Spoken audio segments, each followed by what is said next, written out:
everyone. Bonjour tout le monde. Ici Marc Buffa de retour pour la deuxième partie de la journée ici au championnat canadien au Salon de quilles Laurentien à Montréal.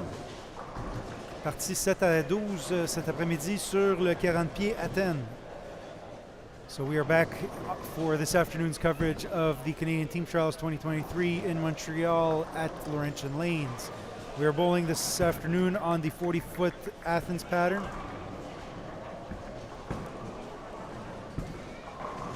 Again, thank you for joining us. We were live this morning for the short pattern. François Lavoie and Felicia Wong, some Team Canada veterans leading the pack on both days, or excuse me, on both sides, men's and women's.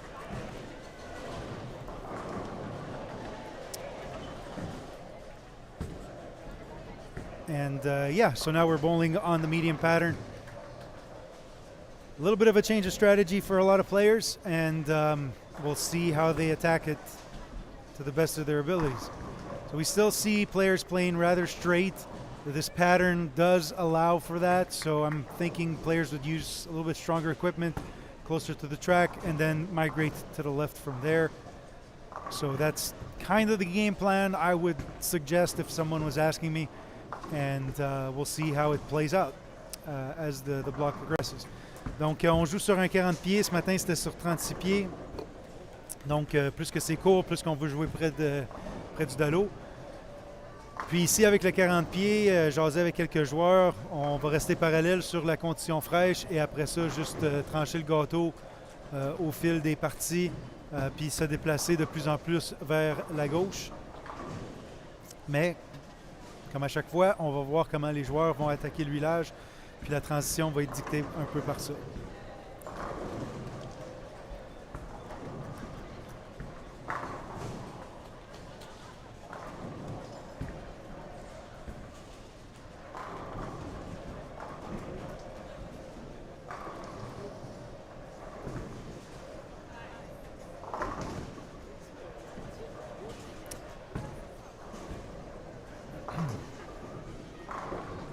Donc, pour tout ce qui est les scores ou quoi que ce soit à propos du tournoi, vous pouvez trouver toutes les informations sur buffabowling.com/live.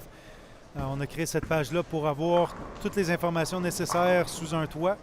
Donc, c'est quand même quelque chose de très facile à trouver et à garder dans vos favoris. Okay? Aussi, pour les scores, lorsque vous allez cliquer sur les résultats, ce lien-là, c'est un lien pour le logiciel Laxer. Puis là-dessus, vous allez être capable, encore une fois, de simplement garder ça dans vos favoris, puis simplement rafraîchir à chaque partie pour avoir le total en temps réel. Okay? So, for all the scores and anything that has to do pertaining to the tournament, please head over to buffabowling.com/live. That's a really good spot because we put basically all the necessary links for everything that is related to the tournament, so you can check that out.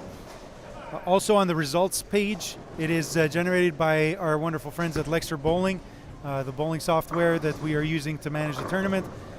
So what's really neat with that is that if you save the link as a favorite, all you could do as the day progresses is just refresh that page. So make sure you bookmark that and just hit refresh as the day goes on. Thank you guys for chiming in. We have a lot of people from all over Canada that were with us this morning and again this afternoon. So I want to say thank you to everybody and thank you for the kind words in the chat. If you'd like to join us in the chat, log into your Google account and you can chime in. Donc encore une fois, un gros merci à tous qui sont parmi nous dans le chat. Si jamais vous voulez clavarder avec nous, loguez-vous sur votre compte Google et vous allez avoir la possibilité de nous écrire quelques petits messages. Quand je suis tout seul comme ça, lorsque Guillaume est en train de travailler sur le fichier de score, ça m'aide un peu parce que ça me donne des sujets à toucher.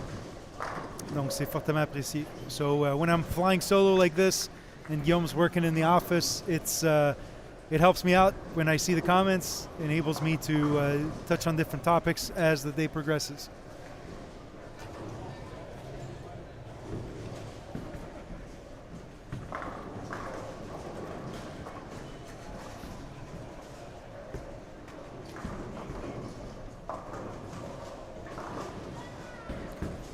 So this morning's pattern was 36-foot Stockholm, which out of the four, in my belief, is probably the highest scoring pattern of the four. So they are bowling on 3 patterns. Ciao, Michel. So out of the, oh, hang on, give me a second. Sorry about that.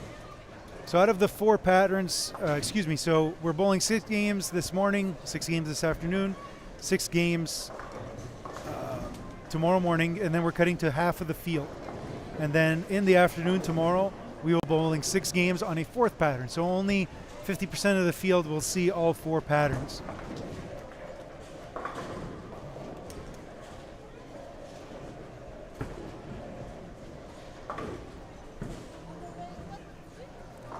Donc la formule du tournoi est quand même simple pour le début. Donc dans le fond, on joue 6 parties 3 fois. Donc 6 et 6 aujourd'hui, 6 demain matin. Ensuite, on coupe à 50% du groupe. Donc chez les hommes, je pense que ça va être 48 et chez les femmes, 20 quelques. Laisse-moi voir ici. 20 chez les femmes. Ensuite, ils vont jouer un autre 6 parties, mais sur un 4e huilage. Donc juste 50% du groupe va jouer sur les 4 huilages.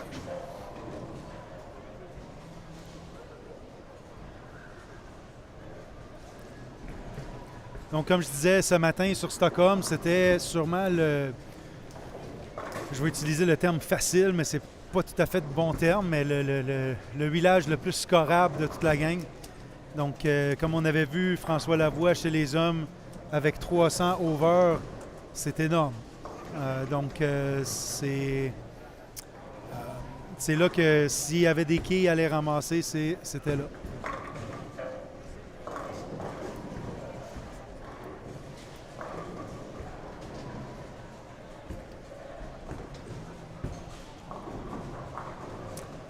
Donc, salut Eric, merci pour le commentaire. Le huilage de main, pourquoi c'est écrit A? C'est juste le nom du village. Ils ont utilisé ça en Australie pour le championnat, la World Cup la dernière fois. Donc je ne sais pas si c'est une nouvelle nomenclature des patterns, mais en gros, il n'est pas facile, puis il est très long. 46 pieds à, je pense que c'est comme 2,3 pour 1.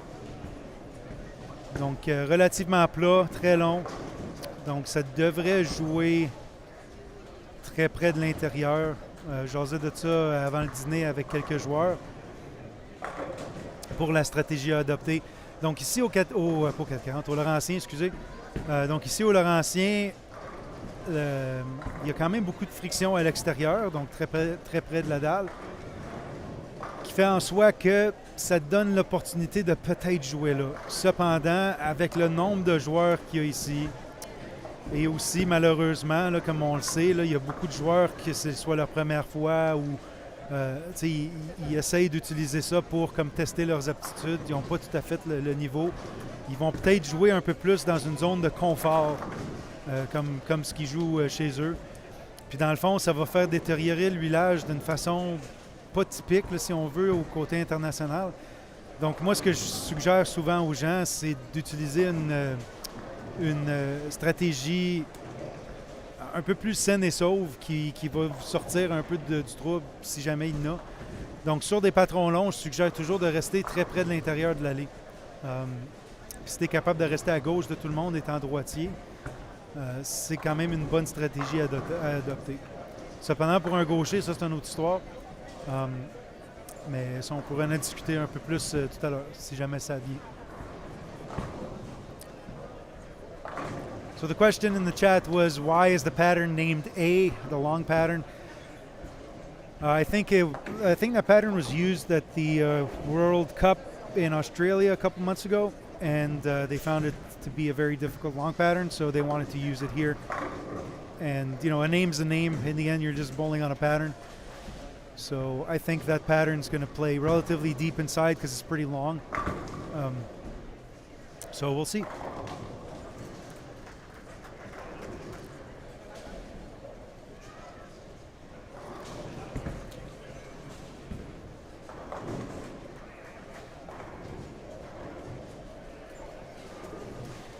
Malheureusement, Eric, s'il y avait un retour au jeu pour moi, je pense pas que tu aurais de live stream.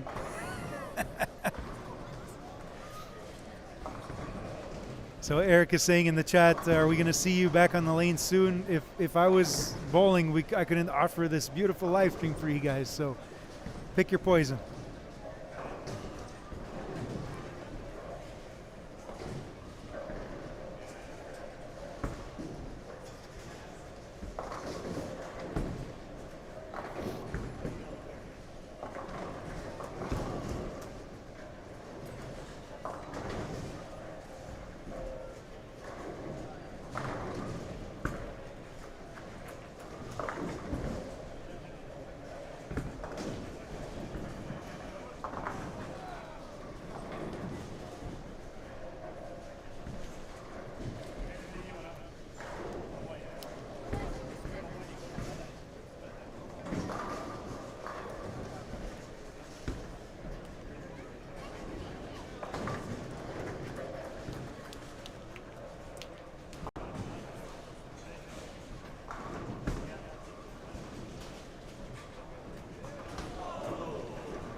Eric, tu t'essayes ben trop.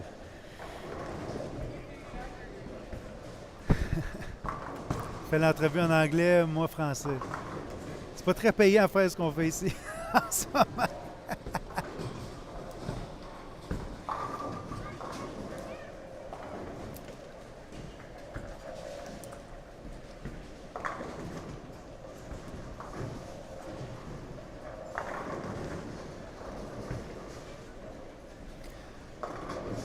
Donc, je me suis fait poser une bonne question hier en ligue.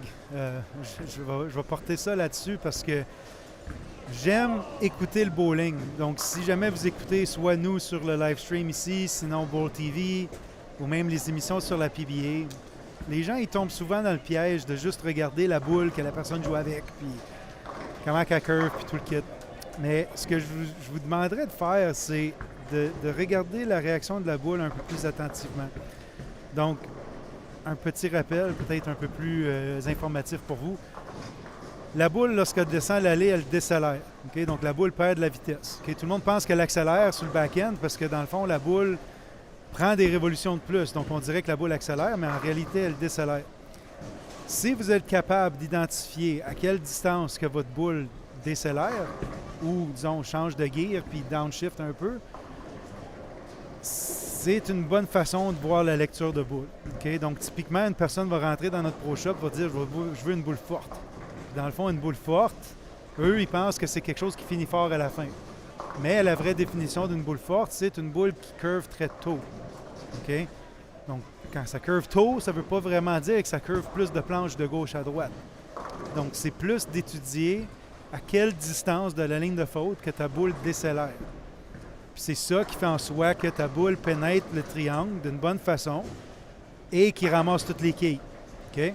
Donc, quand vous voyez une bonne boule dans pleine bédaine, dans le triangle, qui strike, vous allez voir que la boule va quitter le pin deck entre la 8 et la 9. Mais si vous voyez que votre boule touche la quille 1 et ensuite rebondit comme un ballon de basket vers la quille 10, c'est parce que la boule n'a pas fait la courbe au bon endroit d'avant en arrière, pas gauche-droite. Okay? Donc, frapper la poche, c'est une chose, mais pénétrer la poche, c'est une autre chose.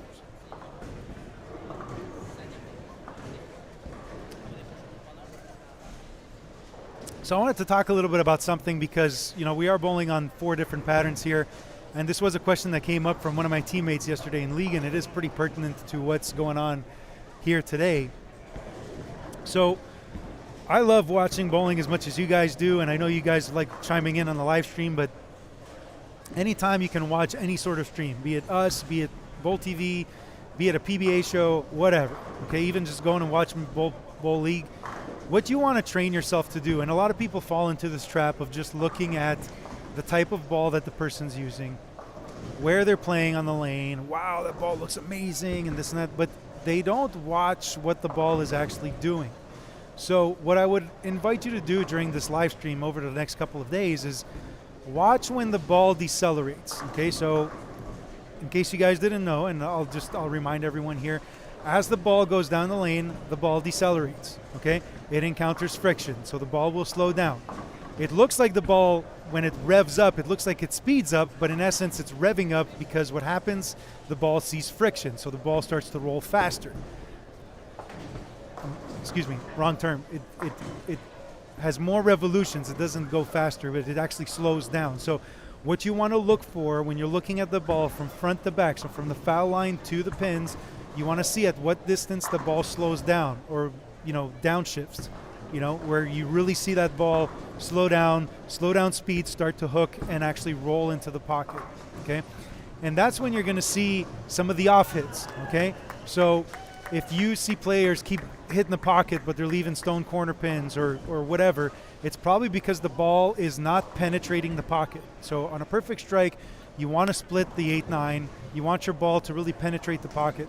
And you'll see some shots over the next couple of days where they'll hit the pocket, but if you watch the ball closely, it bounces off the head pin and goes right on a righty's case. Okay, so that's where seeing where the ball will slow down front to back is a huge asset in terms of getting the ball through the pins. And if ever you watch some of those PBA players in their post-game interviews, they will say that a lot. Hey, my ball's going great through the pins, is because they're able to get that skid hook roll in the right part of the lane.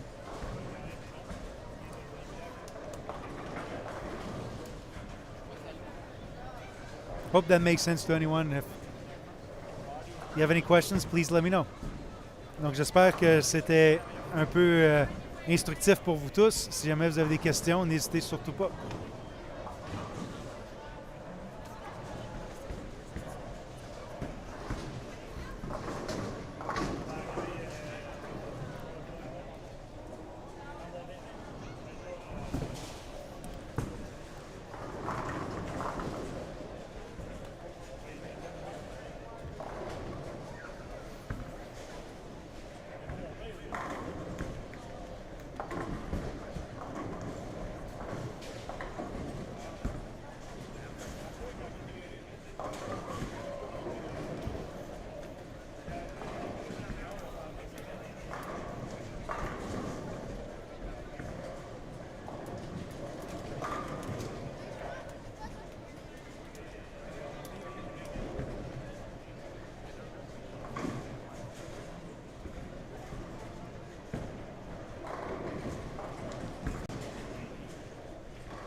So as I was expecting, the scores are a little bit lower this afternoon.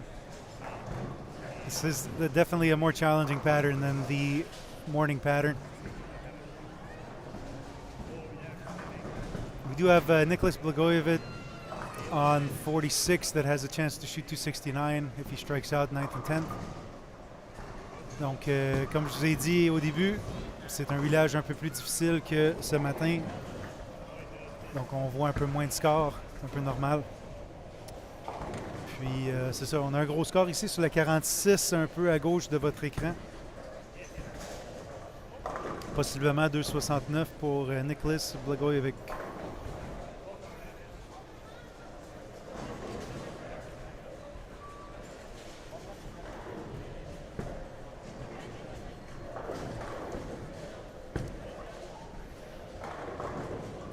Hey Sean, thanks for chiming in. Yeah, we spoke about this earlier. I'll go through it real quick. Cliff Notes version. So 3 blocks, 6 games each.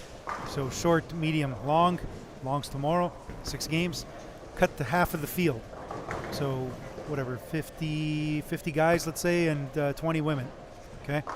From there, 6 more games on 37-foot Melbourne. And that's going to be another 6 games. Then they cut to top 12. And then from there, it's a top 6 make the team, and then coaches picks for a maximum of up to 4 players on the roster. Okay, it's minimum 2, maximum 4, so they can pick more players as like a developmental process and all this type of stuff. So, hope that answers your question. Donc la question était, c'est quoi la formule du tournoi? On va y aller très rapide vu qu'on l'a dit en complet un peu plus tôt dans l'émission.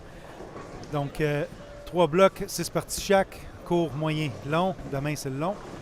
Ensuite, on coupe à 50% des joueurs, donc 49 gars, si je m'abuse, et 20 femmes. Ensuite, un autre 6 parties et on coupe à 12. Et après ça, un autre 6 parties et on prend le top 6 pour l'équipe nationale chez les hommes, top 6 chez les femmes, top 4 juniors et top 4 50 ans et plus.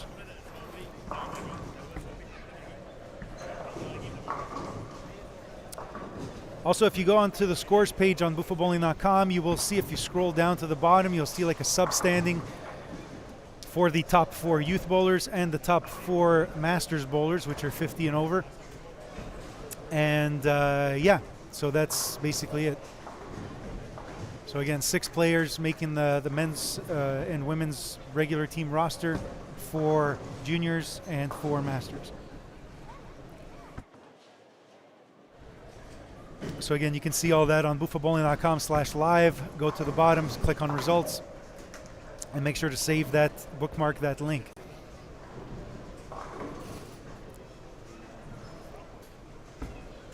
So the women are going to be switching lanes here in a little bit. Edelyn Bassana, 174. Almost high game on the pair. Not easy.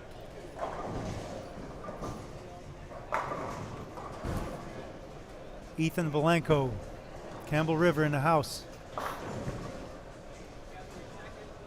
Really solid game, strong kid, very young, a lot of upcoming talent out of BC. Really happy to see that.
Mike Snow from Windsor, Ontario. I know we got some Windsor people in the chat.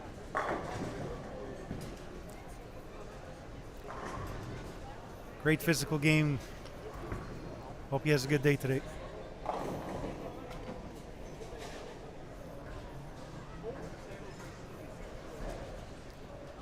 So as I said earlier, Nicholas Blagojevic could shoot 260 something. Now he's going to spare strike 248. So good start there.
Bon, on voit un peu de panique chez certains joueurs. Des changements de surface à grandeur.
A lot of people scratching their head here leading into the second game.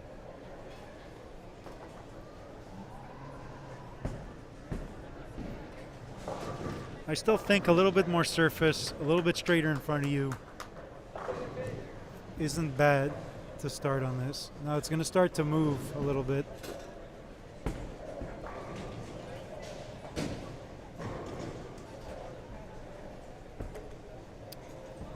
Bon, question d'Éric ici. Marc, est-ce que tu te lances dans une prédiction hommes et femmes pour la pole position? Écoutez, j'ai eu la chance de pratiquer un peu avec François avant les fêtes. Il était rentré une couple de semaines plus tôt. Il me disait qu'il était venu travailler un peu avec son ancien coach de l'équipe nationale, Ty Rose, qui est un bon chum à moi. On a grandi ensemble ici au Laurentien. Puis j'ai dit, pas de trouble, mais je peux-tu venir pratiquer avec toi? C'est toujours le fun, on s'entend. Je suis fanboy autant que vous autres. Puis, dans le fond, travailler pas pire sur son jeu pendant les 2 heures qu'on était ensemble. Puis c'est un excellent joueur qui est à l'écoute en plus. Donc ça, c'est vraiment quelque chose de ce côté-là. Puis il a vraiment travaillé beaucoup sur son lancer. Puis comme on a vu, très bon bloc aujourd'hui. Donc, moi je dirais, c'est un peu plus facile chez les gars de déterminer c'est qui va être le vainqueur. Mais je trouve qu'avec les 2 huilages courts qu'il y a sur les 4 huilages, ça donne un peu avantage François. Donc, ça c'est ma première prédiction. Chez les femmes, de même avec Félicia qui a gagné ce matin, ayant 2 huilages courts et étant une des seules gauchères dans le field, puis elle est très bonne sur le court, je donne avantage à Félicia. C'est mes 2 prédictions.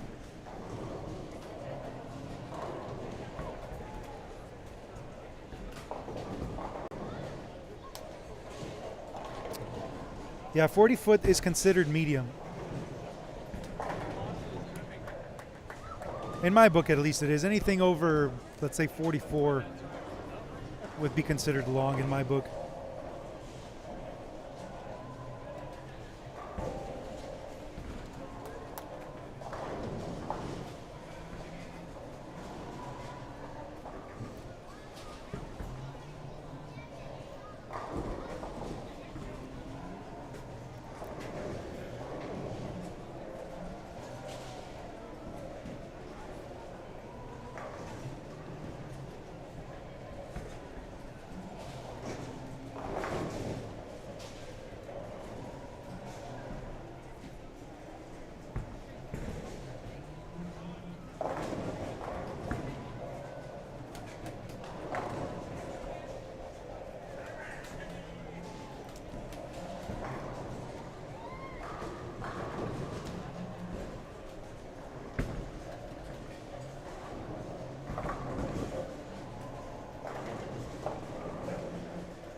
Go Lauren. We got some Lauren fans in the house. Let's see if she makes the spare.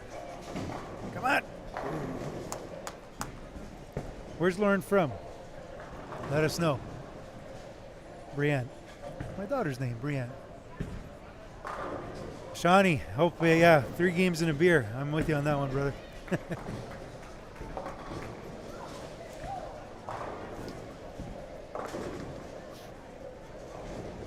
Saw Lynn earlier yesterday from Manitoba. Old teammate of mine. Really good to see her yesterday. How did she do this morning? Let me check. Sitting in 10th. So, pretty good start this morning.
More Campbell River in the house. Come on.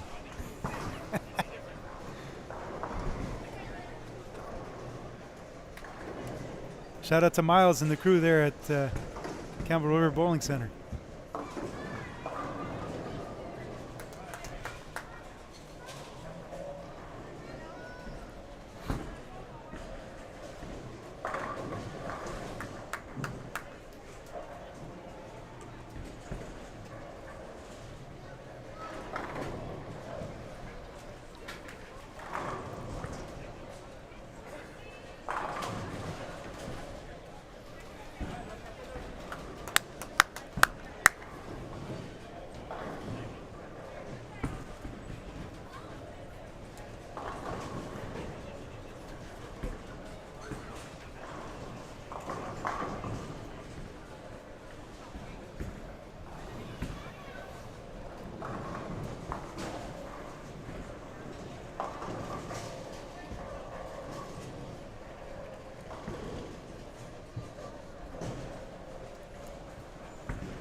Hey, Zach, how's it going, brother? Long time no see. Hope everything's good.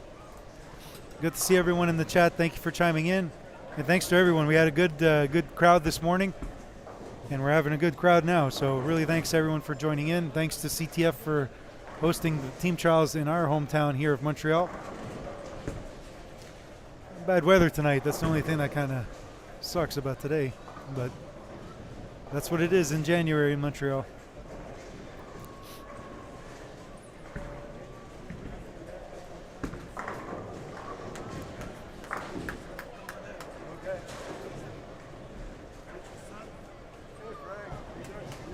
Yep. Hello. Hey.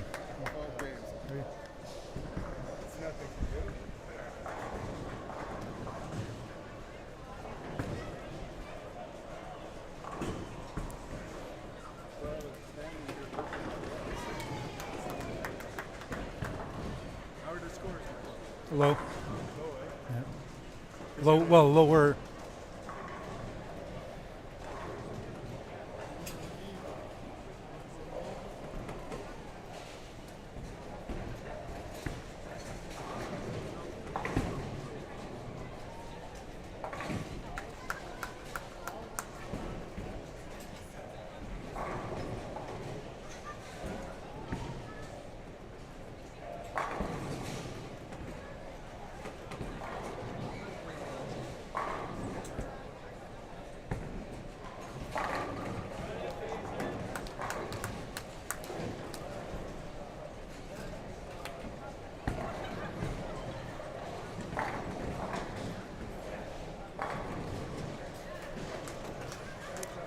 Okay, let's see if the scores are updated.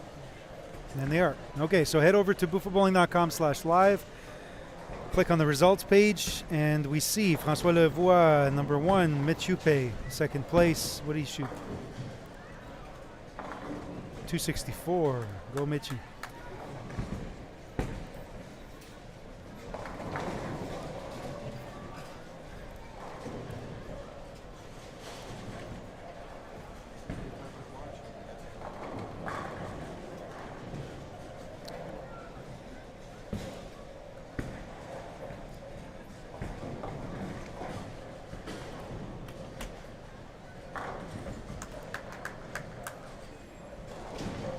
So 227 for Jacob in the first game. Yeah, going to be a lot of movement in the standings here.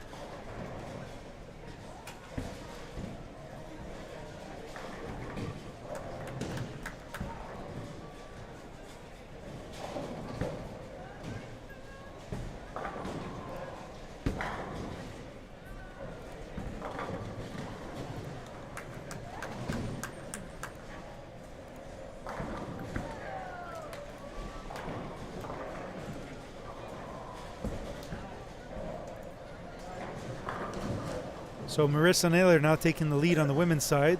Felicia Wong, Mayen LaChapelle, Karen Bouchard, Cody McMaster, and Miranda Panis rounding out the top 6. Tiff Griffith, number 7.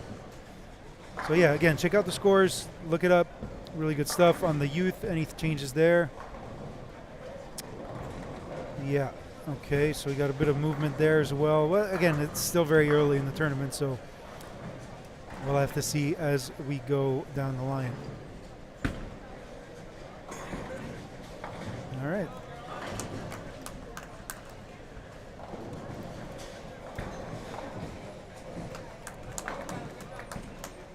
Yeah, a couple 150 games there. Yeah, rough game for David Simard, 155.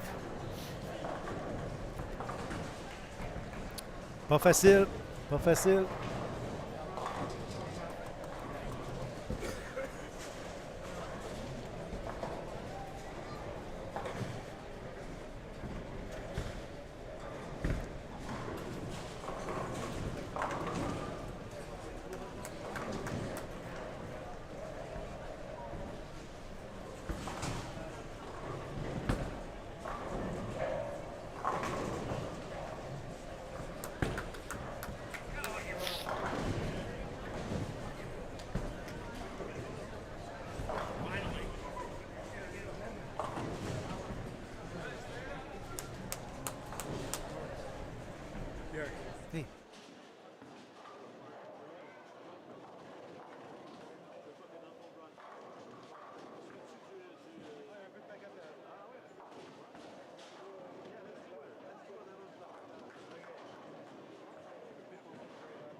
No, sit down. Frank, sit down.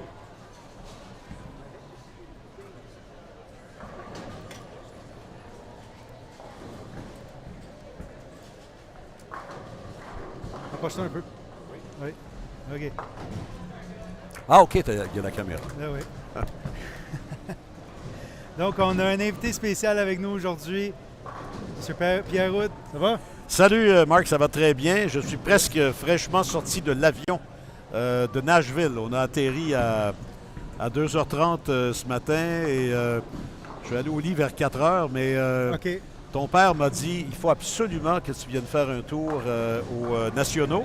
Oui. Alors voilà, je suis venu faire un tour.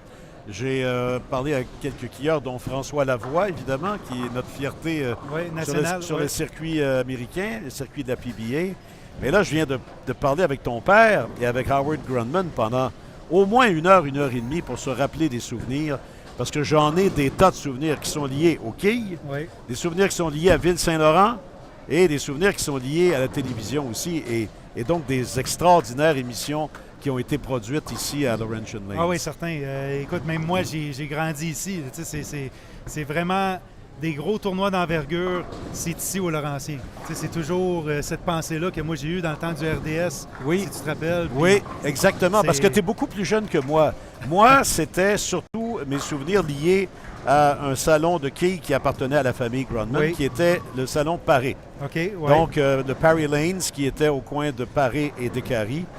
Et nous, après quelques années à la Récréathèque, à Ville-de-Laval, à Chaumédé, je commençais vraiment à progresser. Je voulais avoir un bon programme de ligue, un bon programme de tournoi, puis aussi un bon programme d'enseignement. Et tout pour les ados de mon époque, là je te parle des années 72, 73, 74, le programme était vraiment à Parry Lanes. Et donc, je partais en autobus de Duvernay à Laval, puis on allait et on avait des ligues tous les samedis matins. Après ça, on avait une pause. On avait des tournois tous les samedis, de tous les formats. Absolument même dans mon temps, dans les années 90, ici, au Laurentier, on arrivait comme jusqu'à l'allée 46 à 3 joueurs par allée. C'était incroyable, le circuit junior. Il y avait le City Championship, on allait à Pierrefonds, on allait à Laval, on allait un peu de partout. C'était vraiment quelque chose. Donc, merci pour ce petit côté nostalgique ici à Montréal. Donc, c'est vraiment cool que peut-être que les gens ne savent même pas que tu avais une passion pour les quilles, mais tout dernièrement, avec les succès de François Lavoie sur la PBA, évidemment, il a fait quelques entrevues avec vous à la radio, si je m'abuse. Ah oui, absolument. Moi, je suis émerveillé par François et je trouvais ça terrible qu'il n'ait pas de plateforme, que le Québec ne le connaissait pas. Alors, moi, j'ai vraiment une passion, mais je n'ai pas joué pendant, presque 30 ans. Et à un certain moment, j'ai décidé de recommencer juste pour le plaisir.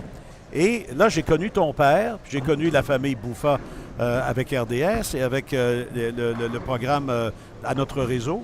Et là, j'ai abouti à votre boutique.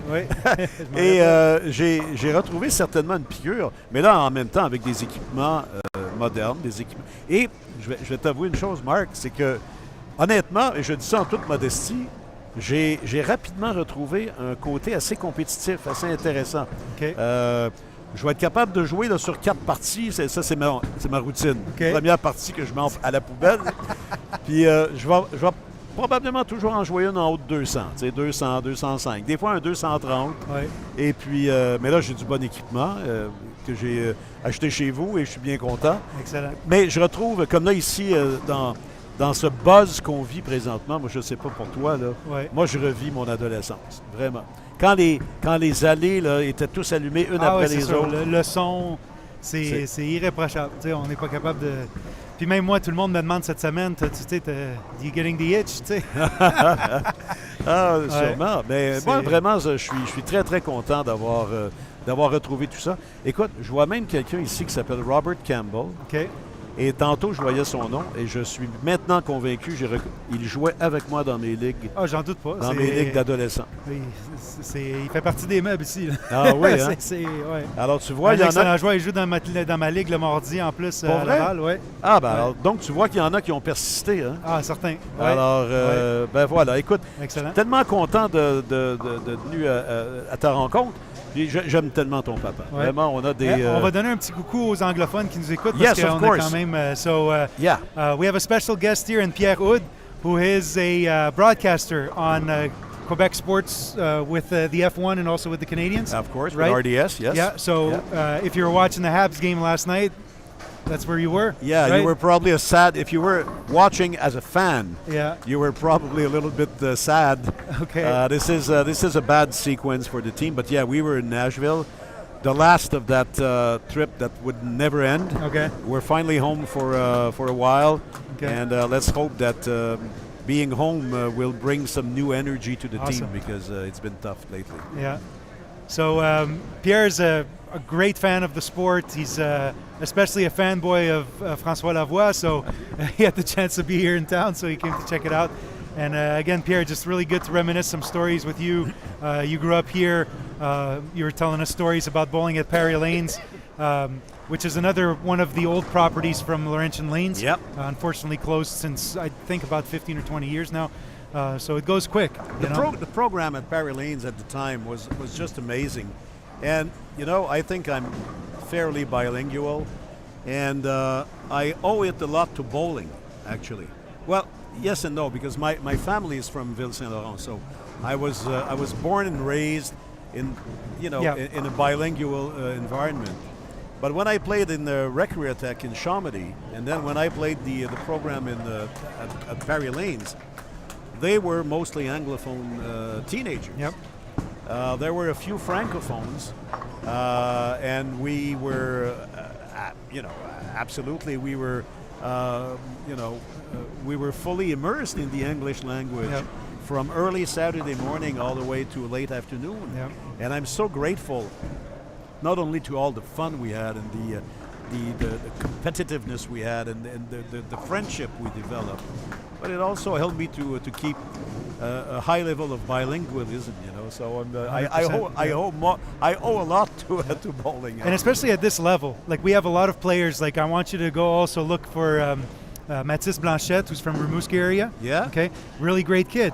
He's been on the national team on the youth side, and he's really trying to il veut percer un peu plus. He wants to go to the next level. Right. And one of the first things we told him is you got to learn English. Because the American side is so strong. There's the collegiate programs and all that. There's a lot of kids that are here that do bowl collegiately, and if you want to go to the next level, English is a big thing, and that's one of the advantages living on the island here, is that we do have that hodgepodge of different communities and everything, and so really really cool stories. Thank you for sharing that. Well, I'll tell you what, it's and I'm glad that there are at least some bowling facilities of this magnitude that are still operating. I understand that there are lots of pressure on owners or promoters to sell the piece of land to small down or to get a smaller size operation. But this is great today. I'm having a ball. And as I said, I had just had like 2-hour chats with your dad and with Howard Grunman. Nice. And so this is fantastic. And I'll be back for the finals on Friday. Okay. I've got to see So I got a question for you. Yeah. Next year, you're going to bowl for the Masters division? We're going to see that? You know what, Mark? The problem I have is that my schedule is crazy. There's no... Who do I have to call? Well, I want to still be active. But you know what? Just tell me what the program is. Okay. The problem is that I can't join the league. Yeah. Because not the league, just this tournament. Oh, just this tournament. Yeah, well, 3 days. We'll mark it out as Is it open? Yeah, it's open. It's open. Open. Open. You pay your totally membership open. and you're good. Wide open. You're a Okay. Canadian resident? You have Yeah, a Canadian of passport, course. you're good to go. Oh, okay. Yeah. And there's a senior division, or what do you call it? Yeah, Yeah. the Masters division. Is that so? Yeah. Well, do I make it a challenge? There you go. Okay, so done. I'll train you. You Deal? will? Yes. Your father is also a great coach. But, Okay. okay. Well, Well, you get to pick. okay. Well, I'll do Just the don't strike. take Mario Izo, okay? I'll do the strikes with you, and I'll do the spares with your dad. How There you about go. that? Perfect. Good Okay. stuff. Well, Awesome. that's it. That sounds like a good idea. Donc, Pierre, je t'ai posé la question, on va le répéter en français. J'ai dit donc, l'an prochain, tu te joins au Master, là, l'équipe senior, pour donner un coup de main. C'est juste 3 jours, tu es citoyen canadien, tu es prêt à partir. Je t'offre le training, puis mon père aussi. Ben, sûrement regarde, Marc, moi, je vais le faire, si je le fais, je vais le faire surtout pour donner un peu de visibilité à l'événement. Je vais le faire pour le plaisir, mais j'ai pas la prétention d'être aussi bon que Non, ceux qui sont là. c'est notre vision. On va cibler ça, là. Bon, ben parfait. On va t'arranger ça. OK, alors on met ça dans le plan, on met ça dans l'agenda. Excellent. Pierre, Merci. merci beaucoup. Thank you so much. Merci pour Bonne ton et amour heureuse pour les année. All quilles. the best for 2023. Yes. Puis merci pour tout ce que tu fais dans le monde du sport. Merci. Ouais, merci. C'est And as apprécié. they said, just before we started playing a tournament at Parry Lanes, Harold Papernick, the organizer, would say, well, this is it. Have good fun, good bowling. That was his line. Yes. Excellent. Merci Thanks, beaucoup. Mark. Merci Yes. beaucoup. Thank you. Merci. Bon, légende dans le monde du sport ici au Québec, Pierre Houd. Un gros merci à lui d'être parmi nous aujourd'hui. So, excellent d'avoir Pierre Houd ici avec nous aujourd'hui. C'est un gros fan des quilles, puis c'est vraiment formidable de l'avoir parmi nous.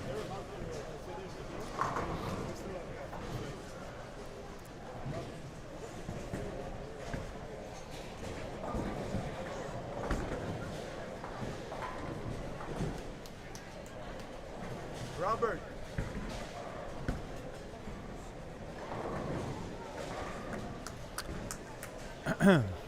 Robert.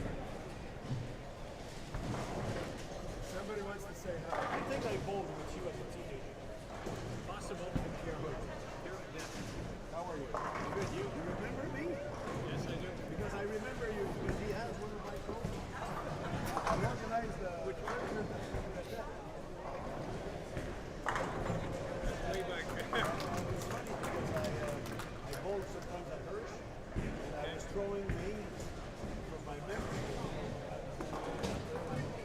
And I said there was a nice guy named by Tim. I said, yeah, so you know Hirsch. I know him for almost 50 years. So you never stop. You believe I just retired after how long? A bit because of those guys. Now I've got the phenomenal equipment, and I have no time to like crazy life. So it's good to see you. I recognize the regard. Hi, Zeke. We got, interview with my dad. We had him earlier on this morning. He's chatting it up with Pierre Houd now, so I'll give him a break. Good luck. See you again.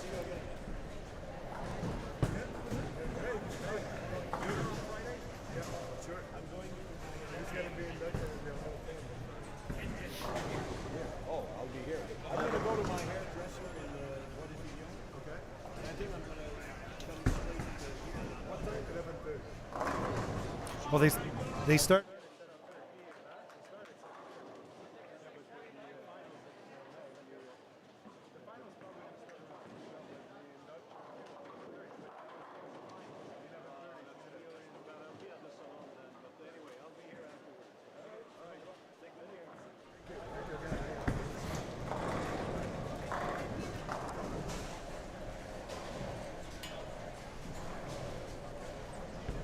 This is a fun, right?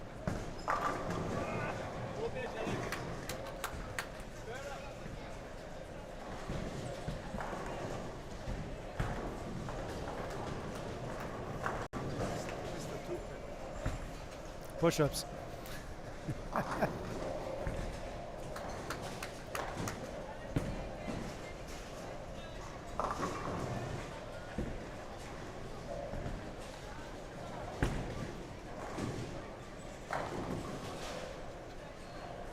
Any comments on your?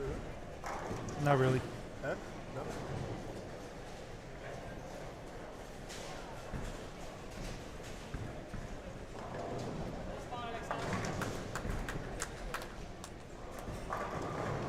That's about it.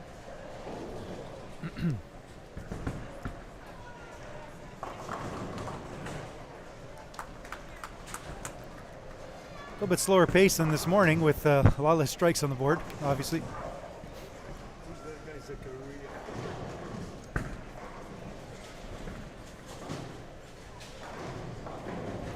I think the participants have been pretty stable, around 150 men and women. Was pretty similar last year at Classic Bowl as well.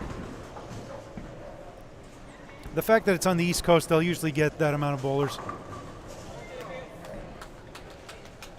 It's usually when they go out west that it'll drop below 100. Thanks to Air Canada and WestJet and their amazing fares.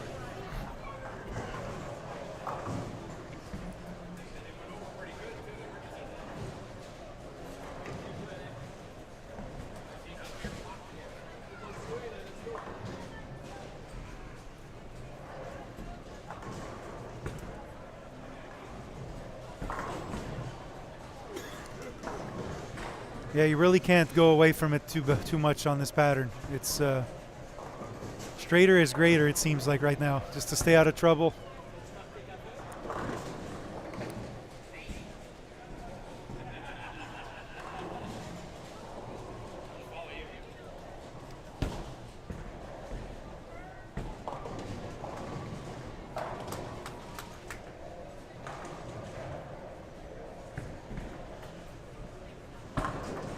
Whew. Bonus.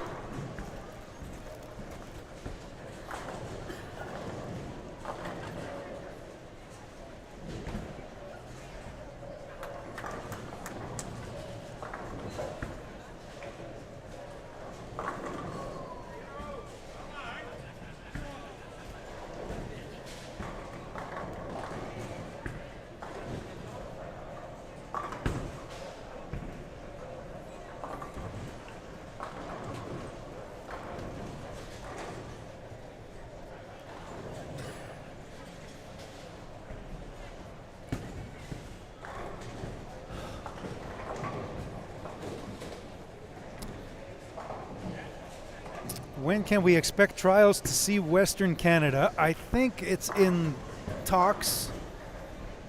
The issue is, again, the entries. So like I had said, there needs to be. So let's talk politics here a little bit. So and again, this is coming from a past player. I am not part of the CTF. This is a purely, I guess, speculative comment that I will give here, okay?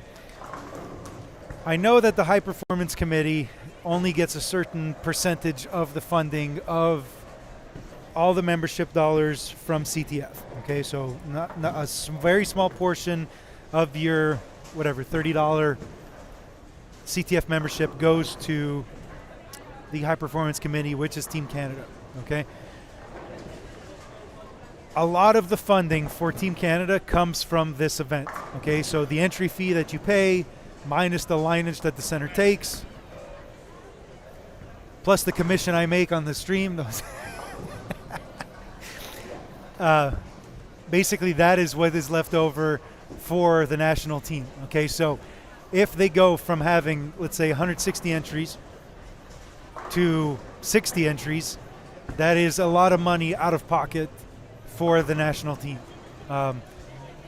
So that becomes the predicament that I guess Kathy and her team have, is that because it is basically strict funding based on the entries, that becomes, I guess, a huge weight in where that tournament goes. Secondly, with all these players, you need to have the establishment big enough to host it both. Okay, so if we go back 10, 15 years, we used to have women in one center, men in the other center. But what that requires is a lot more volunteers and a lot more staff. And with scoring now being online and streaming and yada yada, it doubles down everything. Okay, and also compound that to now being in January, like we had said earlier today during the stream, is that you need to have staff here in the high season. So we are a bowling product distributor. In the month of January, it is a lot harder for us to have staff here on site than we would in the summer months. So you can kind of understand, that decision there for Western Canada. So I know it's not a fun answer to hear, but that kind of makes sense if you look at it in that eye, right? So I guess Caitlin, sorry. Give me your 2 cents on that, I guess. But that's the answer I would give you, and that's what I'm giving you. So, yeah. Donc, la question était, c'est quand est-ce que la prochaine fois que le championnat canadien va se ramasser dans l'Ouest canadien? Puis dans le fond, j'ai dit que je donne mon opinion comme étant un ancien joueur et dans le fond, c'est purement mon opinion. Là. J'ai aucun parti pris pour l'équipe canadienne ou la CTF. Dans le fond, je vous donne ma spéculation sur cette réponse-là. Donc, quand vous payez votre adhésion à la Fédé, à la fédération, il y a juste une très petite portion de ça qui s'en va à l'équipe sportive de très haut niveau, OK? High performance qu'on appelle, OK? Donc, l'argent que l'équipe utilise pour leur gilet, pour les déplacements, pour les hôtels, pour les camps d'entraînement, etc., sort d'un pot, OK? Puis une grosse partie de ce pot-là est créé et généré par les frais d'inscription de ce tournoi-ci. Okay? Donc, si on prend les frais d'inscription moins les frais que le bowling prend pour les lignes, okay? Les parties, ça donne la bourse avec laquelle que l'équipe canadienne peut jouer. Oui, il y a aussi de l'argent gouvernemental, mais une grosse partie, je dirais, à mon avis, plus de 50% du pot vient de ce tournoi. Okay?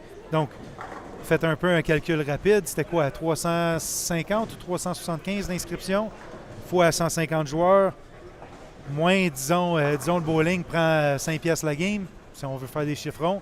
Ça donne, dans le fond, le lot pour ça. Donc, s'ils s'en vont dans l'Ouest canadien, puis dans l'Ouest, avec l'historique, quand moi j'étais sur l'équipe canadienne, puis on a joué des team trials en Colombie-Britannique, à Calgary, à Winnipeg, il y avait toujours moins d'inscriptions que quand il était dans l'Est, soit à Toronto, Montréal. Donc, à cause de ça, c'est d'ailleurs la décision que je crois derrière toujours faire Montréal ou Toronto. L'autre chose aussi, c'est qu'en ayant tant de joueurs que ça, il faut avoir un bowling assez grand pour couvrir tout le monde. Donc, un 48 allées, c'est un peu petit, malheureusement, pour un événement de telle envergure. S'ils veulent tout faire dans la même semaine, okay? Sans splitter les hommes et les femmes. Dans mon temps, il y avait certaines années où est-ce que, quand on allait dans des plus petits bowling, les hommes jouaient à une place, les femmes jouaient à une autre place. Cependant, aujourd'hui, avec les scores, avec la télédiffusion comme on fait, avec tous les gens qui sont volontaires ici pour gérer le tournoi, c'est très difficile de faire ça en double. Donc, ça devient plus difficile de faire ça. Donc, il faut des bowling de 50 allées et plus. Et malheureusement, ici, dans le Canada, ça restreint un peu les choix.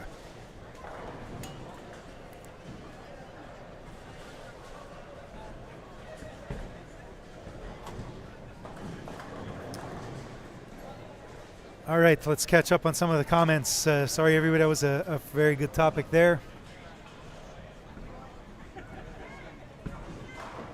So, Summer, hey, Summer, how's it going? Thanks for chiming in and I guess sharing the same viewpoint as I do. I miss going out west, and I've had some great years. I finished second in BC, bowling at Revs. One of the teams that I had missed at the time was one of my first years in Calgary, and I'll never forget that tournament. Chateau Lanes has a place in my heart as well from winning the Manitoba Open and making a couple of teams there. So, and shout out to a good friend of mine, Mike Schmidt from Winnipeg. Hopefully I'll see you next week, brother, and I hope you're watching. Hank Boomershine watching. We got Bowling Royalty here. How's it going, Hank? Good to see you. Thanks for enjoying the stream. Hope it helps you brush up on your French a bit. And Joe Kayak, great points, Mark. Thank you. Appreciate that. Oh boy, Art's rubbing it in here. Who beat you when you finished second? Yes, Art Oliver with his only title. And we were bowling on wood that year, so that was the year, Art, that you had to beat me. I was pretty good on wood too. But you edged me out there the last day. So you beat me twice in your career, Art. Once when my back was out in Guadalajara, Mexico. I couldn't even pick up my bag. And bowling on wood, so there you go. My old teammates are trying to throw shade at me here. Jack Brace, say hi to your dad for me. He's right here next to me. Hang on, let me switch the camera since there's not much going on here.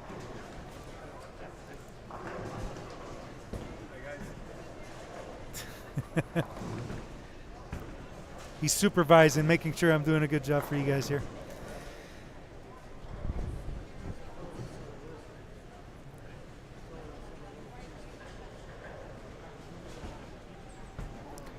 It's slow this afternoon. Nobody's really making a move quick here. There, let's entertain you a little bit.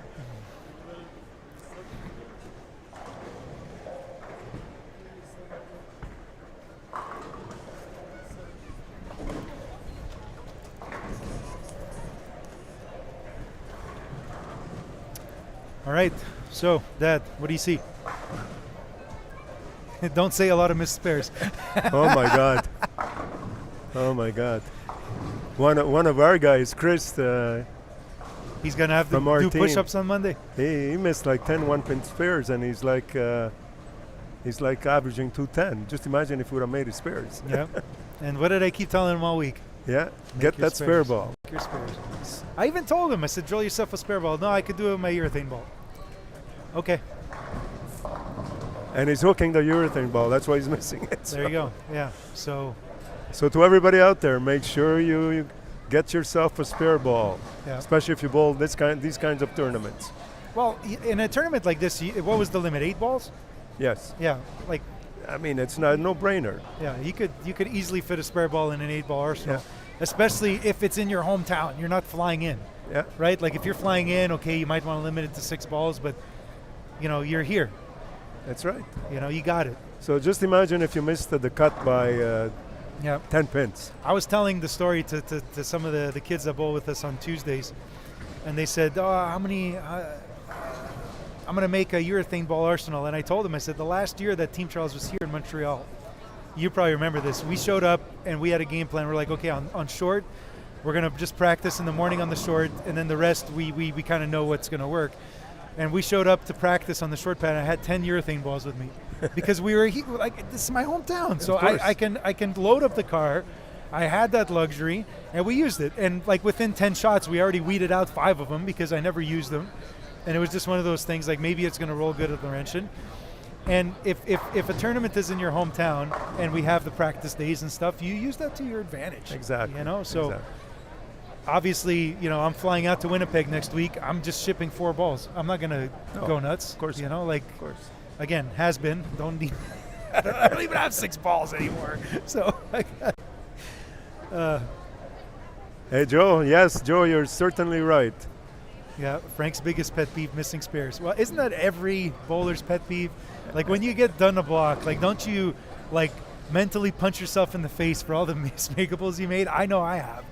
And God knows how much money I lost missing spares in my career. So. And there are 3 spares really you should practice.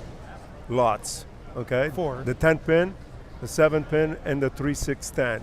I tell everybody, make sure you practice those 3 spares. Yeah. And use a spare ball. Very important. Yeah. I add the 1-2-4 to that rotation because it covers all the spares. Yes. So like working with Metsis, one of our young staffers that's bowling here, like 3 weeks ago, he's like, what do I do? I says, well, you practice your spares. So we go onto the lane, and I tell him, I say, you go 10 pin, 7 pin, 3-6-10, 1-2-4. So that's the rotation, okay? And you only go, so you go to make the 10 pin, you make it. Once you do it, you go to the 7 pin. You go to the 7 pin, you miss it, you stay on the 7 pin. I left for half an hour. I came down. I said, how many rotations did you do? He said, 1 1/4. I said, oh boy, that's bad. So we basically went through and I said, okay, where do you stand for your 10th pin?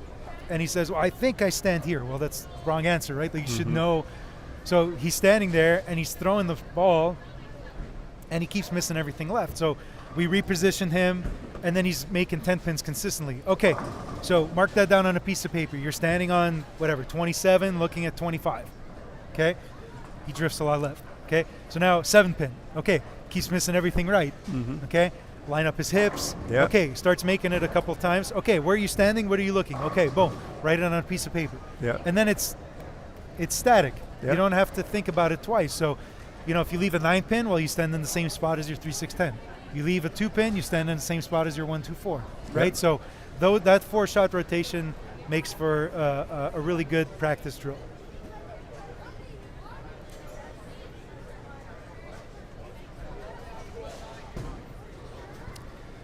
I think Josh Batista is mad. I will say that with the high scoring that we had this morning and the low scoring that we're seeing this afternoon, this is where mental toughness comes into play.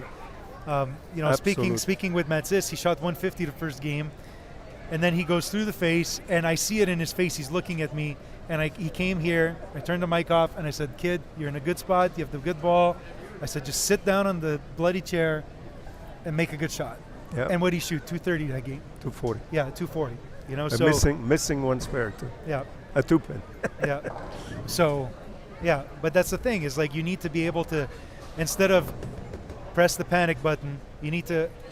Well, yes, on a tough pattern like today, and the spares are the most important thing today. Yeah, but you need to realize that when things are going awry, you're probably not the only one. No. So if you can at least sit down, bring yourself back to earth.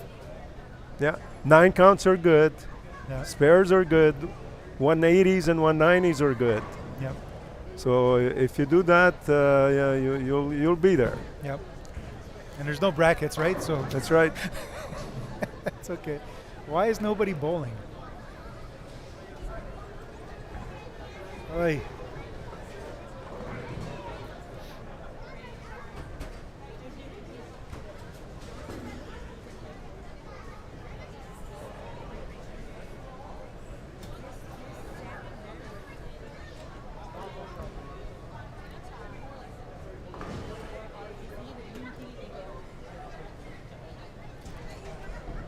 So Art here is saying important part of your bag, notepad and a pen. Agreed.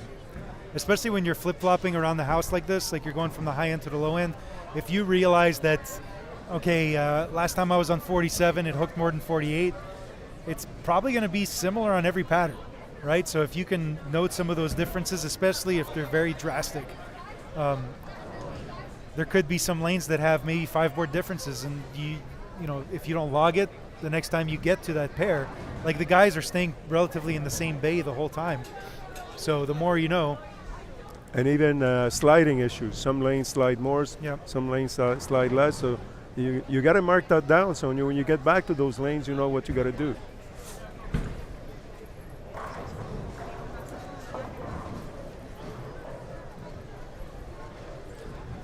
Yeah, and like Joe's saying here, it's not how many. It's always about how many spares you missed and not how your scores. It's true. We always say it. Yeah. Yeah. How'd you bowl today? Oh, I missed 2 spares. Like that's always the answer, right?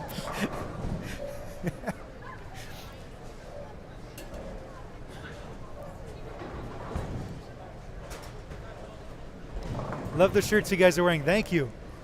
BuffaBowling.com/apparel. You could get all the Canada jerseys plus more, thanks to our good friends here at Fana Sports. So make sure to check that out. BuffaBowling.com. Go to the apparel section, custom shirts, and this is one of 4 that we have with the Canada motif. So make sure you check those out. All right, we got some bowlers here finally. Yeah. So Mitch Hupe, best hair in bowling on the feature pair. I miss my long hair. Wasn't that long though. How's he doing? 443 after 2. So he had 260 the first game, so 180. So like you said, 180's 180 is good. 180 is okay, as long as you can back it up with something afterwards. It's better than 150. Oof.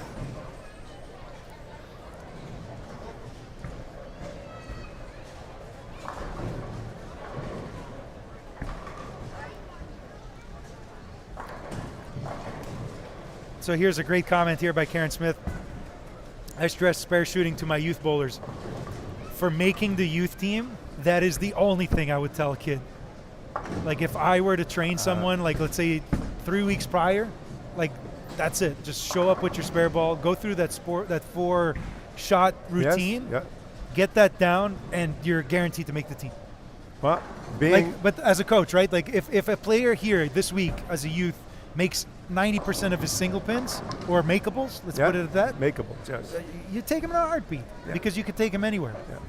Well, to me, I've been coaching all over the world, and in order to make my team, if you don't make 90% of your spares, I'm sorry, I'm not going to take you. I'd rather have somebody, a bowler that is consistent with his spares, and and then you could move them around. You can move them around, right? You could drill different balls to get different shapes, but if you can't close frames. As you know, I think a lot of you watched the Pan Am Games last year in Peru with the ladies. I mean, now the number of spares that they missed was just incredible. Yeah. And there's no excuse for that. Yeah. And like we keep saying in the chat too, like how many spares you miss in a tournament, and that's, like in Kuwait in 2006, I missed making the final because of that smash 9-pin, but how many spares did I miss during the week? Yeah. Right? Yeah. If I make 2 more spares, I'm not in that position, right? So even one of my worst finishes at team trials at Classic Bowl, I think it was in 2010, I finished 9th and I missed like 1 or 2 makeables, but if I miss an astronomical amount of spares, I'm not even making the cut. Yeah. Right? So to all the coaches out there, that's one of the priorities you want to see from all your students. Make sure that they practice those spares over and over and over. And don't accept any excuses. And make sure that they have a spare ball, very important. Yeah, make sure it fits properly. And check with your pro shop operator. And to be honest with you, like a spare ball, because they're made of plastic, it's a little bit more of a brittle material. Just like your shoes, if you're going to compete at the high level, you need to budget for a new pair of shoes and a new spare ball every 18 months. Yeah. Because those things take a beating. They do. You're throwing a spare shot every day, right? So don't be afraid to splurge on that. Not splurge on it, but it's a necessity, right? Yes. Like when we used to fly to tournaments, I would always pack my shoes in my backpack because you don't want to lose your shoes. You don't want to bowl a tournament in house shoes. And then you just pray that the bag that makes it there is the bag that has your spare ball in it, right? And even I was watching this one interview a couple of years ago with Jason Belmonte, and the one bag that he had said during that interview that he leaves on the truck year round is a 3-ball bag with 2 urethane balls and a plastic ball. Wow. Everything else he says I could replace, but those I can't. Yeah. So that bag stays stateside year round and lives in the truck, So but that's pretty cool, Actually, I think that was on the interview that we did with him on YouTube. So if you go in our comments, not in our comments, but in our past feed, it's one of the videos, so you can check that out.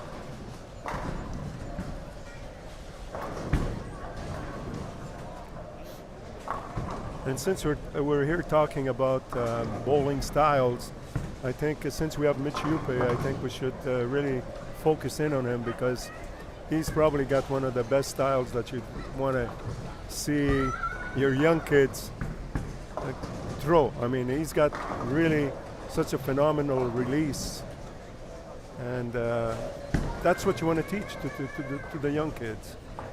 Well, he uses foot speed.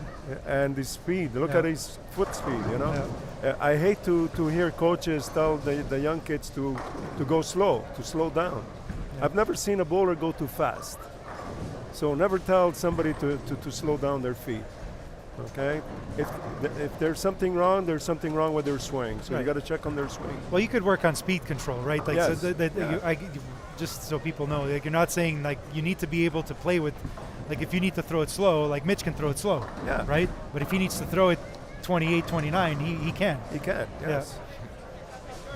And especially on the women's side too, you see that. Oh my God. That was one of the strengths of a lot of the past national team members was, you know, their ability to throw it fast. Like, just look at Carrie Ryan Kaya, Yeah. right? Like, she could throw it, Yeah. right?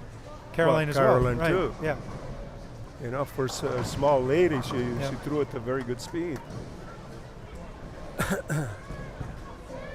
It's easier to tone someone down. Yes, Right. of course. So watch this approach by Mitch Yuppie. Just look how fluid he is. Look that release. I mean, Stability of the line. yeah, and you don't even hear the ball touch the lane. You know, so So 3-6-10 here. Let's take some bets. there you go. Let's see if he practices fairs.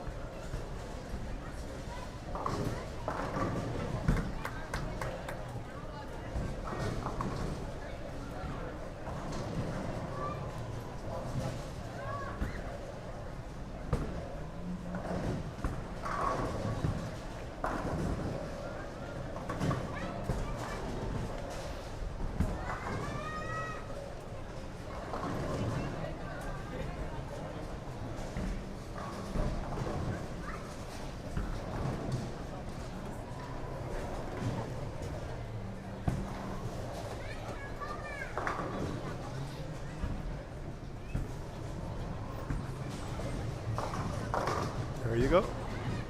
Hard and straight. Ooh, you owe me a Jerry Smoke meat. All right.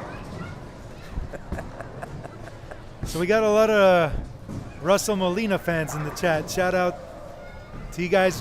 Where are you guys from? Let us know in the chat. If he's got a Lambo here in Montreal, we got a problem because all the potholes. Yeah. Gonna be changing tires quite often. Yeah, real quick.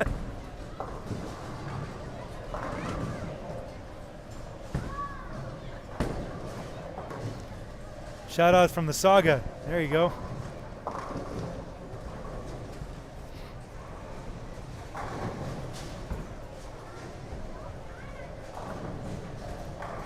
From Dubai. All right. Well, you'll see my dad in a couple weeks. He's going to Dubai.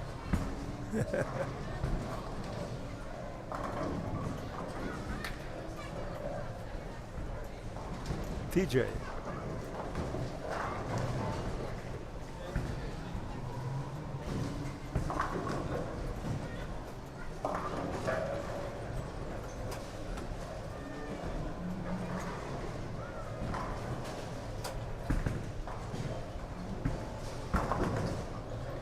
The Dubai Open starts at the end of the month. Oh, okay. Yeah, and it goes till February 16th, I believe.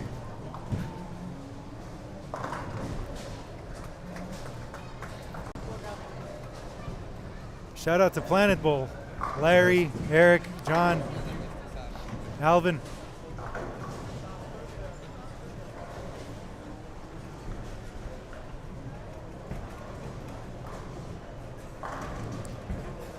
He lives in that Planet Bowl dressing room.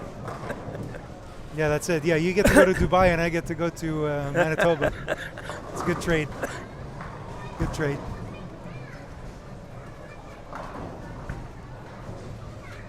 In Winnipeg, I got to go indoors to warm up, and in Dubai, you got to go outdoors to warm up To warm up. because it's so cold inside everywhere.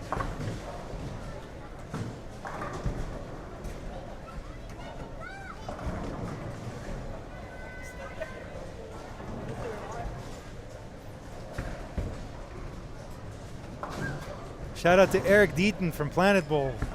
Is that you, the tie-dye guy?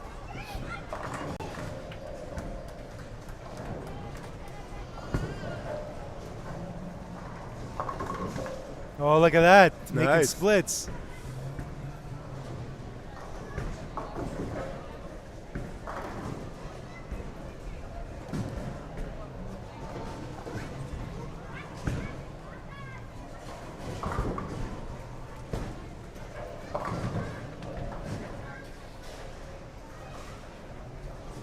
Hope you guys are texting Russell while you're texting us.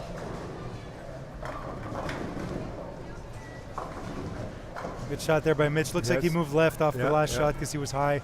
Yeah.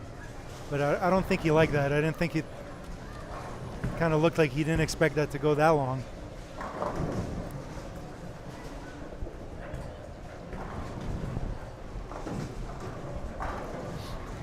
What's tough in this setting is, like I was saying earlier, there's a lot of players that are, maybe at their first team trials.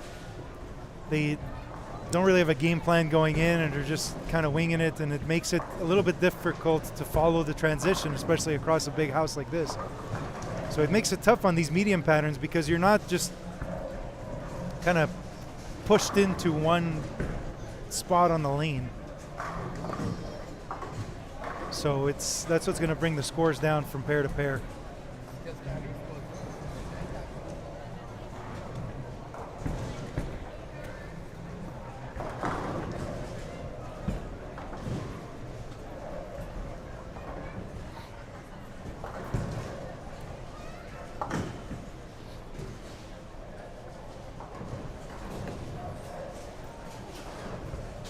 Another Mississauga bowler here with Rob Backus.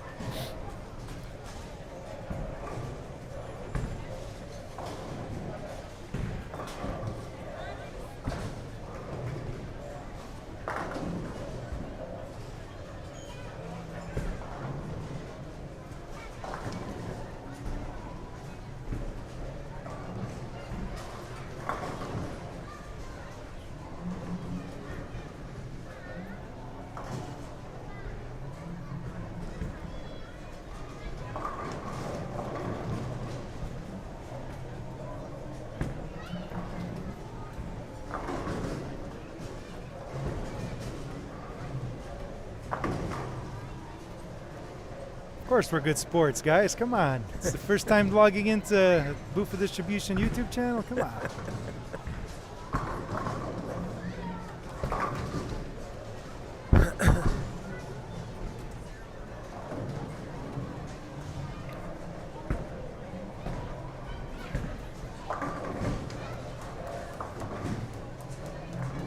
Plus, I'm practically half Filipino. My best friend's Chris Fernandez, past Team Canada member. Spent so much time, best man at my wedding. Spent so much time at his place in Mississauga.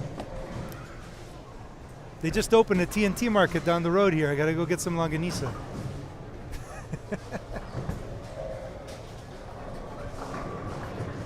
But no balut, please.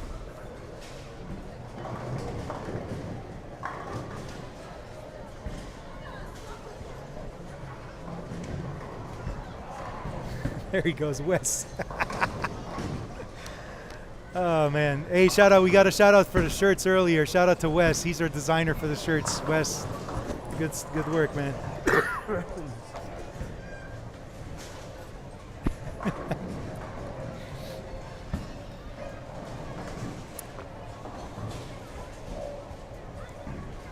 So you guys think I don't know? I know things. All right, let's watch Mitch here. See if he makes the move on the right lane off of that 3-6-10. Yeah, so 48's hooking quite a bit. Yeah. I thought he liked that one off his hand. He's saying nice things to himself.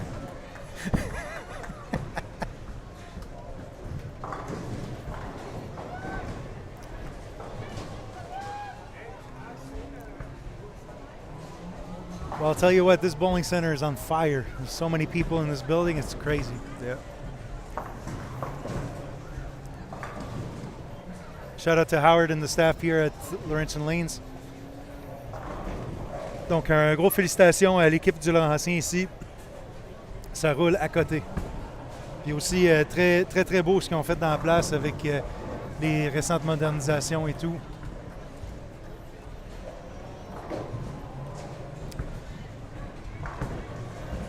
Jojo, I'm going to pass on the balut in Mississauga. I'm not going to come for that. I'll come for something else, but I'm not coming for that.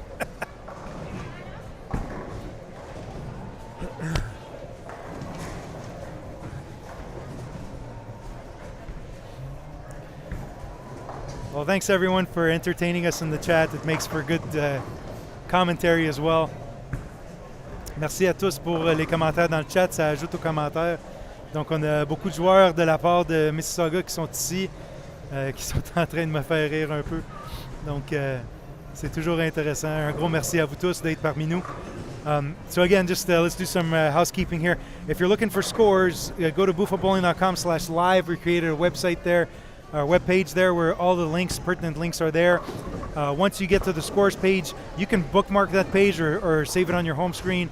And basically, as the tournament progresses, we will just be refreshing that page. So just hit the refresh button and you're good to go. Okay? Also, if you like the merch that we're wearing, the shirts that we've got, head over to our website, buffabowling.com, go to the apparel section and click on custom jerseys. And you'll see we have 4 or 5 different Canada designs. So make sure to check those out. And also, if you're in the Montreal area, I am taking tips in forms of black coffee or pizza.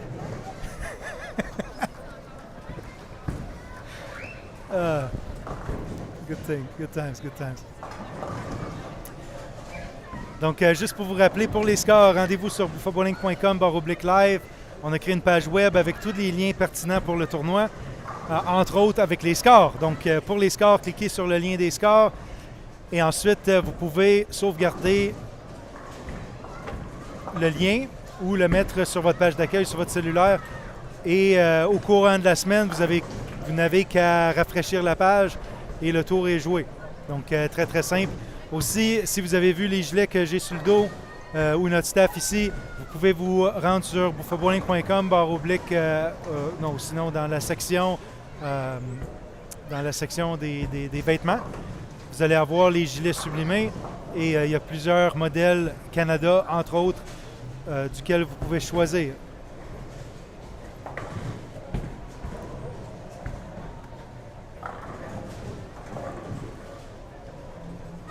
I want all the women to check out Jade Cote on 49.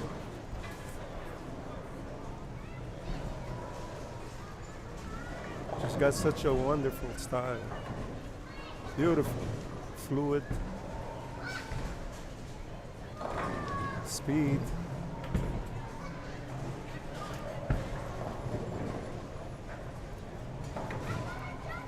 Wow.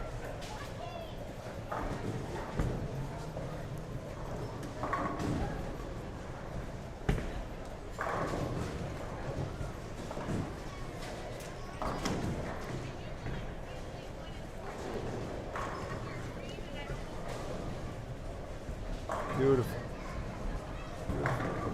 Oof.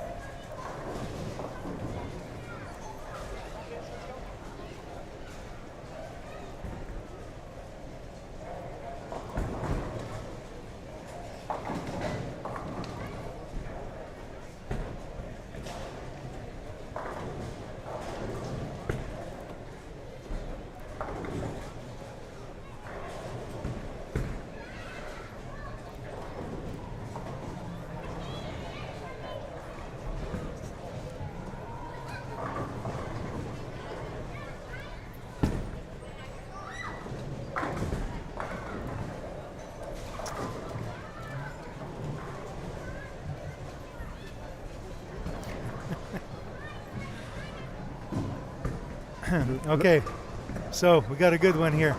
You guys asked for a promo code. Here's the drop. Live23 is the promo code. 10% off. LIVE23, all caps. 10% off anything on our website. So your brand new roller bag, your jersey.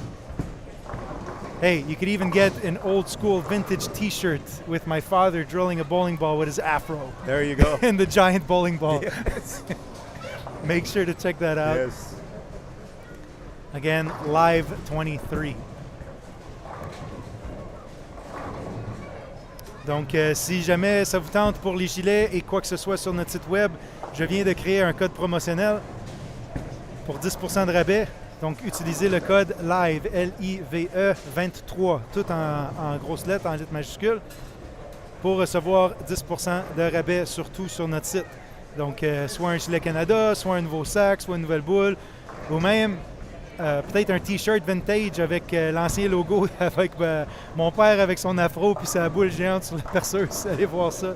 C'est toujours... ils sont super. Yeah, the vintage shirts are nice. It's not a regular Gildan shirt. It's a soft cotton. So they're a little bit pricey, but definitely worth it. Give us about, 2 to 3 weeks to get those out. Those are ordered, print to order, basically, DTG. So direct to garment.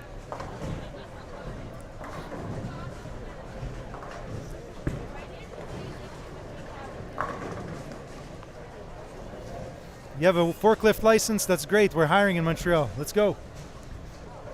Bring the wifey to Montreal.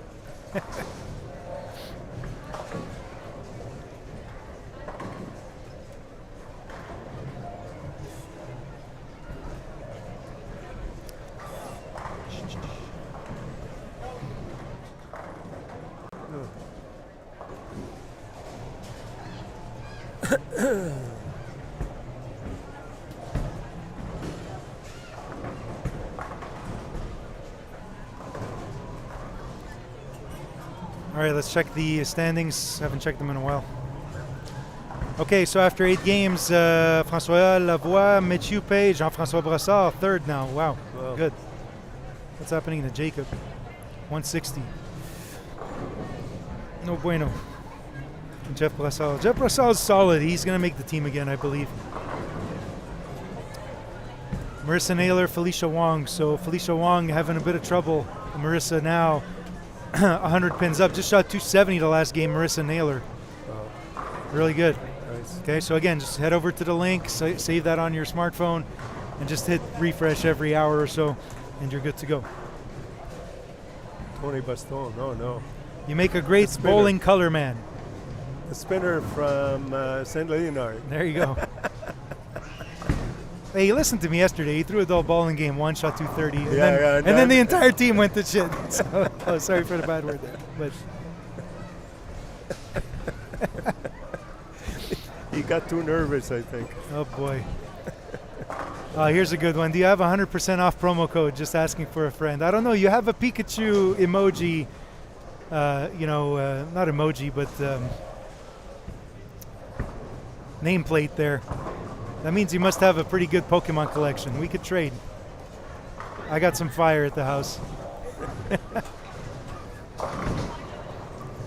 Let's talk. Tit for tat.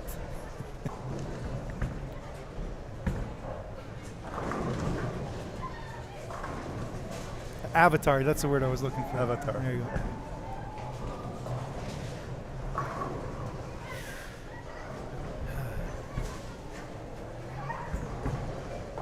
They're getting tough out there, Mark.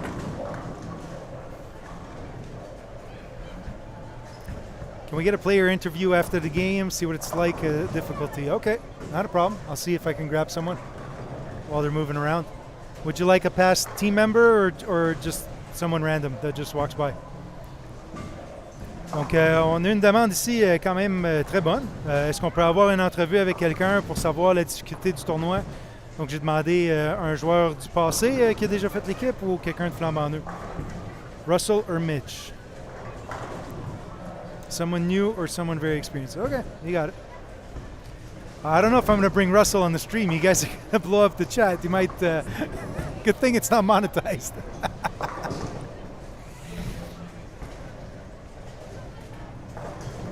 I'm curious about the Lamborghini, though. You were telling me about the Lamborghini. I need to... J'ai de côté. Ouais, on pourrait. Comment ça va pour elle? Un peu de difficulté, elle est rendue 10e, mais toujours elle mène aux côtés des femmes, des juniors filles, c'est-à-dire. Donc 160-215, donc ça se replace là. She's got probably one of the best styles I've seen here. Yep. From the women. Again, another bowler going to college in the States. So yeah, so very good. Yeah. And I suggest to everybody, all the young guys over there too, if you want to make it a career in bowling, make sure you go to the U.S. Yeah. I mean, they've got over 200 universities and colleges with bowling programs right now. Yep. So if you really want a career in bowling, that's the way to go. You got to learn from the best. Okay, so 5 pin for Russell. So I'm putting my hand up. 5.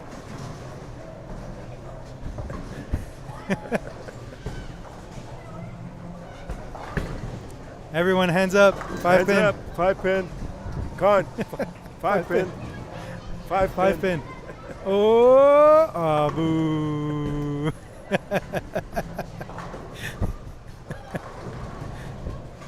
He's laughing. He's laughing.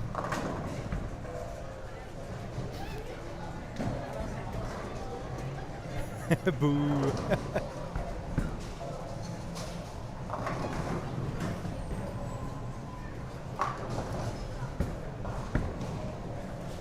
How is Russell doing anyways? Let's check.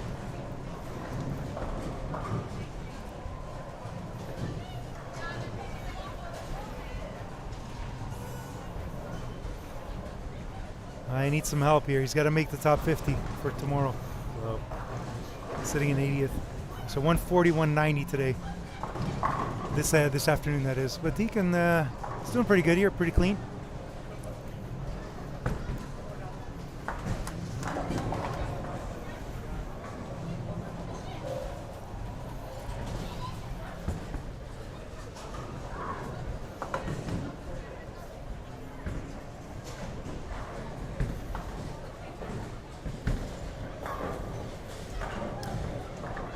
All right, Randy Clark, how many women will make Junior Team Canada? So it's 6 men, 6 women. So top 6 on both sides, full field, make the adult team. Then the 4 girls and 4 boys make the youth team, and the 4 master men and ladies, so that's 50 and over. Those make the adult team, junior team, and senior teams.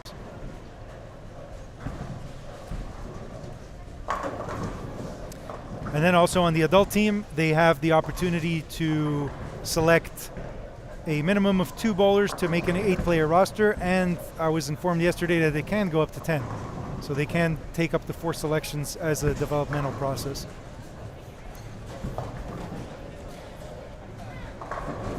So again, we got 6 games on 40-foot Athens today, or this afternoon. Tomorrow, 6 games on 46-foot pattern A. Don't ask me about the name. Don't know. Just called pattern A.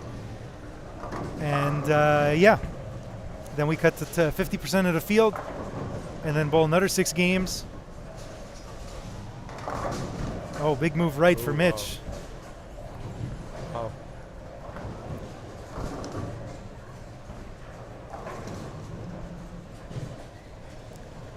No bueno. I don't think we're going to get that interview with Mitch at the end of the game. No. Sorry to burst everyone's bubble. Okay, so here's another good question. If there is a junior or master in the top 6, did they go to the next adult in line? No. No. Top 6 is top 6. So everyone's goal is to make top 6. My first national team, I made the youth team, and I was selected for the adult team that year. I finished 7th. So you can make both. You can double dip. I think Joey Kayak made both. Who else made both at one point? I was on the team with Terry Krawick at one point.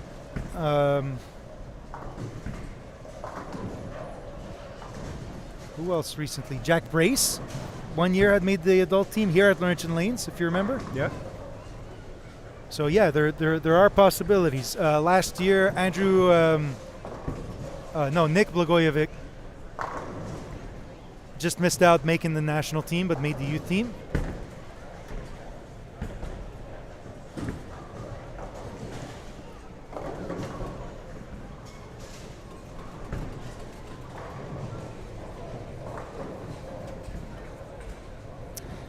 Yes, Marty, it is damn tough to get to the pocket. This is the harder pattern of the bunch, and especially having the more scoreable pattern this morning and then a harder scoring pattern in the afternoon, this is really playing mind games on the people. It was funny because when we went out to lunch, everyone was walking with their, head held high and everything, and the balloon has deflated. Mark, I got word from Brad that Yep. Corrine switched to the Buffa IQ, Okay. and she's got 6 strikes in a row right there. There you go. Good for her, because I never liked that ball. I just found it rolled so early and it really didn't do much. But She finished good her game, so that's good.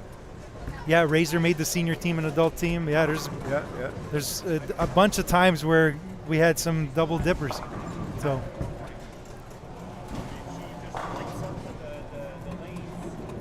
donc la question était encore une fois comment que les joueurs font l'équipe.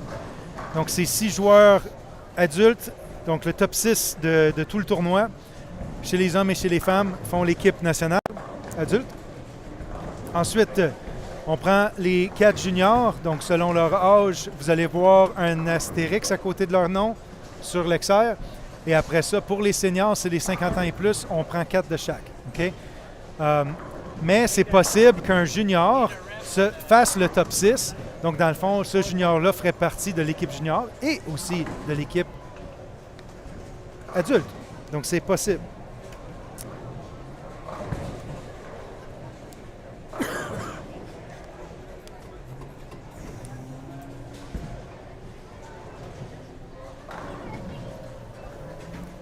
Josh DuPont has a Buffa IQ tour. Thank you guys for supporting that that release that we made. We sold out in like half an hour. It was nuts. Crazy. That was nuts.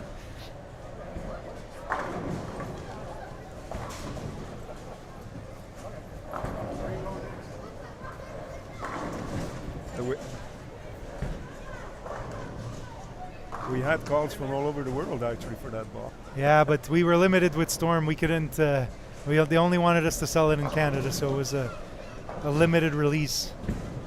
And I know that some of them ended up on eBay, so some guys probably bought them from pro shops here. There it is. There it is. Yeah. Still got a blank in my office. So. Yeah. Huh? Nice. There you go.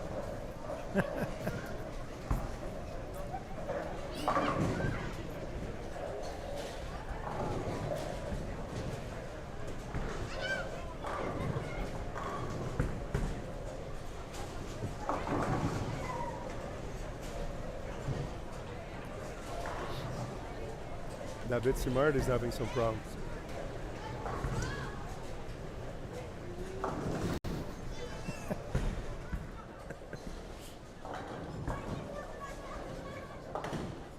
Perdu. Ouvre ton GPS ici. Passe-toi à gauche un peu, prends quelque chose de clean. Qu'est-ce que t'as? Les phases 2. Une zen? Ouais, c'est ça. Essaye-la au 10. Trop haut, là. Trop tard. Ok, c'est pas mauvais. 180, c'est bon là-dessus. Oui. Oui. T'espères. Mais faut que je fais pas mes spells. T'espères.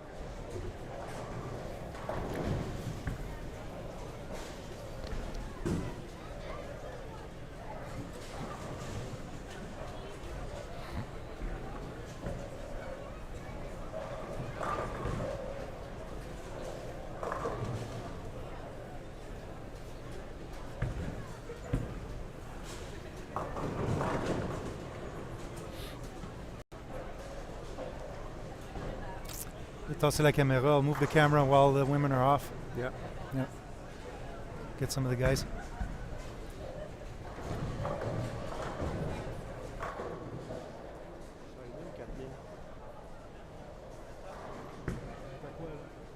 Ta factory finish. Pour qu'elle fasse. Je te dirais de m'indiquer un 3000 dessus. Mais d'où là?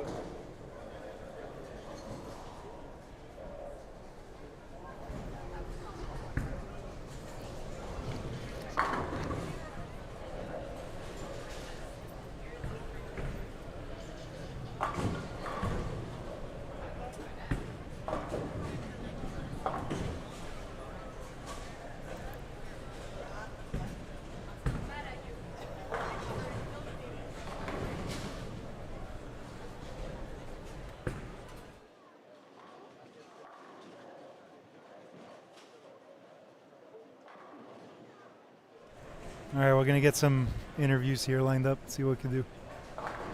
See the other pair at all? 45, 46? No. Well, hopefully my kid will be able to see me.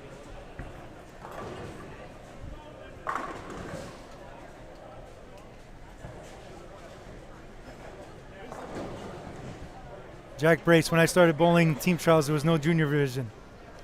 This is wooden bowling balls, man. Back in the day.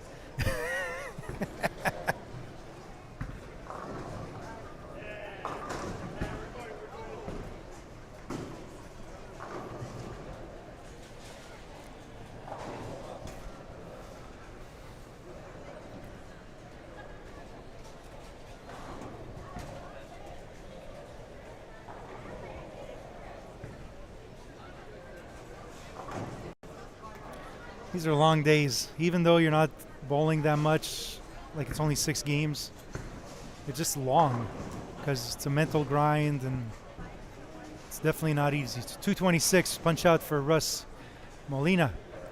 Let's see if we can get him on stream, if I can get his attention. Russ, come. Okay, he's coming. He's coming.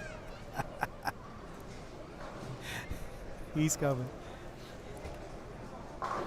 By popular demand in the chat. What, is that all my Planet Bowlers? By popular demand. Yeah. All Just right. move the mic closer to your mouth. There you go. So shout out to your boys, girls, whatever. Sorry about that. So they invited me to go to Mississauga for balut. And Oh, it's all good. What's crazy too? I've never had it. There you go. Okay, well, I got to go talk to your dad, I guess. Oh, Yeah. no, he'll let you know. He'll let There you you know go. for sure. So is this your first team trials? This is my first team trials. Yeah. So let us know. Like the people want to know like what it's like. How was the prep for this? How did you expect? You had a good game there. A little bit of a rocky start. Oh yeah. The first game. So give us a Cliff Notes version of what you're seeing. Well, so first pattern was, so basically I guess the prep for this, we had a sport league down at Classic Bowl during the summer. So we bowled on basically 4 patterns and I think it was like 2 short, 1 medium, 1 long. Okay. Obviously none of this. Yeah. I've never bowled on any of this before. Okay. So I'm kind of taking advice from my guys who have bowled on this. Yep. My guys down at like 900 Bowling Pro Shop. Yep. And yeah, it's just been a little bit of a guessing game. At the same time, looking at obviously the pros. I'm bowling with Mitch. Yeah. Yeah. This was my highest game. Okay. Good. This was my Well, highest. next one's gonna be higher. Oh, well, I gotta move all the way down there. That's it. Go for a walk. Get some steps in. Yeah. Yeah. There, you look at this. #1 fan. They said you have a Lamborghini. Is that true? No. No. Okay, because I was hoping we could go later downtown. Okay. You know? I see Al. I see Vince. What's up, guys? I just had league last night too. Okay.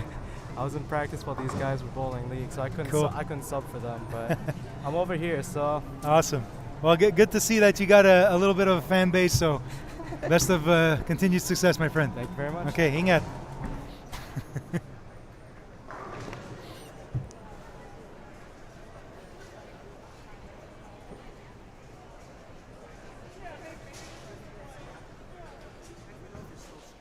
There's something I wanted to say as well. Okay, jump on. Oh no, not that. Okay.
All right.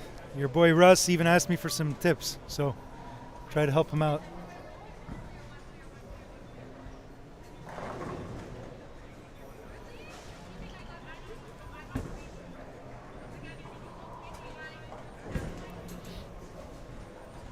Oh, we're in for a treat. We got Goots on the feature pair coming up here. Oh, women are back. Let's switch this over. All right, here we go. All right. So hopefully everyone had a good day at work. 5 o'clock East Coast time. Hope everyone's doing good. J'espère que tout le monde va bien. Rendu 5 heures. Soyez prudents sur la route en retournant à la maison. Donc, l'action recommence chez les femmes ici. On va attendre quelques minutes pour la mise à jour des scores.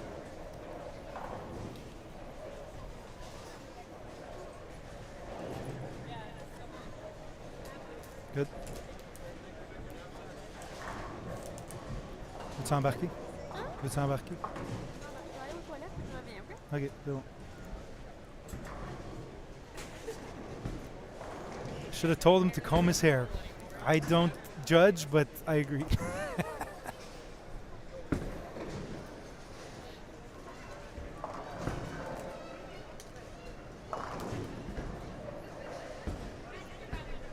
Hey boy, David Simard peut jouer 159 sur la paire à gauche ici. Ça va pas très bien dans le camp de Simard.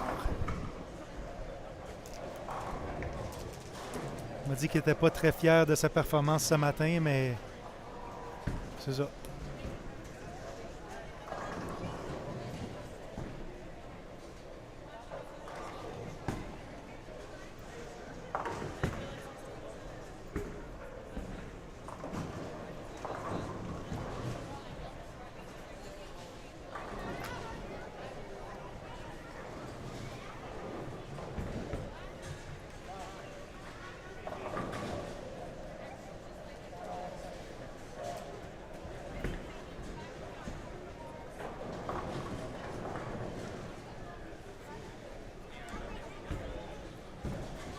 Ça fait plaisir, merci d'être parmi nous.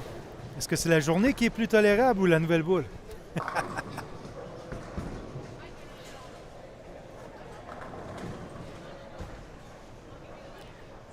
Ça fait une longue journée. Le steak va être bon à soir. Si vous voulez vous joindre à moi, let's go.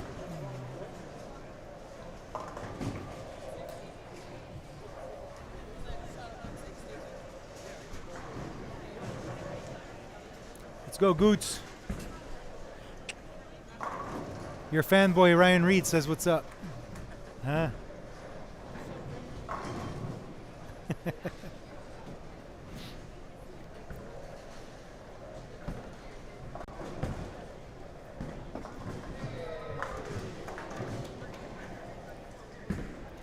Tazi, nouvelle boule, de quel coin, mon ami? Du Québec, la France, la Suisse? Non?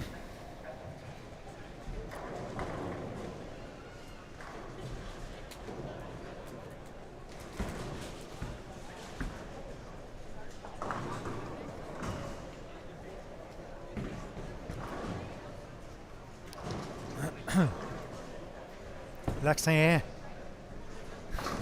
Lac-Saint-Anne.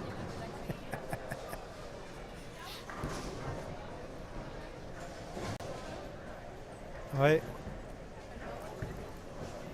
Comme tu veux. Bon, special guest, encore une fois. C'est qui ça? Juste pour être t'entendre, ouais. Ouais, là tu vas m'entendre. Ah oui. Bon, good. Donc, Caroline Lagrange avec nous. Wow! Salut tout le monde. La légende féminine, ma femme. 75 fois membre de l'équipe canadienne. Oui, à peu près. Bon, Dieu, je serais vieille. C'est ça. Donc, ouais, quand même cool que tu puisses venir aujourd'hui. Oui, bien sûr. Puis, as-tu la chance de regarder un peu? Ben, je me suis promenée un petit peu, mais pas encore tant que ça. Là, je t'allais dire bonjour à certaines personnes que ça faisait longtemps que j'avais pas vu, bien évidemment. Mais je veux pas envahir leur espace, si tu veux, là, on s'entend? Oui. Ils sont en compétition, fait que je veux pas les déranger. Fait que j'ai dit bonjour à 2-3 personnes, puis non, je reste loin. OK. T'as pas eu des gens qui « Hey, j'ai de la misère, viens m'aider! » Non, pas vraiment. Ben non. J'ai entendu des gens qui ont de la misère, Ouais, non, c'est... mais non, je vais Donc, pas prendre la je- place pour aller... Ce matin, c'était très... c'était un strike fest, là, comparé à là. Hein. Oui, ça Donc, avait l'air, ouais. disons que la bulle de certaines personnes est gonflée. Ça l'a dégonflé assez rapidement, oui, c'est ça. Des fois, tu joues bien sur un pattern, puis quand que le deuxième arrive, c'est jour et nuit, comme on dit, là. Ouais. Fait Mais que- tu le sais autant que moi que le relage médium devient plus difficile à cause du fait que tu as comme trop d'options. Oui, exactement. Puis- C'est comme, tu deviens comme ton pire ennemi, si tu veux, parce que tu as tellement de choix. Tu peux peut-être faire tellement d'affaires que tu sais pas laquelle va te donner comme le résultat le plus constant, si tu veux, là. Fait que, oui, je suis entièrement d'accord. Moi, des patrons comme ça, j'ai toujours pour m'en dire, c'est mieux de garder la boule comme en avant de toi, pas Ouais. trop la faire curver. Tu veux pas faire de gauche à droite trop. Garder avec de quoi de solide, quelque chose de mât pour être vraiment contrôlable. Puis juste t'assurer que ta main est stable. Mhm. C'est rien de flip, là, comme on dit. Là. Ouais. Tu sais, tu restes proche de la poche, tu fais des neufs, fais tes spares. Puis c'est ça. Ouais. Non, c'est ça. Puis comme mon père disait même tout à l'heure, là, tu l'as manqué, mais des games de 180 ici, là, si c'est ta pire game, là, C'est bon. c'est bon. C'est très bon. Ben Ouais. oui, exactement. Tu sais, si tu fais 9-9-9 tout le temps, puis tu arrives à faire un double, paf 200, tu t'en sors, puis c'est pas... c'est pas- So we've had a lot of comments about, when are we coming back? And there we go, one more run. So I'll let you... Wes, hi Wes. Yeah, I'll let Nice you to take see over a that you're bit. I haven't here. taken a... What do you want me to say? You're leaving I me? haven't taken a break for a while, so No! you entertain. No, So everybody in the chat, No! I'm leaving Carol here by herself for a couple minutes, so just take care of her, Oh my and I'll be goodness. right back. OK. OK, donc je laisse Ok, Caro bye. toute seule pour quelques minutes, donc essayez de l'aider. Merci. Ask me questions. Please, please, please. Posez-moi des questions, s'il vous plaît. Je suis pas DJ comme que Marc fait d'habitude. Donc, Wes est là. Wes, hi, what's up, my friend? My man, always making our shirts. Thank you very much. And then I see Jack Brace. Hi, Jack. Long time no see. And then who else is there? Tony Baston. Finally a pretty sigh. Oh, thank you. Tony, I see you every week. Anyways, and then we have Mathieu Ménard. Hey, Mathieu, salut. Ça va bien, ça va bien. Ça fait du bien d'être dans le bowling encore. And who's there? RDO! What's up, Black Cloud? Ah, ma mère est là. Louise Lagrange. Salut, Caro. Allô, allô, Lalou. Allô, Lulu. Mes parents qui me suivent encore de loin. Art. Hi, Caro. Can you say hi to Lexi and Austin? I will take note, I guess. I will go see them eventually. Artie, where are you? You're not here bowling? How come?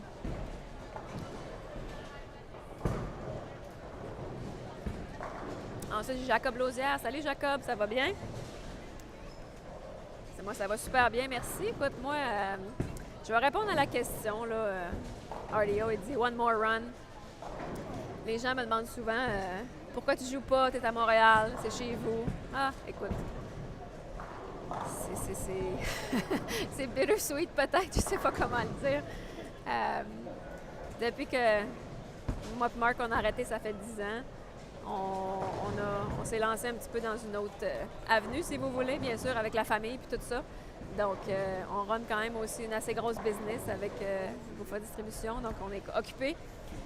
Puis avec la vue des 2 enfants, Brandon il a maintenant 7 ans, puis Brianna a 5 ans. C'est beaucoup de temps, hein? C'est sûr. Ça prend beaucoup de temps, les enfants maintenant, avec l'école, puis les activités, puis tout ça. Puis moi, je suis... bien entendu, la maman. Donc, souvent, Marc, à cette heure, il va partir sur la route un petit peu plus souvent qu'avant, parce que pendant la COVID, ça a été quand même assez tranquille, mais depuis que ça recommence, là, depuis 1 an à peu près, là, Marc, il commence à voyager, puis il y a des projets, donc c'est maman qui doit s'assurer que le fort à la maison tient le coup, donc ça tombe sur moi, mais c'est différent. J'ai pas autant de temps qu'avant, bien sûr. Je joue ma ligue 1 fois par semaine au moins. C'est bon, c'est bon. Je joue le lundi soir ici au Laurentien. mes 3 petites parties par semaine. Quand même une belle gang de monde là, avec Tony Bastone, Tony Broccoli, Randy Rose, Ty Rose. Une couple de noms là, que dans mon temps, c'était quand même des très bons skieurs. So I'm gonna talk a little bit about the question that I guess maybe RDO is asking. One more run. When am I gonna do one more run? I don't know, RD, to be honest. It's kind of a bittersweet feeling to be here because we used to compete in these tournaments and they were always fun to bowl, and it's just a really, really big challenge of having to go through all these patterns. But for me now, life is a bit different. We've had kids, as you know. Mark and I stopped 10 years ago to start a family and all that. So Brandon is now 7 years old and Brianne is 5. So they're at the age where it takes a lot of time. They go to school, they have a lot of homework, and they want to start doing sports, and it's a lot. And having to, I bowl once a week. Thank you very much. I bowl my 3 games a week in my league. That's pretty much all I can give right now, considering my life right now. Yes, I would love to go back or compete in some other events eventually, but I would need to plan ahead and make sure that I have enough time and I prepare enough in order to bowl something, that it be maybe a PWBA event or something in Europe somewhere. We used to like to travel to Europe to do some big tournaments over there, so we'll see. I don't know. Donc, je disais un peu que oui, éventuellement, ce serait le fun là, de recommencer à faire quelques tournois ici puis là, mais c'est toujours difficile avec le combien de temps que j'ai disponible avec les enfants puis les activités puis tout ça. Avec la vie, ça va tellement vite aussi. C'est n'importe quoi. Mais on aimerait ça, éventuellement, leur retourner à essayer de peut-être choisir une compétition par année, mais s'assurer de parce qu'il faut qu'on se prépare. Tu peux pas juste OK, let's go, je m'inscris au tournoi puis that's it, là. Moi, j'ai toujours été le genre de personne qui commençait à me préparer pour un tournoi 4-5 mois d'avance. Donc, si je veux être en mesure d'être vraiment en shape comme que j'étais capable de l'être dans le temps, ben je dois mettre du temps là-dedans. Puis présentement, ben le temps, j'en ai pas tant que ça. Donc, c'est pour ça que ça... Je suis pas encore rendue à l'étape où est-ce que j'ai assez de temps pour recommencer beaucoup, mais on espère que ça va venir.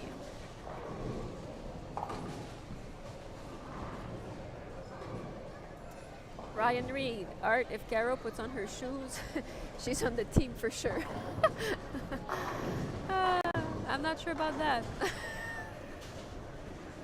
These patterns are pretty challenging, and it's about repetition and making sure you can throw 2 shots in the same spot. And for me right now, bowling on a house shot once a week, I can guarantee you that I don't throw it in the same spot twice.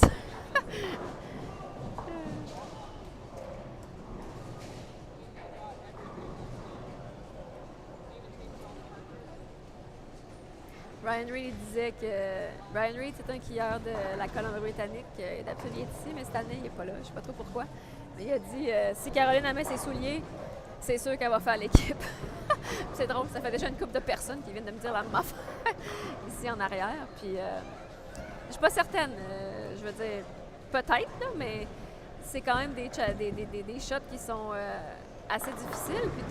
Puis, tu as une marge d'erreur, oui, mais tu n'as pas tant de marge d'erreur que ça. Donc, tu vas être capable quand même de lancer 2 lancers à la même place, on s'entend. Puis, juste avec ma petite ligue du lundi soir, c'est une house shot. Je peux vous garantir que je lance pas tout à la même place.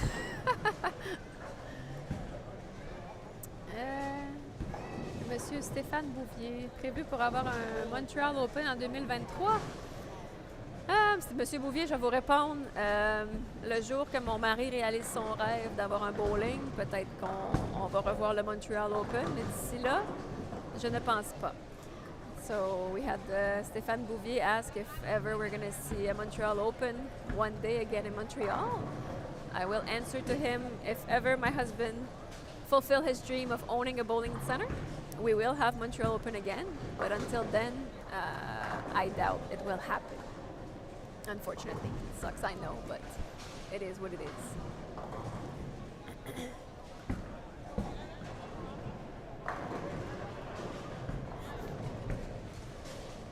Tony, am I really kicking butts in the league, averaging 220? Am I really averaging 220?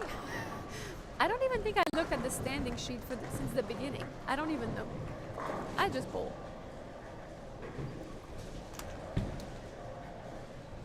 If I beat Mark at the Players Tour? No. Did I? I don't think so. Mark finished with a pretty good game.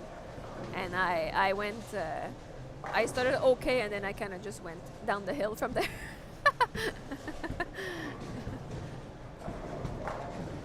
Art Oliver, la fois que j'ai vu Art Oliver, c'est quand j'ai joué le Players Tour au début de l'année. On est allé à Leisure Lanes. C'est à peu près 4h30 de route de Montréal. C'est quand même pas si pire. Puis Art, il m'a demandé si j'avais fini par battre Mark. Mais non, je pense pas. Je pense Mark a fini avec une bonne game, puis moi, ben, j'ai bien commencé, mais j'ai mal fini. Fait que, too bad. Please help. Mark est de retour. Il me regarde puis sourit. Je suis comme, peux-tu m'aider, s'il te plaît? Mais ça va bien. Je fais la discussion avec mes amis, là. Why am I too modest, Ryan? La webcam est fermée. Non, je sais qu'il me voit pas. Mais non, je sais que c'est ça qui est live, là. Je peux là. Je regarde pas trop le bowling, là. Je fais juste parler de mes affaires. Je me pose des questions puis je réponds. Ouais, c'est ça. OK, c'est bon. Yeah. Tu sais que l'improvisation, c'est pas trop mon fort. No, man. That's the idea. We feed off of the chat. Make it fun. That's it. This morning people were sleeping, so... Were they? Nobody was talking?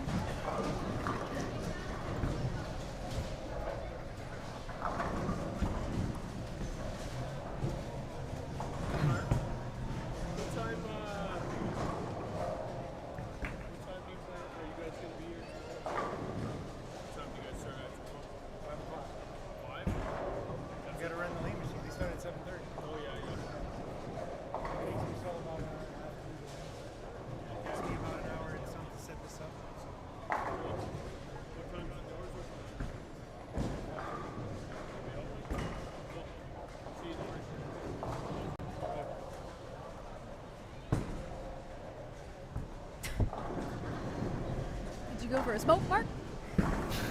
He wishes. No. I went to get some coffee.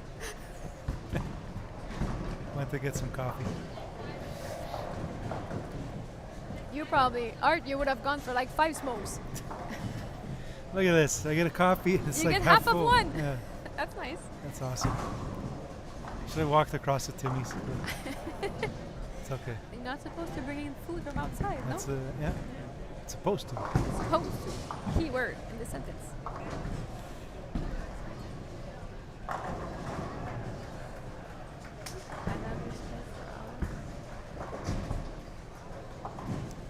How's Goots doing? Double spare strike.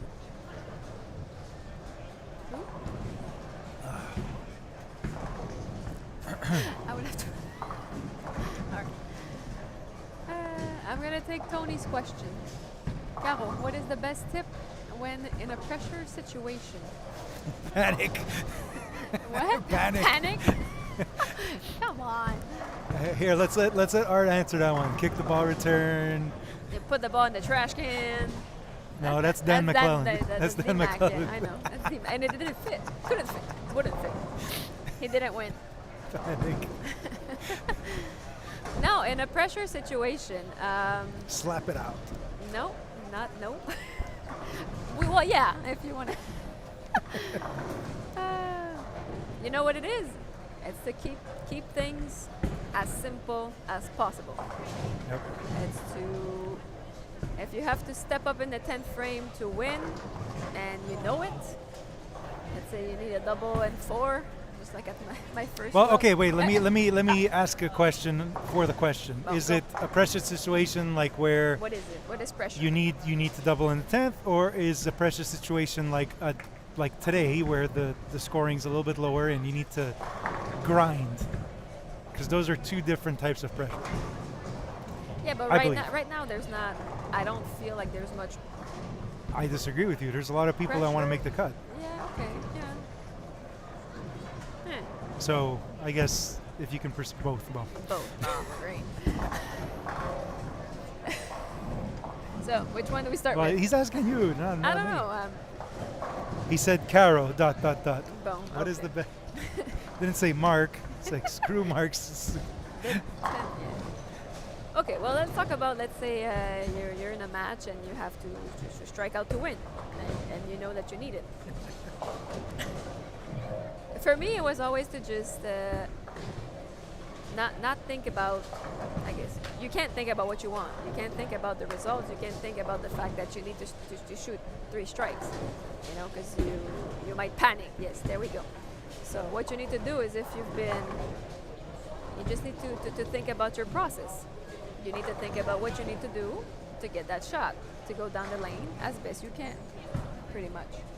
If it is for you to focus on one physical aspect of your game that you always like to think about, just to make sure you go through your routine and make sure you're in the present moment. That's always something that I was very strong believing, I guess, in that, is that you need to make sure that when you step up on the approach, you're ready to throw your shot. If you're thinking about what happened last week at work, you're not ready. You're not in the moment. You're not focused on what you need to do. If you're stepping up on the approach and you're thinking, please don't ring another 10 pin, then what do you think is going to happen? You know, you're either going to make a bad shot or you're going to ring that freaking 10 pin. So you just need to keep things simple and believe in your abilities, you know, like that's yeah, I don't know. What else could I say? Deep breath, visualize what you are to do, yeah. Yeah. Is that Katie speaking or Art? Because that's not That's Art. too, like, that's not that's too good. No, that's too good, Art. You can copy paste that off a Google search. Si je peux te traduire ça? Ben oui, écoute, la question qu'on a eue dans le chat était Caro, 3 petits points. Comment tu traites des situations de Est-ce que tu es sous pression? sous pression? Ouais. Puis moi, dans le fond, j'ai reposé la question en disant est-ce que tu parles de faire un double au 10e carreau ou tu parles de pression comme ce qu'ils sont en train de vivre en ce moment ou est-ce que c'est un pattern difficile puis il faut que tu contrôles le tout? Donc, Ouais, mais littéralement, je pense que la réponse que j'ai donnée peut être appliquée aux 2 situations parce que, tu sais, même si tu es en qualification et tu as beaucoup de parties à jouer, il faut quand même que tu te concentres sur chaque lancé. Tu sais, tu peux pas penser, il faut que je shoot plus 200 aujourd'hui avant que tu l'as fait. Donc, il faut que tu te concentres sur. Tu as 10 carreaux dans une game, puis tu as 2 lancés par carreau, peut-être moins. Si tu es un peu chanceux et tu strikes, mais il faut que tu te concentres ton 100% sur chaque lancé. Il faut pas que tu aies la tête ailleurs.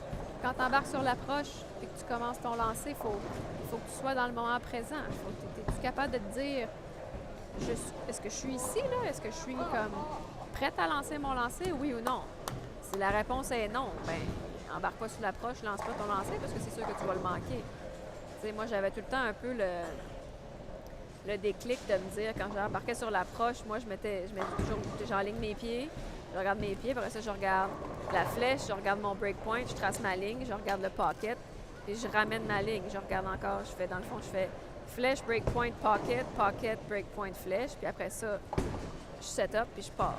Puis, tu sais, quand que j'étais revenue à la ligne de faute, si tu veux, dans ma tête, je me disais tout le temps, t'es-tu prête?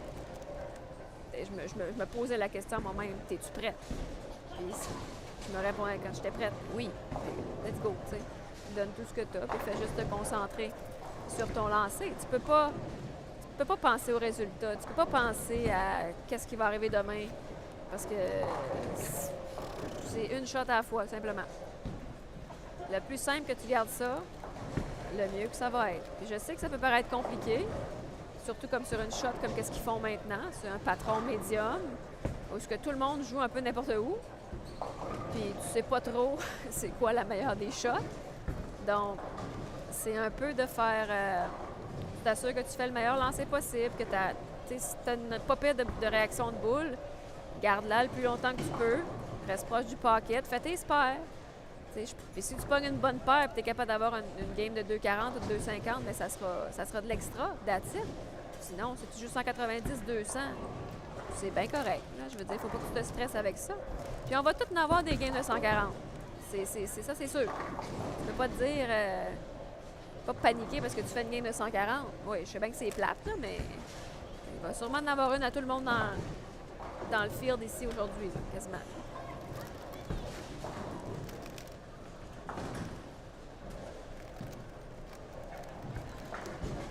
So I was kind of saying that Mark talked about two different pressure situations, I guess, in the 10th frame if you need to strike out or here in qualifying. I would treat them the same way because in the end you have to keep it simple and you have to focus on every single shot. You know, from game 1 to game 6, you still have to give it your all. That's my take on it.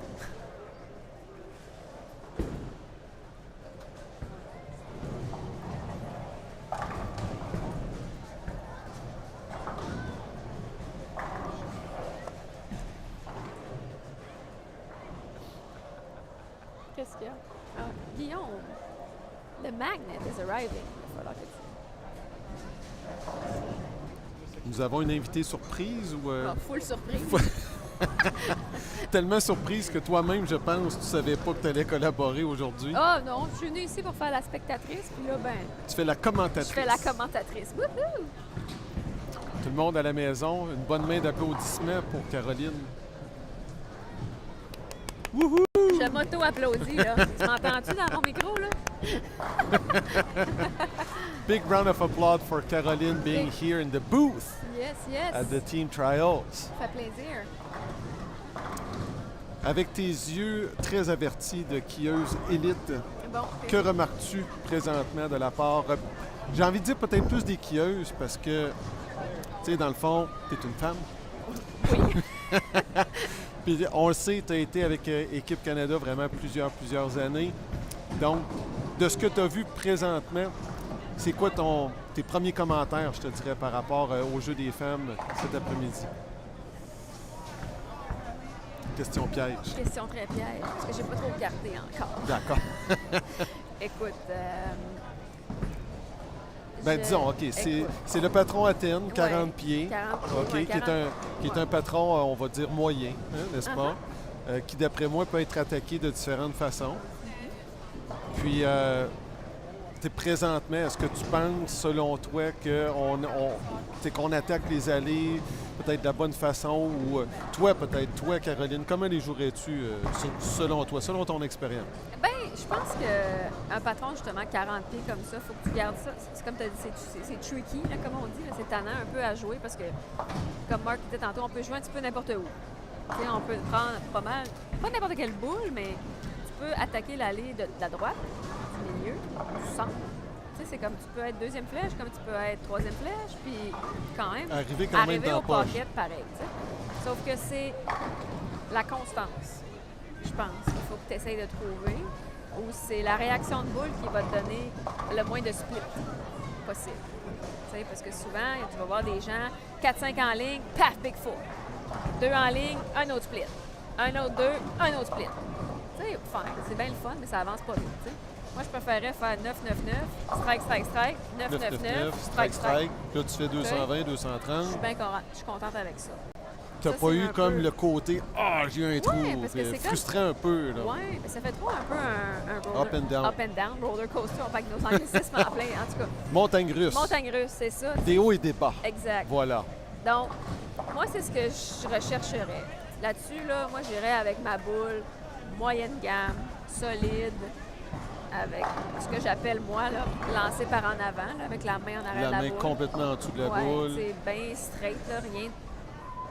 Pas tourner la main, là. Pas Twisted Québec. Non, là. pas pantoute. Puis j'irais juste, tu t'assures, il faut que ton break... Tu vois le breakpoint où est-ce qu'il est, là, à peu près, ça devrait être à peu près autour de 10, là. Oui. T'sais. Fait que tu vas chercher à peu près, là, parce que ce qui est fait, on l'a rentré, tu as le marqueur au bout de l'allée, là. Tu vois très bien le marqueur. Fait que, peu importe de où tu attaques l'allée, il faut que tu te rendes au breakpoint. Fait que, essaye de vraiment faire en sorte que ta boule se rend là-bas, puis c'est toi après ça qui va choisir Je prends une boule plus forte, je prends une boule moins forte. Polie, je dirais peut-être pas, là. Ouais. Non. Moi, j'avais jamais des boules polies dans mon sac. Je pouvais m'acheter et prendre des boules polies, mais je les scoffais. Aucune boule polie dans mon sac. Ça, c'était la recette Jamais. de la grange. Oublie ça. Ça, c'est non, non, non. Puis, toi, tu étais à l'aise où? Sur Moi, un j'étais patron plus à comme ça, l'aise t'étais-tu plus commencer. sur le long du dallo ou plus quatrième flèche? Mais tu sais, si Ou, le dallo marche, ça peut être une belle place. C'est tentant, là. C'est très tentant. Parce Parce qu'il qu'il n'y a doit pas avoir- grand monde qui était capable d'aller jouer là. Ouais, je me doutais un T'sais, peu. Puis moi, quand je jouais, là, écoute, j'étais capable d'aller 2-2. Tu sais, les gens, c'est quoi ce 2-2? Ben, c'est que tu regardes la deuxième planche, là, Ta boule qui passe est à là, 25 cents du dallo, là, puis il faut qu'elle passe là. Il faut qu'elle passe là au flèche. et voilà. Puis, tu sais, moi, j'aimais ça aller jouer là. En bon C'est pas québécois, tout le monde. ben douette. Ouais. Tu sais, Jean-Sébastien Lessard, là, Oui. ça tenait un qui était capable de faire ça. Ben, puis même un certain Marc était capable de le Aussi. faire. Hein? Oui, quand même. Moins, mais non. On va pas y en enlever, Moins là. que toi. Ben non, Moins ben que non. toi, soyons Non, mais honnêtes. tu sais- Non, non, ben, Fait que si tu es capable sur un 40 pieds de tout le temps rester à l'extérieur de tout le monde, Ça, tu comme ça- jamais de trafic, tu peux trouver une belle constance. Mhm. Et tu peux peut-être comme t'en sortir très bien. Sauf si ça marche pas, parce que ça peut arriver que ça marche pas, on s'entend, là. Tout dépendant de la surface de l'allée ou ben, du cross que tu as, ça peut arriver là, que l'extérieur soit pas en jeu.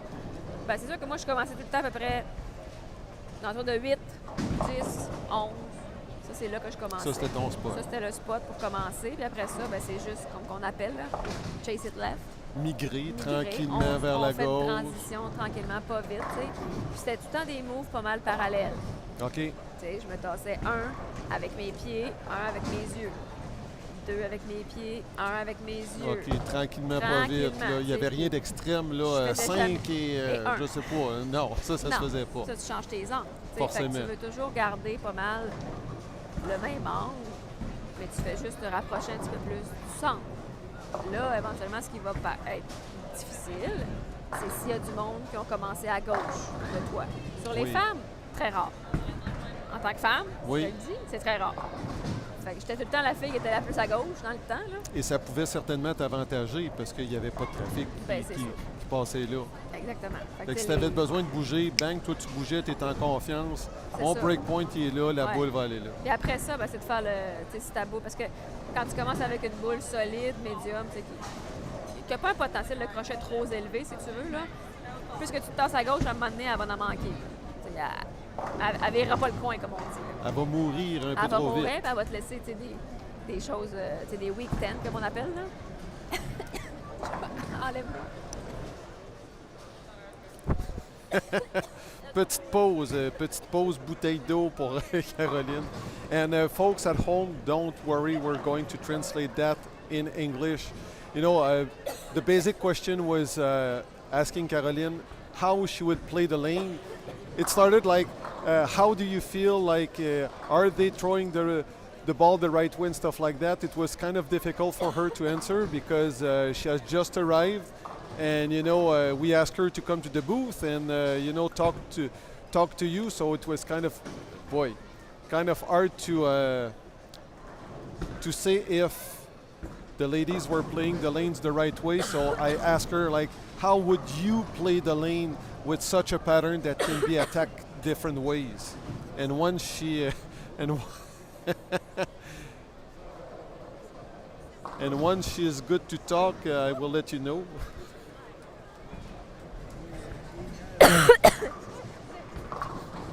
On va se réessayer. Sorry, hein, my bad. I'm not used to speaking this much. Do you need a tissue, something? Non, non, I'll be fine. I You're need good? more water. Je t'arrête. Je suis allée la remplir tantôt, je prends toute la boîte. So this is like Bon, can you repeat the question? yeah, sure. Well, same question, but in English. Like it's a medium pattern. It can be attacked different ways. And, you know, we can play outside, we can play inside. But, like, what would be your strategy being here, seeing this pattern? Yeah. I know that you like to play straight up the gutter, but you can be also really good playing fourth arrow. So tell us, Right. like, your feeling about this kind of pattern. So yeah, so the medium pattern for me, it's always a tricky one. It's always the one where you want to stay out of trouble because you can get in trouble pretty easily. Because you can attack it from many different angles, I feel like sometimes people get confused, and Because in there are the so many end- possibilities. Yeah, and in the end, they don't know what's going on. Like if they lose it, they're like, what? Like what do I do? You know? And it's just for me, when there's a medium pattern, I always try the outside. You have to check if the outside is in play, because if it's in play, and when I mean outside, I don't mean up 8. You mean I mean outside. up to, like go as far as you can right and try to play it as straight as possible. As if there is half of the ball that looks Yeah. in the gutter and the other half on the lane. Like to the right of board 5. You know, like the first arrow, right of it. So try to see if that's in play. If it is, you might find consistency there, because not a lot of people are going to go play there, and you might end up being alone, and you're going to see consistency from pair to pair, which is going to be nice. If it's not in play, then you need to kind of work your magic and figure out. I always used to like to take like a medium solid ball, medium strong, solid ball with surface on it, but always keeping my hand really up the back of it and not doing much with my hand, like no turn or anything. Like Just no. let the ball go Just and let the ball roll. do its job. Exactly. So, and I would always start like about 8, 10, or 11, like close to second arrow. That was kind of my starting point. And we have, yeah, that's nice. That was kind of always my starting point, and I would just keep migrating slowly to the left, you know, making small moves, like parallel moves that we call, you know, 1-2-1 left, 1-1, 2-1. 2-2, like 2-2 even. Nothing extreme, like Nothing 5 and extreme. 1. No, because 'cause as you you were don't- saying in French, you would change all the angles That's and right. You don't how wanna the change ball your would angles. react, you know? Exactly. So you want to keep your moves consistent and parallel and just slow. And eventually, the more you move left, you might need to make a ball change. You might need to change something in order for you to get that kick, I guess, that Yeah. kick in the back, the 10 pin to fall, because you know a medium ball. Eventually, the more you go to the more you move left, eventually you're gonna have those weak 10 pins, and you're gonna see that the carry is gonna go away. Yeah, because the ball like will lose all its energy Yeah. like midway to the pocket or midway to the pin. Say. Exactly. So yeah. So for me, that's kind of how I like to approach it, and try to keep it simple. Like if you're lucky enough to catch a good pair where you can, you know, do a couple strikes back to back to back and get out there with 240, fine. But if you get out of your game always with 190, you know, you have go to make a 9 move. spare, 9 spare, 8 spare. Like if you hit the pocket and you get 9, it's a lot more easy to pick up a 9, you know, a 1 count. Yeah, Then absolutely. a split, then always a bucket, A or 7 count, a 3 6 the- 10, yeah. or a 3 6 9 10. You know, like you're complicating your life. A lot. Understand? Yeah. So I would much rather see 999 spares, 999 strike strike, 999 strike strike, than 6 in a row split, 2 in a row split, 2 in a row split. It's like you do the frustrating game. You know, like, oh, I throw a good ones, and then the next frame, bam. What am I doing? You know, no, but you know, Yeah, it what's plays- your language? I And know. we're live. I was like, no.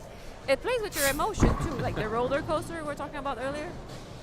You don't want to have that roller coaster all the time. Especially during this kind of tournament because, Yeah, because it's this is a long. long format. Exactly. So You if try to you're fight- always up, down, it's hard on your body, on your mind also to take all this. Yeah.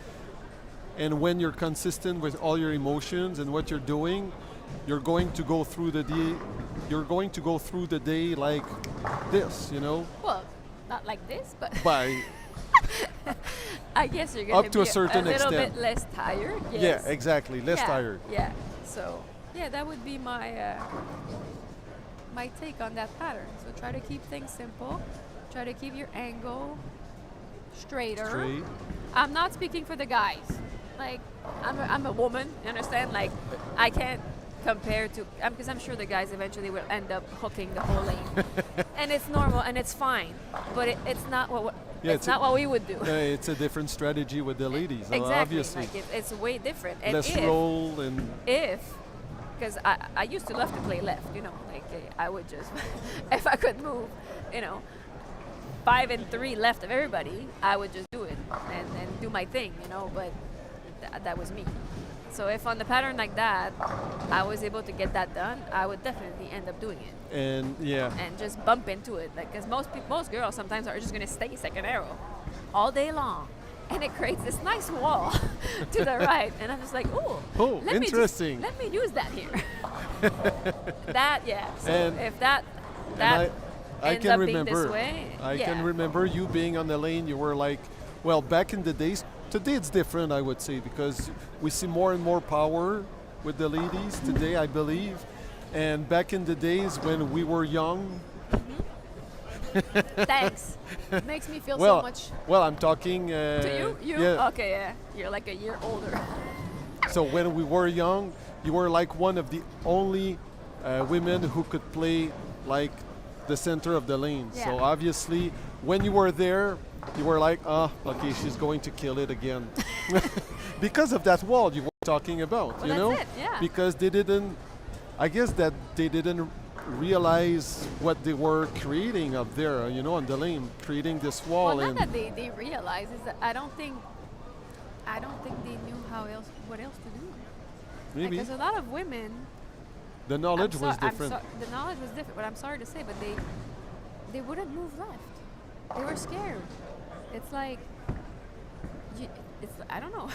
Like I always used to practice with guys, Mhm. with Mark, with Danik, with Jonathan Simoneau. Like all these guys, I used to rev it a lot, and I used to practice with them all the time. And they were like, not laughing at me, but they were like, "Carol, you need to learn to hold the ball." And I'm like, okay, but that's it. Let's do it. Okay, well, stand on 35 and just aim right. And I'm like, okay. And they're Can I like, do this? figure out a way to get your ball to get to the pocket. If it's slowing down, if it's learning a new hand position, Mhm. if it's do what you need to do to get the ball to get to the pocket, standing That's it. left.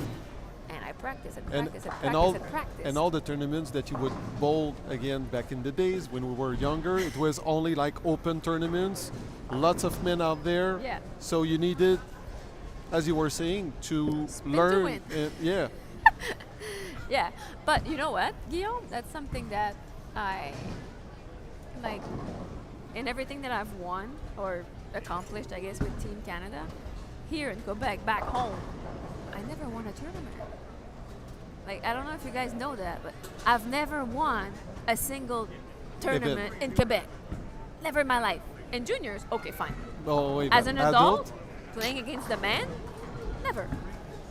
It's So, kind of like, weird, eh? Yeah. So like, like I don't.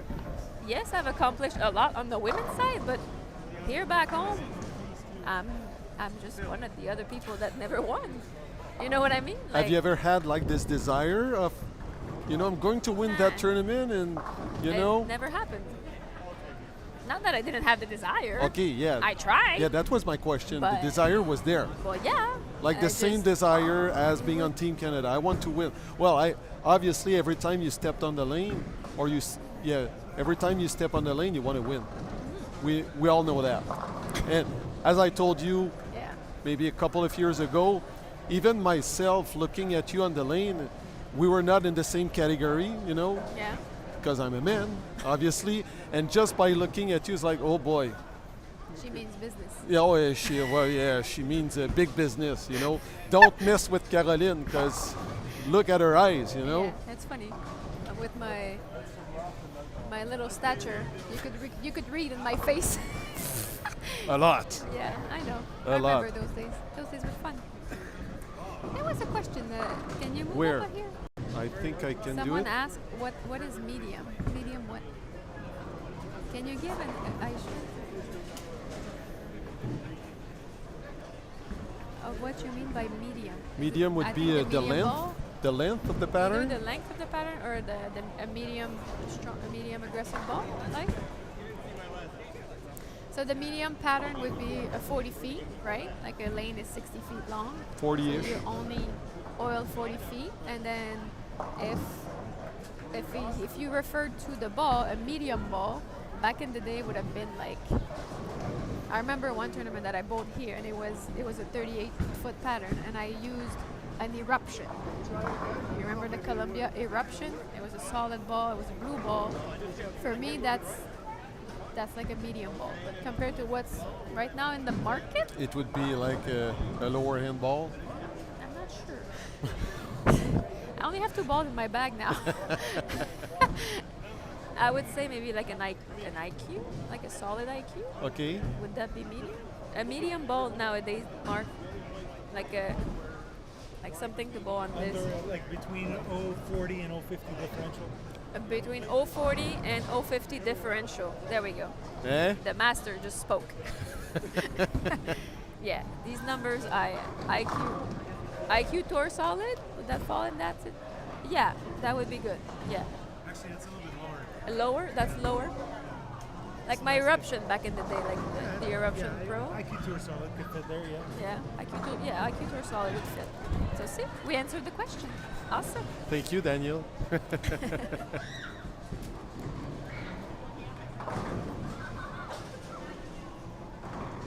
Puis là, ben, dans le fond, Caroline, Oui, on peut excuse. peut-être prendre des nouvelles de toi. Là, aujourd'hui, qu'est-ce qui se passe du côté de ta carrière? Ça va en chercher d'autres.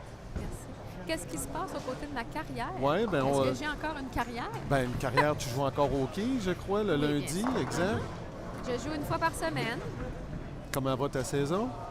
Ça va bien. Apparemment que j'ai 220 de moyenne, je savais pas. OK. Je regarde Tu sais, pas la les fille stats. qui suit des statistiques, Je là. non, c'est ça, je regarde. J'arrive, je mets mes souliers, je m'amuse avec mes 3 coéquipiers. Puis on passe des bonnes soirées, ça va bien. Je fais mes 3 games. Tu joues ici au Laurentien. Oui, exact? exactement. Ouais. J'ai fait lundi, j'ai joué, j'ai fait 6,58. C'est rien de spécial, mais c'est correct. J'ai fait 2,34, 2,6, 2,18, je pense, je sais plus trop là. Puis, c'était bien. puis tu as été forcé de jouer un tournoi cette année. Et toi, vas-tu me parler Non, de ça, non. sérieux? Non, mais tu as quand même joué le tournoi Baker. Puis je trouve ça intéressant que tu aies joué le tournoi Baker parce que ta carrière universitaire, Oui. c'était beaucoup ce format de jeu-là, dans le fond, qui était mis en valeur, un jeu d'équipe comme ça. Puis peut-être juste savoir comment tu as trouvé ça de retourner dans cette formule-là de Baker. Ah, ben c'est sûr que c'est une formule qui est le fun à jouer, là, on s'entend. Tu rien que 2 carreaux dans la partie pour toi, puis c'est... Il faut que tu t'assures que la communication avec ton équipe est là, parce que tu veux... Il faut que l'autre personne performe pour que tu puisses performer. Fait que c'est pas rien que ton score qui compte, puis c'est vraiment... Là, tout ce que les autres font, c'est important. Fait que si ton coéquipier split en partant, ben peut-être qu'il a manqué un move. Peut-être qu'il peut te le dire. J'ai vraiment bien lancé, puis j'ai rentré en pleine face. Fais quelque chose. Move left. Move left, c'est ça. When in doubt, move left. Bouge à gauche. Fait que ça, c'était le fun. Mais aussi, ce qui rend la chose difficile, c'est que j'ai joué avec des gens que j'ai joué avec Marc, j'ai joué avec Mario Iso, senior, j'ai joué avec mon coéquipier, justement, qui joue ma ligue le lundi, William Ching. Mais Marc, ça fait longtemps que je n'ai pas joué avec, fine, mais on se connaît bien. Mais les 2 autres, je les connais, je les côtoie, mais je suis en allée de 15. Pas habitué c'est de autre jouer en chose. équipe, mettons, Ben, avec c'est ça, les tu sais, autres, puis discuter stratégie. Oui, puis- mais c'est ça, tu sais, parce que quand on était au collège, à l'université à Wichita State, je vivais avec la même équipe tout le temps, C'est une puis les famille. filles, c'était, tu sais, on se connaissait, puis on passait à travers des discussions où ce qu'on se disait, j'aime ça entendre ça, j'aime pas ça entendre ça.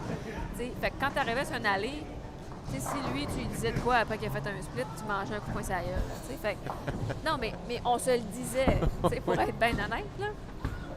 Fait que quand tu apprends à jouer avec quelqu'un souvent, tu apprends ce qu'il aime et ce qu'il aime pas, puis tu sais quoi leur dire.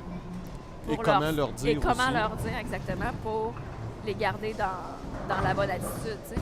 Fait que de jouer avec des gens que tu connais pas trop, c'est tout le temps un peu comme on marche un peu On sur fait les attention œufs, un on tout fait petit peu. attention, on sait pas trop si on leur en dit trop. Parce que des fois, tu peux mêler les gens si tu te mets à parler de réaction de boule, puis de ci, puis de ça à chaque lancer. Il y a des gens, des fois, qui aiment ça rester simple. On parle pas trop, puis je fais mes petites affaires, puis tout va bien. Au pire, dis-moi Mais de il y me a- tasser de 2 planches, mais Genre, mais tu sais, il y a d'autres personnes qui veulent tout savoir, là, tu sais. Fait que ça dépend. Mais c'était une belle expérience, je veux dire. Mario Iso, c'est un senior, puis ça fait longtemps qu'on joue avec lui. Il est ouais, gentil. c'est un vieux de la vieille. C'est un Il y vieux en de a la vu vieille, d'autres. comme on dit, c'est hein? ça, tu sais. Mais c'était le format était bon, mais j'ai trouvé la formule un petit peu trop longue, là, parce qu'on a joué, comme tu sais, de 11 à minuit. Disons que pour une fille qui joue 3 games par semaine, j'ai trouvé ma journée très, très longue. Ça t'a remis dans le bain assez vite. En Hein? tout cas, j'ai été raqué le lendemain. Flex au flex, là où ça fait mal. Là. Non, c'est icy hot.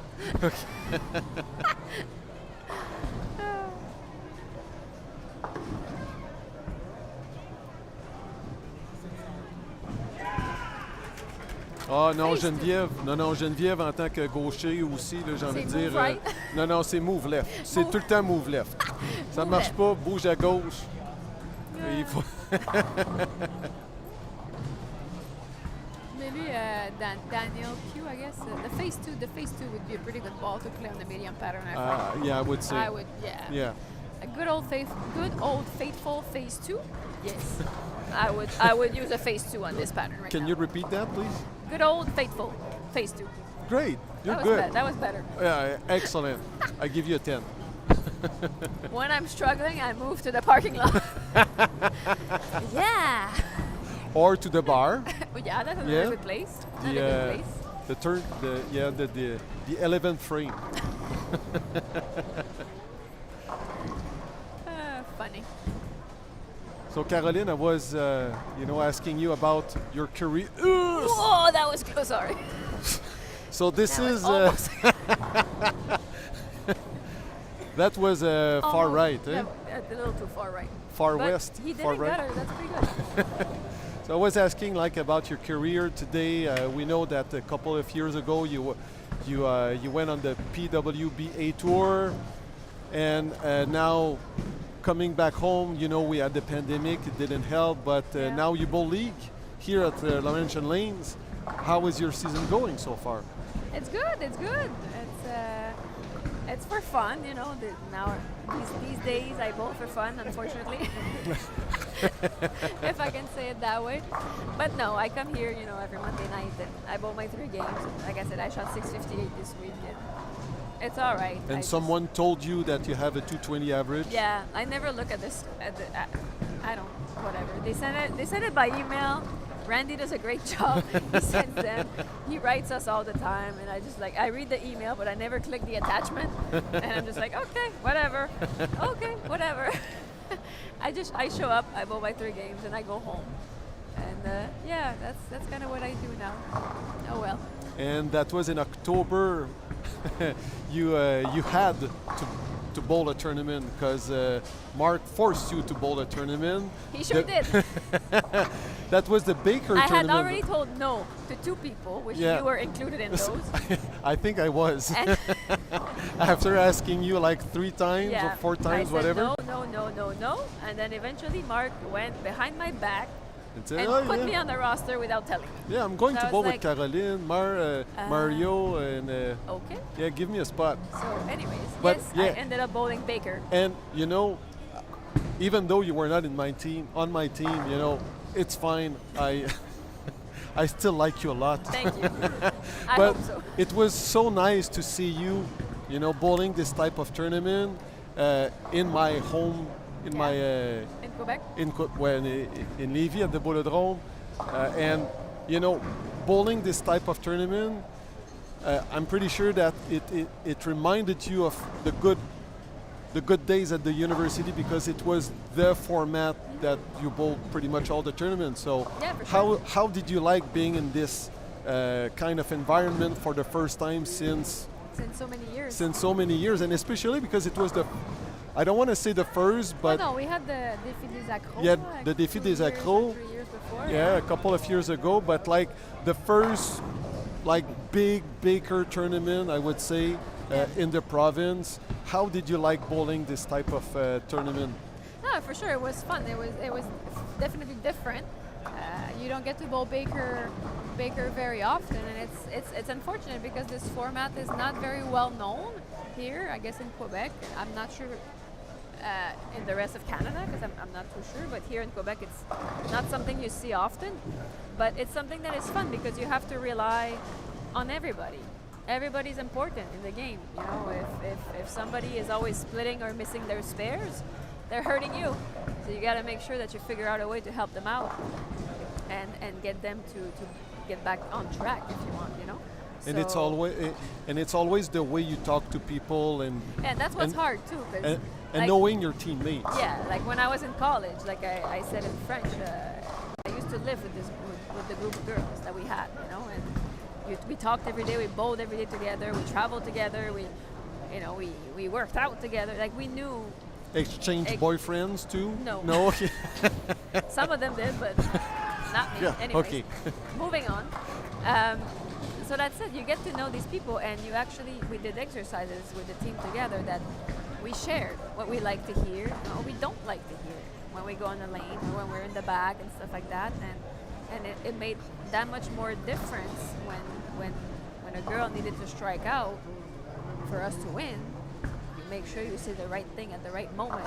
You don't mess with her head by saying a comment like when she doesn't want to hear it. You understand? But when you play, like that tournament that we played a couple of Levy? months back, I bowled with Mark. I know my husband, we've bowled together for a long time, but even him sometimes. And he told me I was always giving him 2 high fives with 2 hands. And he hates this. Like, he can't stand it. And I didn't remember. But I did it the whole day. The whole day? And the next day he was like, could you like just have, and I was like, you should have just told me, man. Because I always give 2 high fives because the other guys always did it, and he always likes to just do 1. And I always, so I was like, okay, I guess I was the bad teammate right there, you know? But the other people that we played with was fun. We had Mario Izzo, senior, which is a guy that's been bowling here in Montreal for years. I used to watch him as a kid, and he's a good friend of our family, and he's just nice. But it's just, I don't know, like what he likes to hear, what he or if he really cares about it, or like the way that he reads the lane compared to how I read the lane. You know, sometimes the words you use when you speak to someone will make a big difference. will make a big difference, because he might not understand what you want to say, or he might get it in the wrong way, or like it's always pretty iffy, but it makes it interesting. And in the end, I understand it's the score and you end up winning or not winning, but the communication aspect of playing Baker is awesome. It's cool. Yeah, I really liked it. I missed it. It was fun to have it back, but the tournament was too long. Yeah, but don't look at me. I was just Mr. Lexer I know. doing my thing. Like I said, I was dead the next day.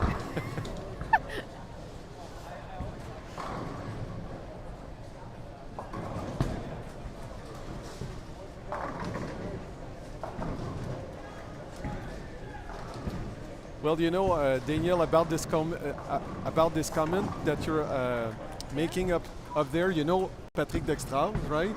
No. Do I know Patrick Dextrade? I think know. you do. Yeah. And you know, when we bowl with him, it's like, and I think this is something that you brought up when you were teammates. It's like don't give up. Yeah. No. Am I giving up right now? No, just let's talk keep about going. one thing. Keep going. Continue. Let's talk about one thing. Yes, when you play with other people, or even the way you talk to yourself. I'm gonna say it. You know, sometimes you step up on the approach and you say, like this guy said, don't miss it. You have a 10 pin and you've missed 5 in your day, and you get up on the approach and you need it. And you, in your head, before you start, you say, don't miss it again. What do you think's gonna happen? Yeah, chances are that you're going to miss it. You're gonna freaking miss it. Yeah, of course. Duh. Like you're gonna say duh, but it's stupid. But we all do it. Okay? Yeah, this is something we have to work on. Of course, it's something And you you have know, to train work our on. The brain way- to think this way. Yeah, and my teammate, like you said, Patrick Dextrade and Pascal, his brother, and Eric Paquette, they were my team, and they always told me, like, Don't c'est give quoi? up. Non, mais en français, c'est lâche pas. Lâche pas. Ouais, lâche pas. Lâche pas. In French, it's lâche pas, but in English, it means don't give up. Don't give up. Hey, don't give up. Don't give up. And I turned around and I looked at him and I'm like, stop. That's enough. Stop. You're always saying negative words. I'm like, just say continue. Tell me to just continue. Stop telling me to don't give up. like, I'm not giving up. I would never give up, first I of all. am, well, It's not in my personality to give up, you know? I am actually trying, Exactly. to I'm do trying. good. I just talk to me in a positive way. And in French, it was the same thing. It was lâche pas, lâche pas. Oh, lâche pas, oh, lâche pas. And I was like, continue, continue, continue. And seriously, it took me years. It took me 3 years for them to Before they understand? before they understood. Oh, crap. But I made it. They eventually looked at me, and even to this day, sometimes we see each other and they're like, "Hey, continue, Right. hey, continue." And you know what? And it's cool. And I do the same And now it's as well. great, yeah. When I, even though it's a single event or my league, whatever, I Yeah. always say, hey, let's go. Yeah. Keep going, continue. Yeah. Even though, you miss a spear, it's like, okay, it's part of a game and, Yeah. move on and continue. That's it. As simple as that. And then once you say this and you explain that, I had to explain. That's right. Yeah, you have to because explain. your brain doesn't understand the negative. The brain doesn't understand negative. So if you tell him, "Don't miss it," your brain hears, "Miss it." That's the big thing in that, and that's something that I learned in college. It's my coaches. They explained that your brain apparently doesn't understand the negative. So every time you speak negative to yourself, you're telling your brain to do that. the negative. Exactly. So it's counterproductive. Yes, it is. And like I said, with my teammates, it took me years to accomplish just to change that wording and what they were saying, even between themselves, but that can be applied to you individually, the way you speak to yourself. Same thing. You're always scared of missing the 10 pin, and you always tell yourself when you step up on the approach, don't miss it. Yeah, of course you're gonna miss it. It's like, get that spear. Change your wording to that's it. Pick it up. Knock Make it a good down. shot. Yeah. I love my 10 pin. I always pick up my 10 pin. No, but I love it. You're my I best understand. friend. Whatever it is that you need to say in your head for you to get that 10 pin, I always make a good shot. Something even super general, like, yeah, the don'ts are pretty bad.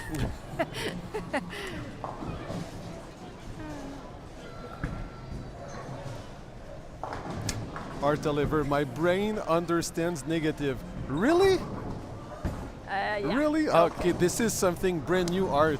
Thank you for sharing.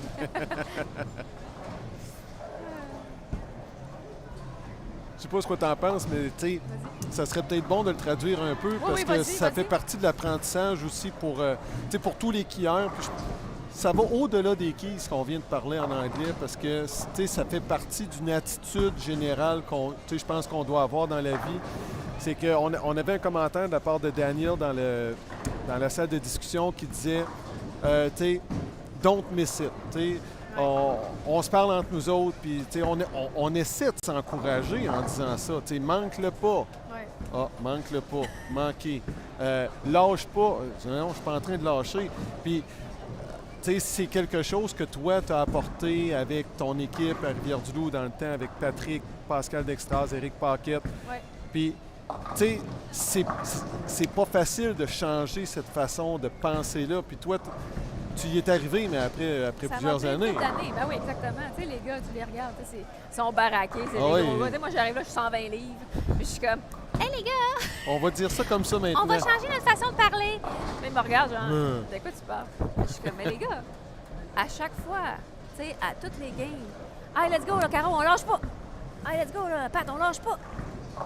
Je les regarde, puis je suis comme, Je suis en train de lâcher. ouais, tu sais, c'est parce que ça me tente pas. Non, je lâche pas. C'est pas dans ma personnalité. Je suis pas une genre de quilleuse qui va juste lâcher. Là. C'est Je sais ça, pas quoi d'autre dire, là. s'effondrer, S'effondrer, puis, puis, tu sais, pas essayer de trouver de solution. Exactement. Tu sais, laisser ça là, puis ben, je m'en sac, tu sais. Fait que je me suis assise en année avec eux autres, puis je les ai regardés, puis j'étais comme, je veux pas comme vous niaiser. J'ai dit, j'aimerais Sérieux? vraiment ça, qu'on arrête de dire ça. J'ai dit, dites-moi quelque chose de positif, quelque chose de bon. Tu sais, de me dire, mettons, si je manque, je sais pas, moi, je manque une réserve, tu sais, si tu jouerais avec quelqu'un, tu le dirais-tu? Hey, manque la pas. Yeah. Tu sais, des fois, ça nous arrive qu'on embarque sur l'allée puis on se dit nous autres mêmes, ah merde, j'ai la 10, ah, il manque la peau. Qu'est-ce que tu penses que tu vas faire? Tu vas la manquer. Manque. Ah, C'est ça. donne de l'eau. Ce que j'ai dit tantôt, c'est que quand j'étais au collège, ils nous ont enseigné le fait que notre cerveau, apparemment, je ne suis pas psychologue, là, peu importe, là, mais notre cerveau, apparemment, ne comprend pas la négation. Fait que si tu le dis, manque la peau, ben c'est manque la. Tu sais, lâche pas, ben C'est lâche. lâché. C'est ça, ton cerveau comprend ça. Fait que quand tu es sur l'allée, quand tu joues avec n'importe qui, puis c'est tout le temps des encouragements, mais négatifs. C'est ça, les gens veulent quand C'est même comme- bien faire, Oui, mais ils ne se entièrement. prennent pas de la bonne façon. Porte attention, c'était juste à ligue la semaine prochaine. Comment de Hey, monde qui trop vont dire ça? souvent. Trop Ah, souvent. lâche pas, hein, lâche pas. Le mot lâche pas, c'est l'enfer. Tu sais, t'es sur 11, 10-11 abats consécutifs. Hey, tu lâches lâche pas, pas! hein, tu vas l'avoir. C'est comme, Quoi? allô? De quoi tu parles, là, man? Je suis pas en train de lâcher, je n'ai 11 dans la poche. C'est ça. Allô? Fait que c'est ça. Changez les mots que vous utilisez pour des mots positifs. Et moi, avec les gars, le lâche pas, on l'a mis à la poubelle, puis on a pris le mot continue. Ah, continue. Tu sais, tu n'as 6 en ligne. Continue. Ben oui. C'est la seule affaire que tu peux faire, hein? C'est ça que je veux faire. Je veux continuer, ça. justement. Si tu plaques la 10, ben, hey, ramasse-la, hein? Va la chercher. C'est ça. On dit c'est qui le C'est boss. ça. Dis pas manque la peau. Yeah. C'est ça. Là, Fait tu vas qu'il le... faut vraiment watcher la façon qu'on parle à nous-mêmes. Parce que souvent, on sait bien que les quilles, c'est individuel beaucoup. C'est plus rare qu'on joue en équipe. Quand tu sais, même. Quand même. Fait que c'est ça. Mais C'est- même à c'est- soi-même, là. Tu sais, à Ah, mais soi-même, nous, c'est facile, hein? il y a trop de personnes Te qui rentrer disent- dans le plancher toi-même individuellement, c'est facile, hein? Ben, on est les meilleurs, je crois, Tu dis, à, mais ça. à se détruire, là, disons ça comme ça. là. Exact. T'sais, on est les meilleurs. On est notre propre ennemi Exact, c'est sur ça. un allée-quille.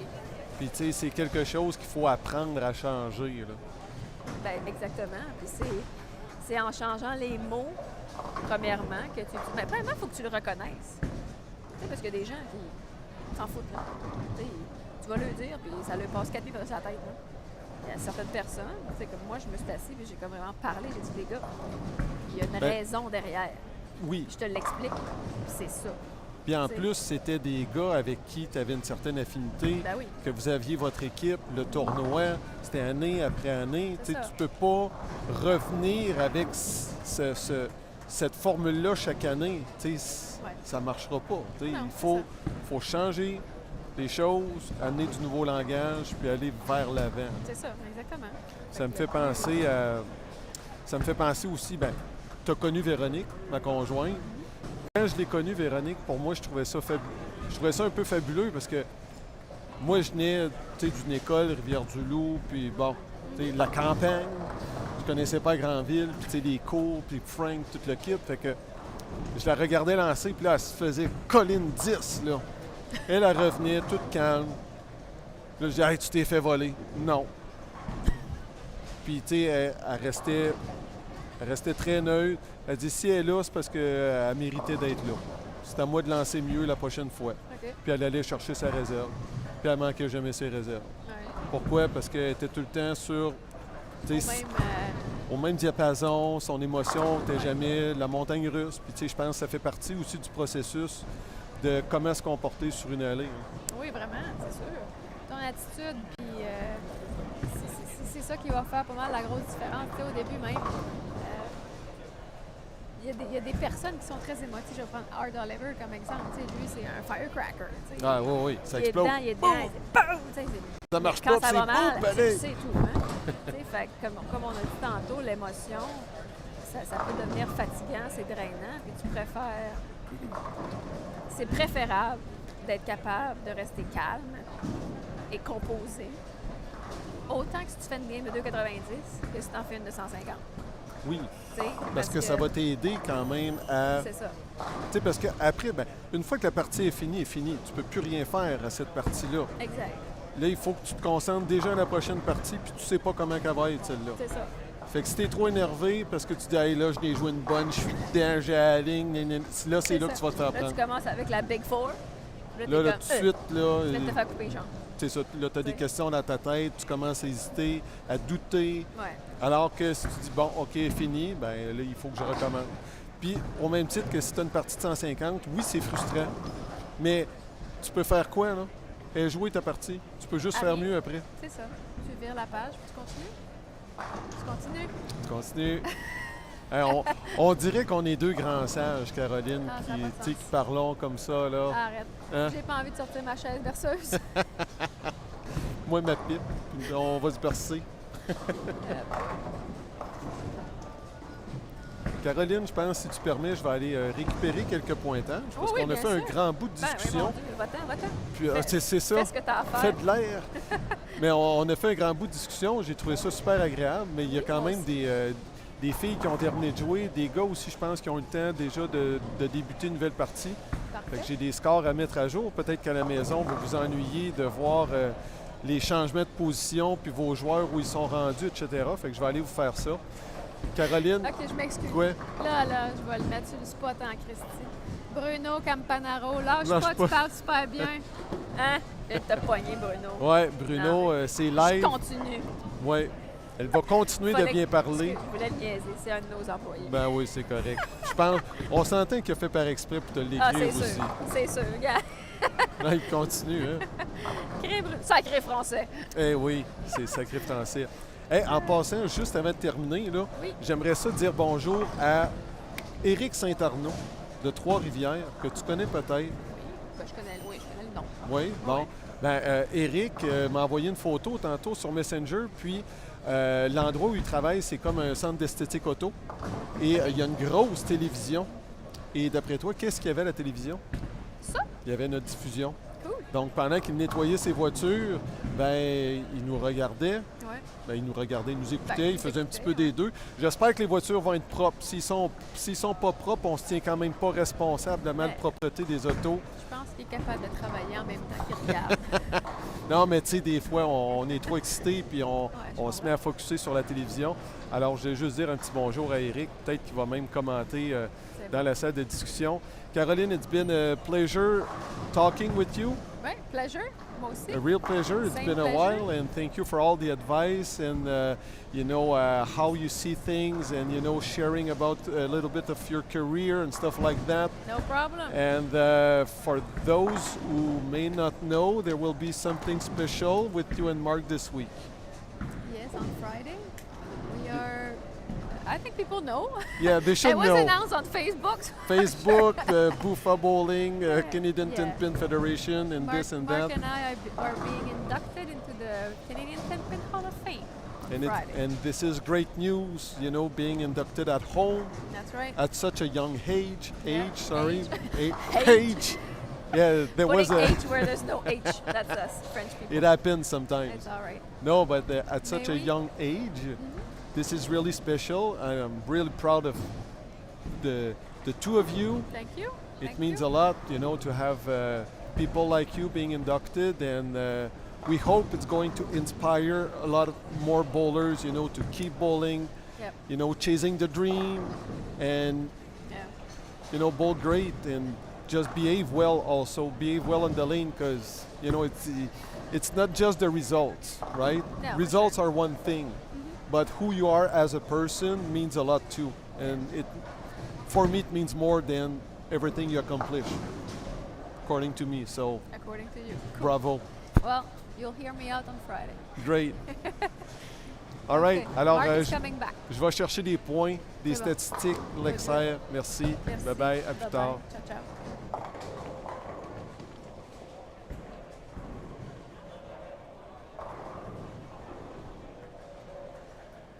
Il y a lui, là, ici. Si tu peux.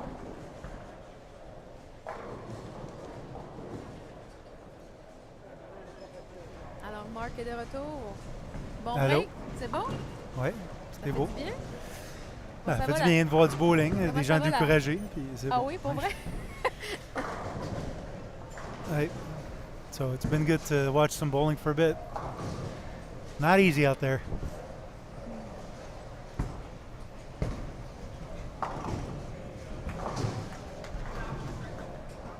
Donc, c'est ça, there was a question, how does one stay on top of transition fast?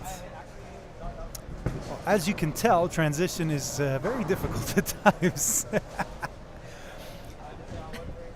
So early in the broadcast, I spoke about watching bowling and watching where the ball slows down front to back.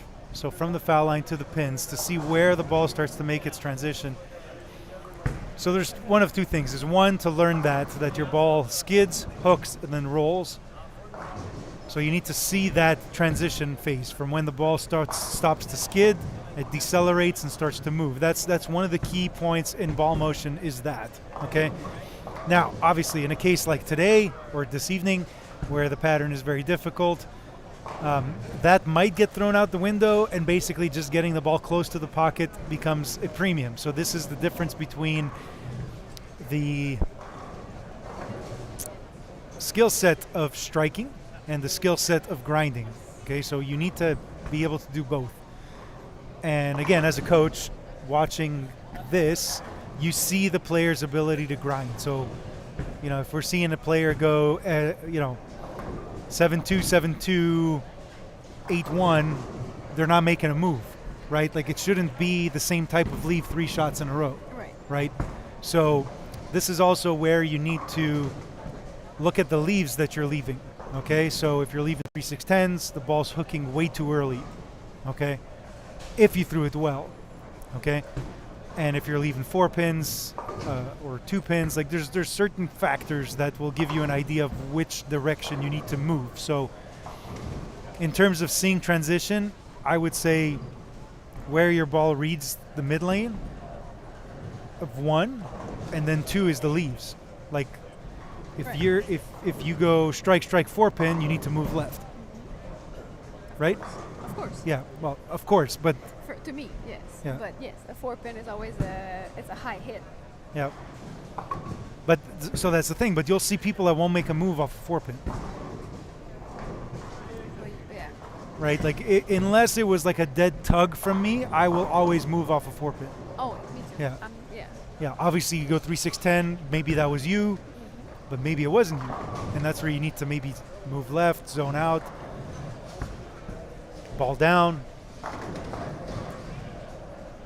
See, so like Jacob leaving the 10 pin there, a little bit shaky. In a game like this, that was okay, you know, but now, 140 is no bueno. But that's it. Like I find right now, like for him right now, I find, like I understand he's a two-handed guy and he likes to hook it and move left and stuff like that, but to me, his ball is too shiny. I agree. Yeah. You know, like his ball is doing the Yeah.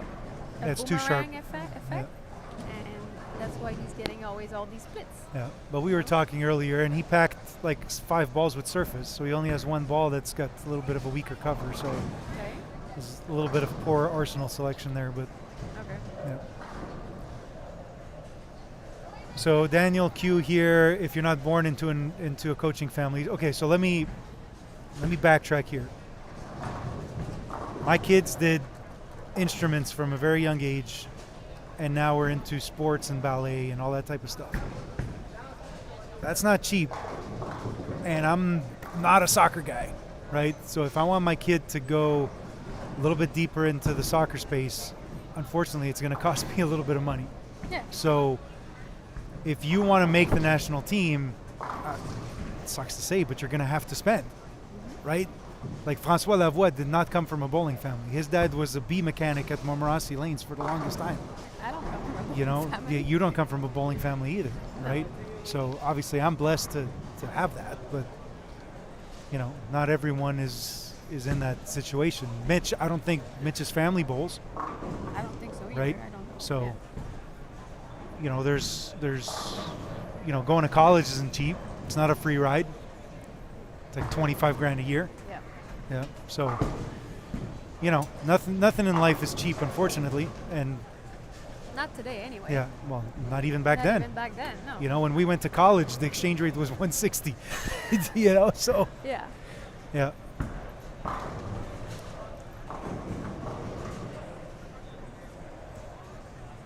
And if anything, today the knowledge is a little bit more attainable because we didn't have the rule of 31 for lane patterns. We didn't have. Hang on, I just gotta ask.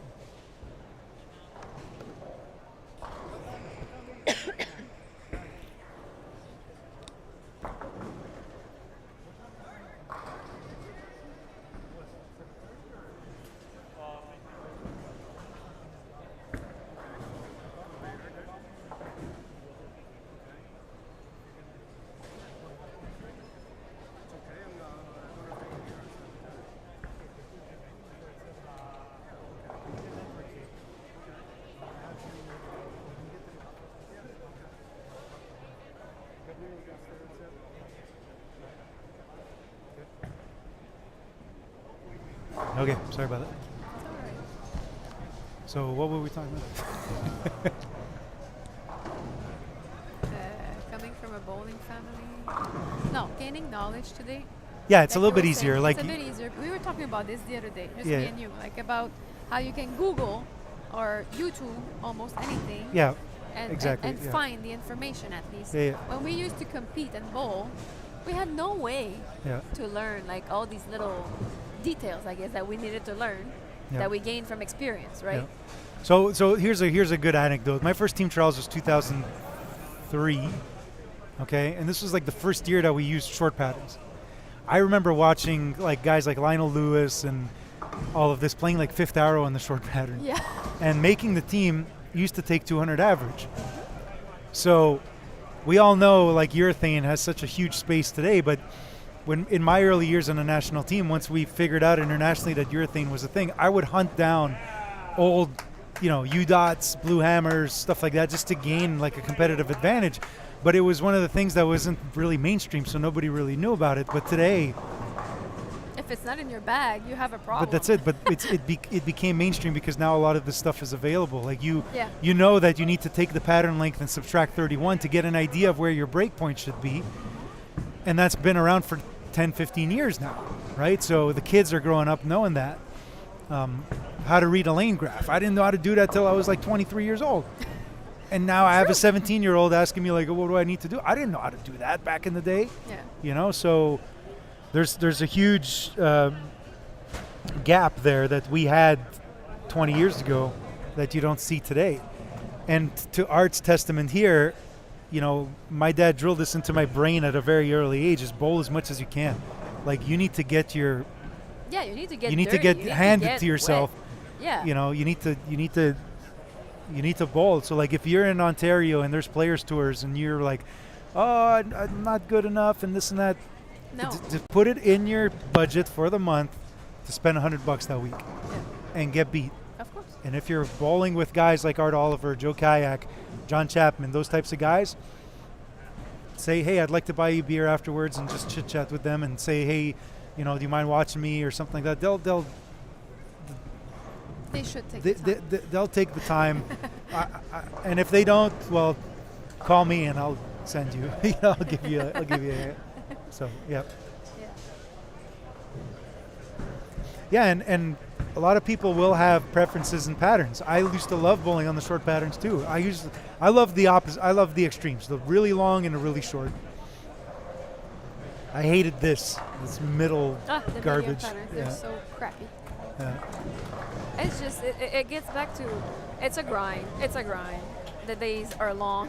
Yep. And it's like, I just need to get out of this day. Get 9, move on. Ouais. Donc, on parlait dans le chat, il y avait quelqu'un qui avait dit, tu sais, t'es pas né dans les quilles, c'est très difficile. Tiens, vire donc la caméra. Parce que, La personne dans le chat disait, si t'es pas né dans une famille de quilles, c'est difficile d'avoir du coaching, c'est cher. Puis, ouais. dans le fond, j'ai donné mon petit 2 cents là-dessus. Écoute, on a 2 jeunes enfants, 5 et 7 ans, qui jouent au quilles, oui. Ils sont chanceux de nous avoir, mais ils jouent à d'autres sports, ils jouent des instruments, puis ça coûte cher. T'sais? Donc, c'est pas juste dans les quilles que ça coûte cher.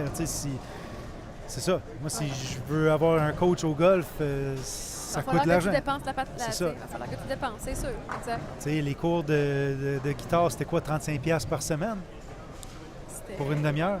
C'est ça. Donc, c'est pas juste dans les quilles que ça coûte cher, c'est dans n'importe quoi. Puis, si on regarde des joueurs comme François Lavoie, puis tout, son père, c'était le mécanicien pas au Le Bourgneuf, mais à Frontenac. Puis, c'est pas des gens qui viennent d'une famille de quilles. Ils ont payé leur stock, ils ont payé la pratique, pareil avec toi. Non, mais c'est ça. Tu as travaillé comme barmaid chez Christian dans le temps, puis oui, tu as passé du temps dans le bowling, puis c'est un peu ça. C'est ça. Ma famille, nous, mes parents, c'était pas des quilleurs avides déjà. Là, on a commencé à jouer ensemble en famille là, pour nous introduire. Fait qu'on a juste comme pogné la piqûre ensemble. Après ça, oui, c'est sûr qu'il a fallu que mes parents dépensent pour des cours, des affaires, puis de l'équipement, mais c'est comme dans n'importe quel sport. Il n'y a rien de cheap, là, je suis d'accord avec ça, là, mais it is what it is.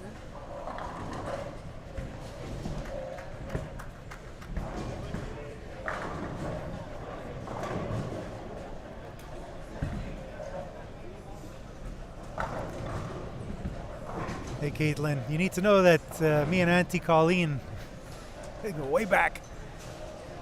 So when I see Insco, it's like I get Frank all the time. People call me Frank, right? I know. So- You hate that. Well, I hate it. He hates Yeah. it with a passion. Bit of an age gap there, but Yeah. yeah.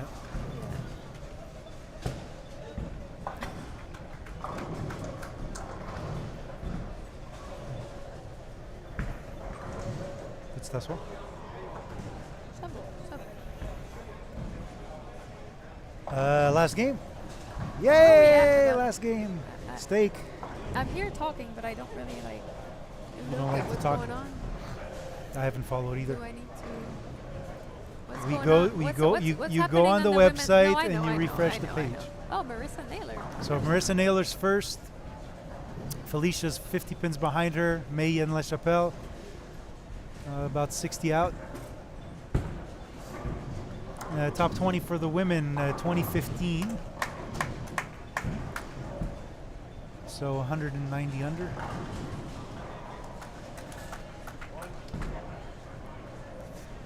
And there you go.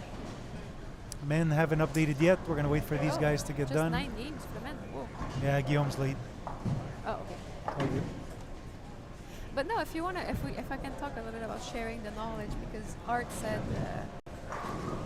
just need to ask questions, right? Mhm. Like some people sometimes are afraid, I guess, to come up to either me or you, like to talk and ask questions and stuff like that. And I actually have someone that came up to me this year, and I wanted to kind of share that with everybody. I have Tiffany Griffith that came up to me, like when we went to bowl the Players Tour together. Yep. What was that, September, when we went to Leisure Yep, Lane? yep. Okay. So in September, Tiffany, she comes up to me and she's like, would it be possible for like us to like chit chat, or if I could just pick your brain to like ask you a few questions about what you think of certain things? And I was like, oh, okay, cool. Like I was just a little surprised that she came up to me and asked me that, and I was like, sure, no problem. So we Yep. started chit chatting on Messenger, and I ended up like giving her some pretty decent information about how I used to train, or I used to prepare to go for tournaments and stuff that I learned in college and things like that. So it was just out of the blue. She asked for help, and I just answered the call. And she was actually, we spoke for about 6 weeks, once a week, prior to this tournament. And she was kind of going through a rough patch, and I kind of explained to her like how to get out of it, or give her some tools to do good. And I think one of the big thing for her is that she didn't know how to practice or what to practice, So I gave her some information about, first of all, spare shooting. Spare shooting is the most Yeah. important thing for this tournament. If you don't pick up your spares, you're missing the cut. Or, I don't know, anyways. So you need to make Yeah, sure especially on the that women's side. yeah, on Yeah. the women's. I told her, I was like, if you shoot a $190 every game, and you go 9 spare, 9 spare, 9 spare, 9 spare, and then you go double, oh, there you go, 210. Yeah, bonus. Bonus, exactly. And it's nice to see that. See, she's sitting now in 7th place, and Yep. she's been bowling pretty consistent. And I just try to tell her to like make sure you keep things simple, and you just make small move, go slowly. But the big thing for her was knowing how to pick up her spares. Yep. And I've always felt like we had success at this event because we were very process oriented, and we kind of knew, okay, this pattern we're going to play here, Yeah. this thing we're going to do this. And so when you get to the lanes, at least you have some sort of guidance, where there's other people in the field that just don't. So Yeah. if you just stay grounded and Yeah. like you said, one thing at a time, Exactly. don't press the panic button, and you're good, and you make your spares, right? So. Yeah. Donc, donc des excellents commentaires ici, merci beaucoup. Ouais. Donc, comme on disait, des fois, les gens sont intimidés pour venir nous parler. Parler. Nous, moi puis toi, ou même d'autres joueurs. Puis comme tu disais dans ton histoire, on est allé jouer le Players Tour en septembre, puis Tiffany Griffith était venue te voir pour te demander, hey, tu sais, ça te dérange-tu si on chatte un peu? Puis tu as fait plusieurs appels avec elle en soirée, ou est-ce que tu sais, vous avez juste appelé? Puis, Non, c'est ça. c'est ça. Elle m'a Jaser juste- entre filles, là, puis c'est ça. Exact. Elle dit, tu sais, elle voulait juste un peu savoir comment que moi je faisais, comment je me préparais, à quoi que je pensais quand j'étais sur l'allée, tu sais, des affaires du genre. Fait que j'ai vraiment partagé avec elle plusieurs trucs que j'ai appris à travers ma carrière, tu sais, avec l'expérience, puis à travers le fait que j'étais allée aux États-Unis, tout ça. Puis il y a plein de choses, je trouve, au niveau mental, les gens ils savent pas. Ils savent pas comment voir la chose. Ils savent pas comment réagir devant des situations. Ils ont toujours tendance à se décourager, tu sais, puis à pas voir le côté positif. On en a parlé tantôt. Puis il y a aussi une chose que je trouve qui est la chose un peu la plus importante aussi, c'est les réserves. On dirait que les gens, des fois, ils oublient comment faire le sport. Puis avec Tiffany, c'était une chose qui était quand même assez importante parce qu'elle me l'a dit. Elle m'a dit, quand je vais pratiquer, elle dit, je sais pas quoi pratiquer. Elle dit, je vais pratiquer puis je joue, tu sais. Mais il faut que tu aies un but dans la vie, tu sais. Je veux dire, tu vas pratiquer quelque chose pour t'améliorer. Tu vas pas juste pratiquer pour pratiquer des strikes. On s'en fout de pratiquer des strikes. Il faut pratiquer les réserves, premièrement. Tu sais, si tu fais 9-9-9, 8-9-9, tu fais tout le temps tes spares, tu arrives à une game à 190 puis tu n'as même pas striké. C'est fantastique. Je veux dire, chez les femmes, surtout, tu n'auras pas besoin de jouer 235 de moyenne pour faire la cote, là. Ouais. C'est pas ça. C'est faire les réserves. Fait que déjà que j'ai partagé avec elle une façon de comment faire ses spares, premièrement. Puis ensuite de ça, ben, j'ai parlé un peu de rester calme dans le moment présent, puis tout ça, parce qu'elle, elle me disait qu'elle avait beaucoup d'anxiété. C'est comme, elle avait de l'anxiété avant Tout de le monde commencer. est anxieux dans un tournoi. Il faut que les gens comprennent ça aussi. Mais c'est ça, tu sais, Ouais. puis elle avait l'air de dire que c'était comme un problème. Là, j'étais comme, non, j'ai dit, l'anxiété, c'est une émotion. Tu sais, tout le monde est anxieux, tout le monde est stressé. Là, c'est normal d'avoir des papillons dans le ventre avant un événement. C'est normal. Je veux dire, j'en ai gagné des championnats canadiens, puis à chaque fois que j'ai commencé un tournoi, j'ai des papillons dans le ventre. Pas parce que je ne l'ai pas fait, là, pas parce que je sais pas ce qui va se passer, mais juste parce que C'est un test de soi. Puis, l'anticipation, puis exactement. Fait que les papillons dans le ventre, c'est normal. Puis il faut que c'est l'attitude que tu prends par rapport à ces papillons-là qui vont faire en sorte que ça va faire la différence. Tu vas prendre le côté panique ou tu vas prendre le côté, OK, ils sont là, puis c'est correct, puis je sais quoi faire. Tu sais, je vais rester calme, je vais respirer pour passer à travers, puis tout ça. Fait que je trouve, des fois, c'est dans cet aspect-là que les gens, ils manquent d'apprentissage, je trouve. Donc, c'est sûr que nous, on a eu la chance d'aller aux States et d'apprendre tous ces trucs-là, mais quand même. Fait que j'avais trouvé ça le fun que Tiffany, elle me demande au Players Tour pour de l'aide. Puis j'ai quand même passé beaucoup de temps avec elle. Là. Je l'appelais une fois par semaine. Puis on s'est jasé. Puis je lui ai donné un petit peu mes secrets de comment que je faisais. Puis c'est le fun de voir que présentement, elle est en 7e position. Puis ça va quand même bien. Donc, depuis le matin que je la texte, je dis un lancer à la fois. T'sais, c'est juste ça qu'il faut que tu fasses. Tu te concentres à faire un lancer à la fois. That's it. As-tu manqué quelque chose?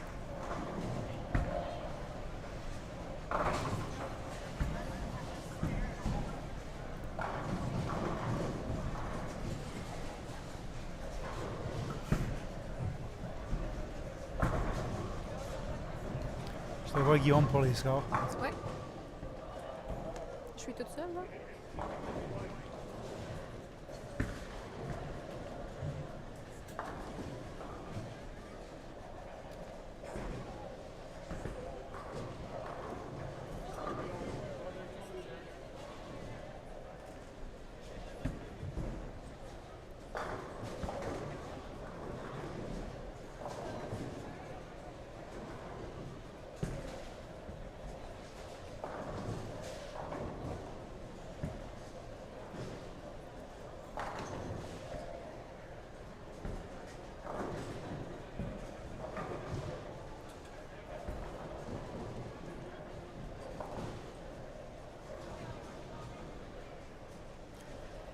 ça continue. Je suis toujours là.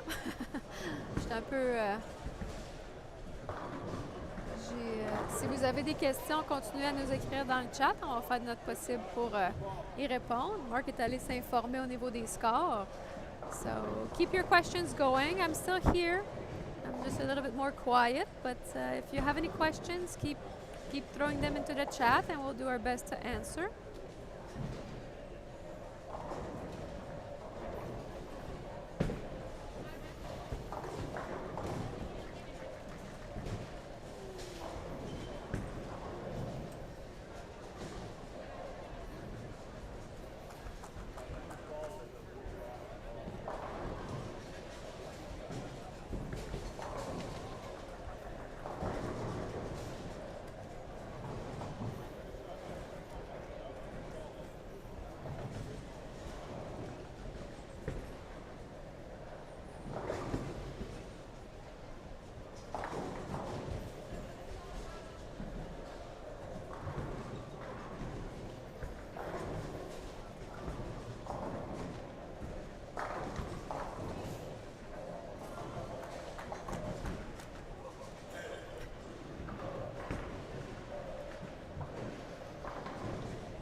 On a Jacob Lausière qui pose une question. Il dit, le fait d'être là en live, ça te donne-tu envie d'en faire partie? C'est sûr, hein? C'est sûr qu'il y a une partie de moi qui me dit que j'aimerais s'embarquer ces allées puis voir si je suis encore capable, mais en même temps, je pense que la passion des quilles va toujours, ça reste toujours, hein, on s'entend.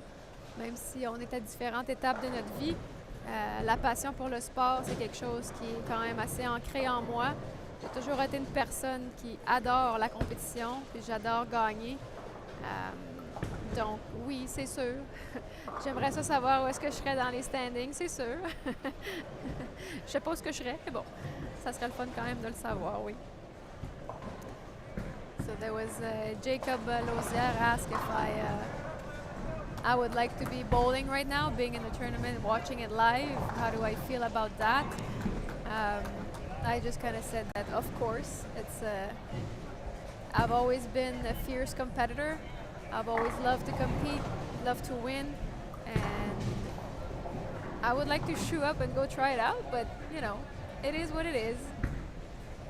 It's okay. Like I said, I'm in a different part of my life right now, and it's not the same thing, but I think the desire and the passion for competition will always remain.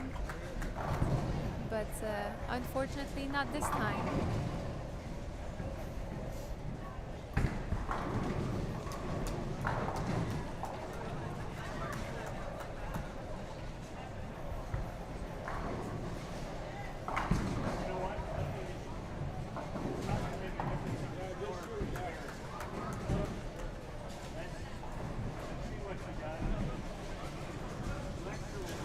Was team trials always 12 games per day? For some reason, I don't remember going that many games. Back in our time, yeah.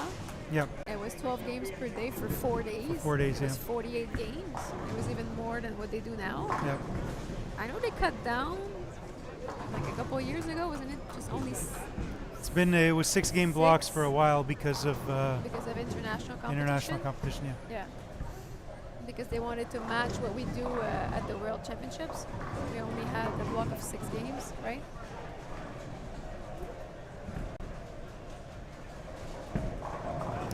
As-tu répondu à Serge? Non, pas encore. J'attendais que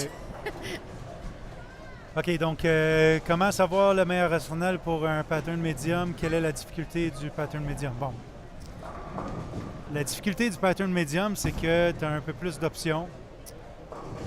Donc, tu peux jouer à l'extérieur, tu peux jouer à l'intérieur. Ouais. Donc, ça, c'est la difficulté. De deux,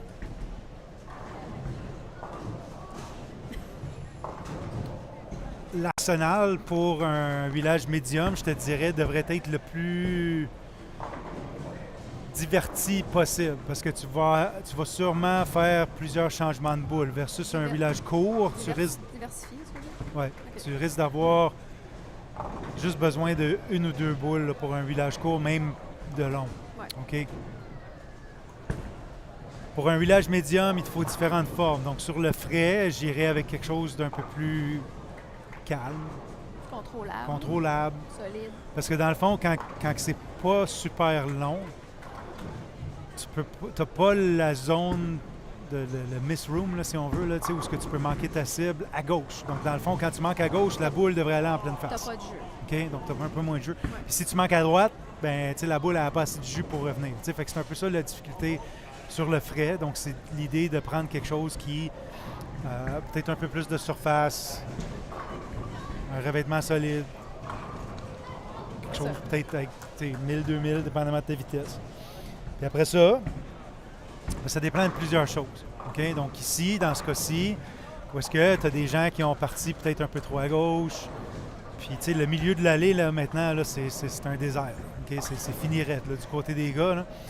Donc, il te faut une boule un peu plus clean, donc quelque chose avec une surface un peu plus lisse, quelque chose avec un revêtement perlé pour être capable de donner une finition un peu plus forte, quelque chose avec un RG potentiellement un peu plus haut pour vraiment dégager les têtes. Donc, il te faut un peu plus un arsenal complet dans ce cas-là. OK? Après ça, la force des boules va dépendre de ta vitesse, ta rotation, etc. Donc, c'est pour ça que c'est un peu plus compliqué, puis c'est pour ça aussi que les scores sont plus faibles. Ça va d'accord. Do you think there would be more entries if there was a prize fund attached? I think so, because it is expensive. However, as I had mentioned earlier in the stream, this is one of the fundraising opportunities for the team for the what's it called, the performance committee. Yeah. So if you have a prize fund, that takes away from the fundraising aspects of it, and then you would need sponsors, and I don't think that works with Sport Canada, right? Because Sport Canada offers funding to Team Canada, so they have to play along those rules. So the short answer is yes, but no. It's hard to say. Yeah. I mean, There would be more entry fees if there would be more entries if the fee was lower. However, of course, there but would be you less. make more- There would be less money in the pot. And right now, at 150 entries in a 60-lane house, the centers don't want this tournament because it's too long. We've been bowling since 7 o'clock this morning, so it's a 12-hour day. It's difficult, very difficult, and we're not done. I have to tear this down, and we have to oil lanes for the league tonight. So we're out of here at 9 o'clock tonight. So, yeah. Next question. Yeah. Donc, la question était... Ouais, c'est ça, no chance. Bye bye. Donc, la question était, est-ce que vous pensez qu'il y aurait plus d'inscriptions s'il y avait une bourse d'attaché? Puis ça revient un peu au sujet qu'on avait discuté plus tôt dans notre téléroman de cet après-midi. Que ce tournoi est une bonne portion des levées de fonds pour l'équipe nationale. Donc, c'est ça. Donc, si tu as une bourse, ça l'enlève de la levée de fonds. C'est comme un double tranchant là, qui se passe. Puis aussi le fait que Sport Canada, qui est commandité par le gouvernement du Canada, commandite le tournoi et l'équipe. Donc, ça va un peu à l'encontre de ce qu'eux font. Donc, pas trop sûr de ça. Mais en tout Je cas. pense qu'on n'est pas les bonnes personnes pour répondre. Ouais, on n'est pas les bonnes de façon personnes. Tu sais, comme vraiment avec les vrais bons détails. Là. Mais ça revient à ça aussi. Donc, je vais lancer ça parce que c'est un sujet qui est là. Nous, on est une compagnie de distribution de produits de quilles. On aime ça vous offrir une bonne qualité de marketing. Cependant, c'est pas notre événement non plus. C'est ça. Donc, on fait ça Pas pour nous, le bienfait des quilles ici au Canada. Mais il y a beaucoup de ces sujets-là qui ne sont pas On nos peut réponses. pas donner la réponse, C'est ça. C'est pas qu'on le sait pas, mais on... Yeah. So going back to that prize fund question, you're asking us. We are streaming for Buffa Distribution. We're here at the event. We are partners with Team Canada. We sponsor the team. However, those are questions that you're asking past players, and we're giving you our opinion on that. But that would be more of a question for the CTF. And I brought it up to Kathy that this tournament should be broadcast on a CTF YouTube page and not on a private page. But Yeah, that's for sure. a whole different can of worms there. So.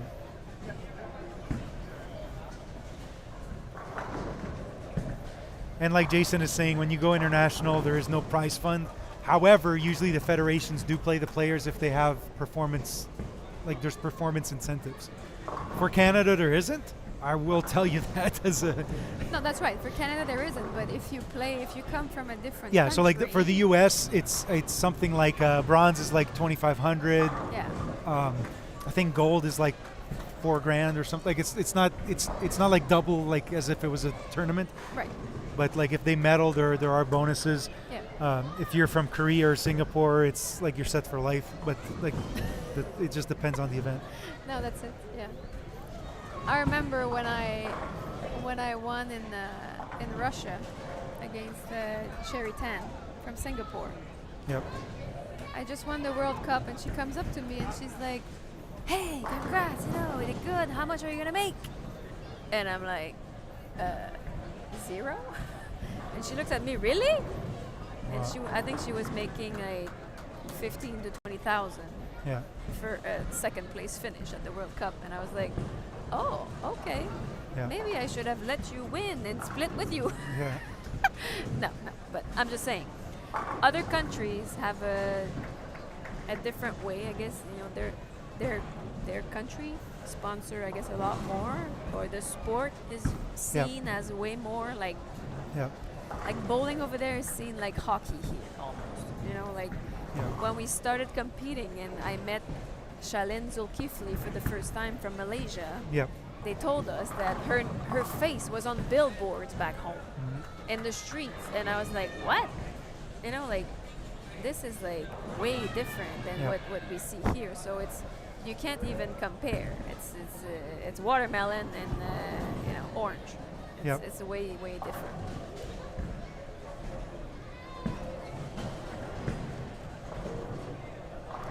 Donc, il y avait la question que Jason Lee a amenée qui disait que quand tu compétitionnes au niveau international, il n'y a pas vraiment tu gagnes pas d'argent. Non, c'est vrai. Ici au Canada, malheureusement, c'est notre réalité. Sauf qu'aux États-Unis, c'est un peu différent. Les gens qui font partie de Team USA, ils ont des bonus quand ils gagnent des médailles. C'est une bronze, tu avais dit 2500 US peut-être. Je dis juste des chiffres de Non, même, là, c'est je ça. sais pas. On le sait pas, là, ouais. mais ils ont...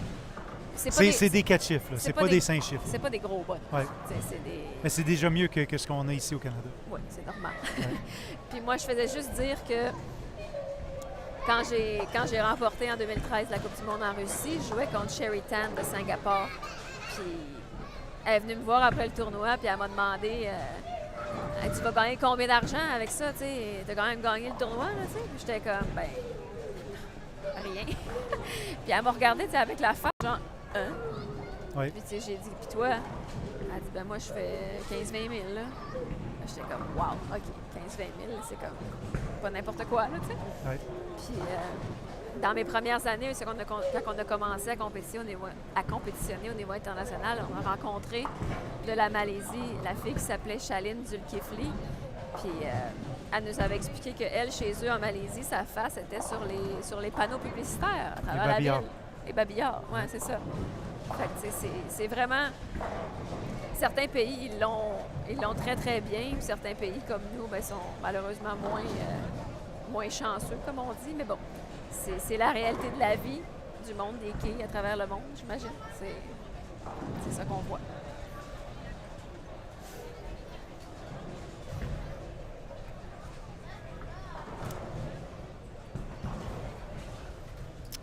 So which pattern will play the hardest of the four? I think you're looking at it.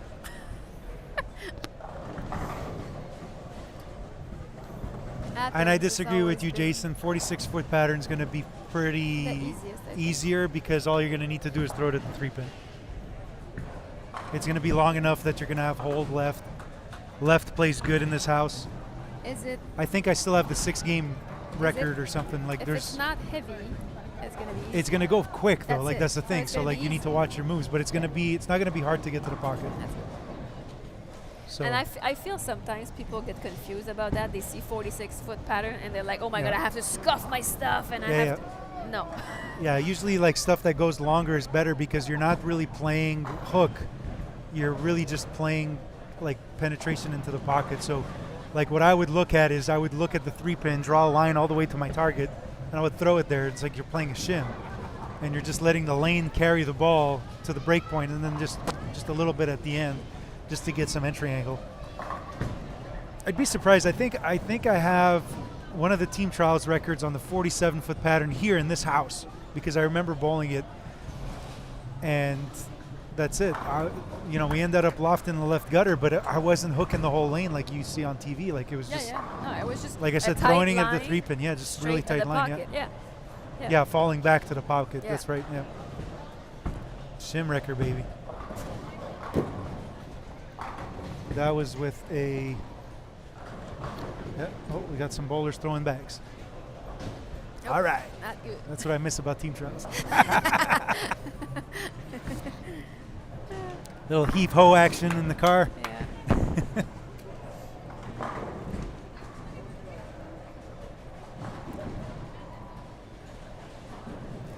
Donc, on a des joueurs qui lancent des sacs. Ça va bien. Vive les championnats canadiens.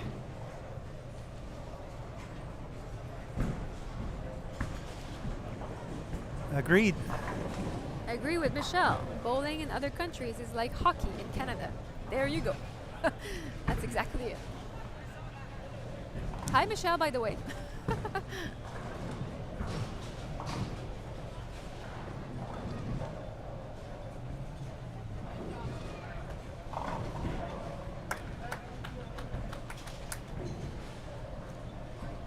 Gus understood, but the players that should make the team could and will strike at will doing that. So that's the only thing, right? Is that the reason why they're playing on 3 different patterns is because they want a well-rounded player on the team.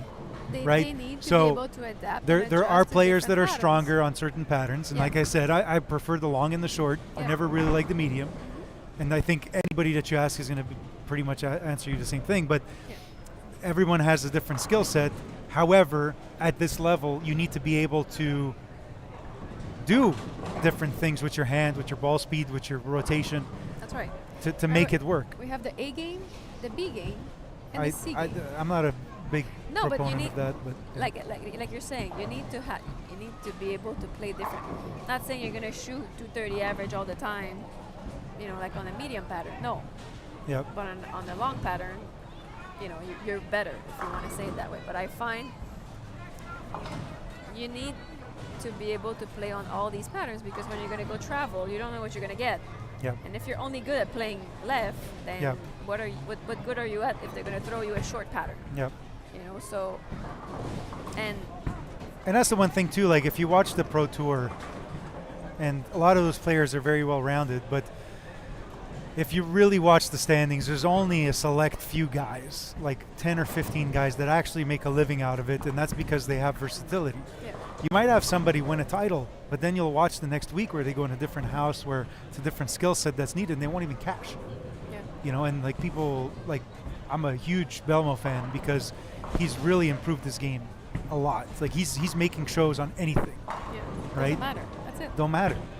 So And he's a two-hander. Ask him to play the gutter. yeah, he can will, do it. Yeah, Yeah. so fun. Donc on achève ici, les femmes ont terminé. Yeah, On ladies va have finished. focuser maintenant sur les gars. On va attendre les scores. Espérons que Guillaume va nous sortir ça rapidement. So again, make sure to go to buffabowling.com/live. scroll down, go to the results. Everything's on that web page, so bookmark it. And also, once you're on the results, bookmark that so you can just refresh the page as we go.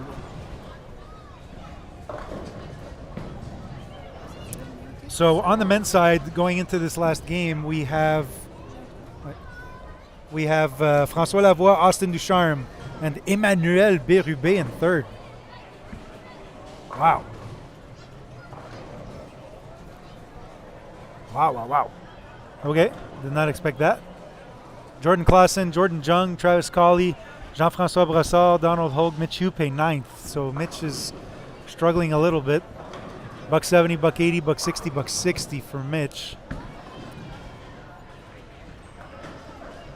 And Nathan Ruel-Lajoie outside looking in. Same thing with Goots, who was doing pretty good this morning. Wow. 150, 190, 160, 20, 120. Ouch. Ouch.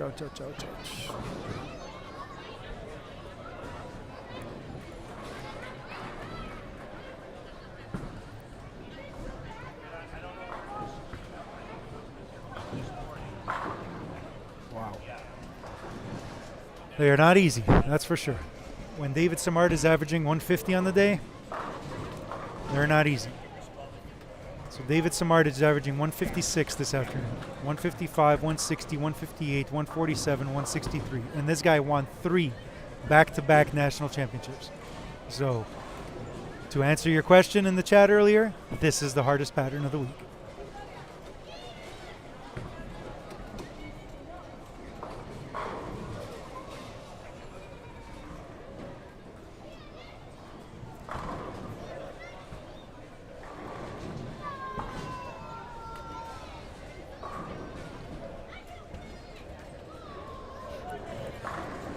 Donc, si vous allez voir les scores ici, j'ai fait le tour un peu.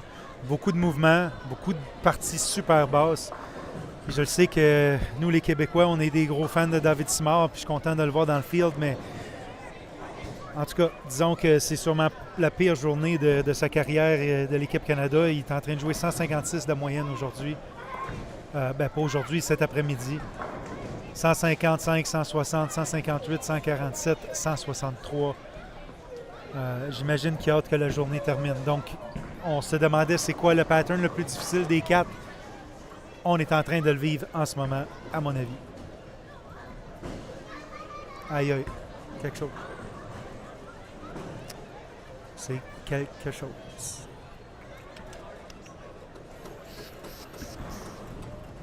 Qu'est-ce qui se passe? Je parlais de David Simard, je ne sais pas si tu étais là quand... Non? Qu'est-ce qui s'est passé? David Simard, you? Disons que ça va pas bien. Il sait pas. Oh!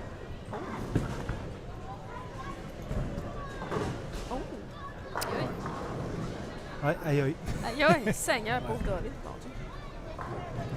Donc, c'est ça. Il n'a pas trouvé grand-chose. Il va jouer comme un déchaîné demain. Ah, c'est clair. Check les bains. Ne t'inquiète. Qui m'épate là, dans les gars, là? François, Austin, Emmanuel? Austin, écoute, c'est un bon jeune joueur qui est en train de se démarquer, donc c'est bien. Emmanuel Bérubé, honnêtement, très surpris de ça. Mais bonne continuité. Il vient du Québec, il devrait le connaître, Emmanuel Bérubé. Il vient du bas du fleuve. En tout cas, si je le vois, j'imagine que je vais savoir c'est qui. Je me rappelle. Jean-François Brassard. Donald, ça c'est le monsieur qui était ici, Donald. Mitch, Jacob, Cédric. Nathan, il est 17e. Cédric était pas mal plus bas maintenant. Mathis Bibeau aussi, qui a quand même eu un bon départ, mais là, ça va moins bien. Hein? Mais quand même, 190 de moyenne là-dessus. Ouais, c'est correct. C'est correct. Puis d'un junior, c'est ça. Il est toujours dedans, là. Ah, c'est bon. Hey, let's go, les boys. C'est comment on dit ça? May. Jeanne, Carly Mason. Tu les filles, excuse? Marissa Naylor qui mène, Felicia. Mais ça va updater bientôt. Là.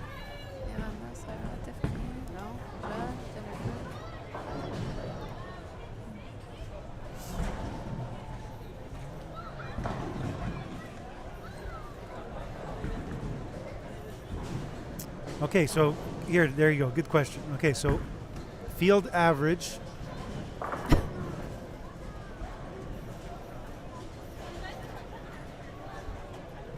Well, you can't go field average really, but could you? That's a question. That's for a good Guillaume. stat. I'll get Guillaume to pull that for tomorrow. The field average. Yeah.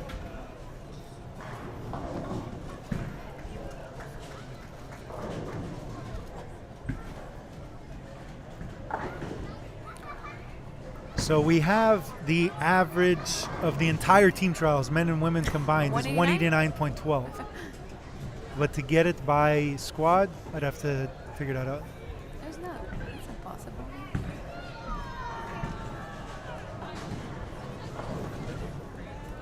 Okay, we could do that. It's not now, but we could. Yeah, field average by shift.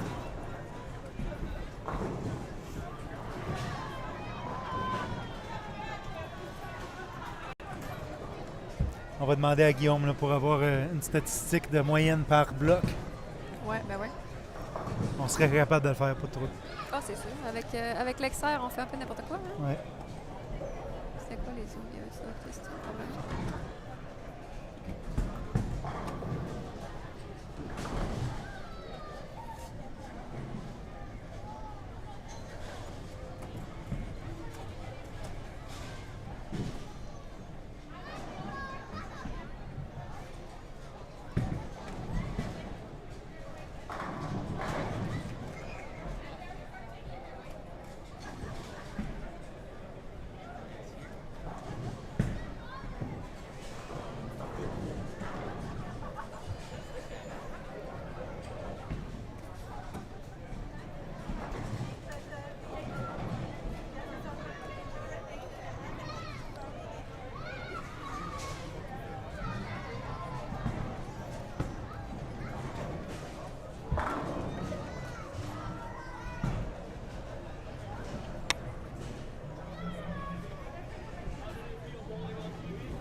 Oh boy, we're getting some crazy requests here. Use the top 40 men and top. How about we use the cut number? So top 50 men and top 20 women. We'll crunch numbers later. Around a Coke Zero.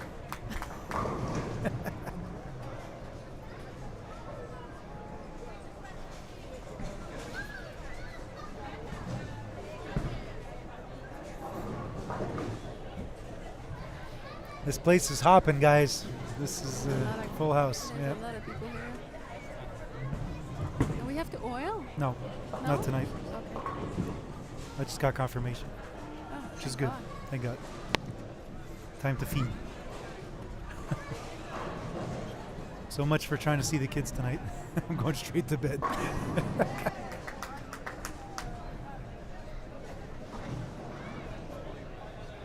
Paraît qu'il annonce pas beau à soir. Hein? Pour vrai? Ouais. Quoi? Neige?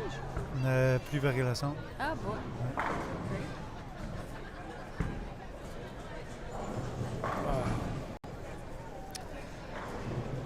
Alright, on achève ici. On va essayer de trouver le meneur du squad si on peut. On va essayer de voir ça. Ah, tu voulais-tu une fille? Ouais, on pourrait, ouais. Tu l'as cherché. Donc François Lavoie, Cédric. Si tu pourrais me chercher Cédric. As-tu fini? Puis chez les femmes, C'était Marissa. Marissa Naylor. Ouais. Je vais aller sur ta poignée elle, vu qu'elle. Ouais, si elle a mené.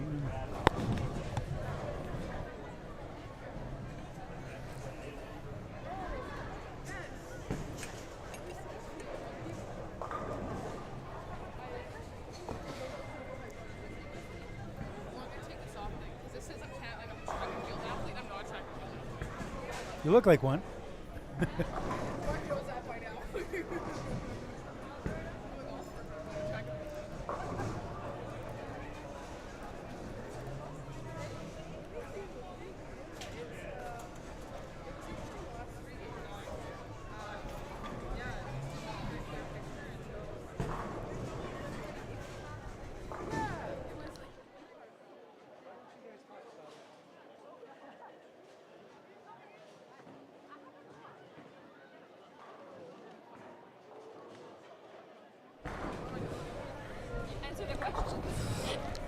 What's your name again? I'm just kidding. Don't do that to me.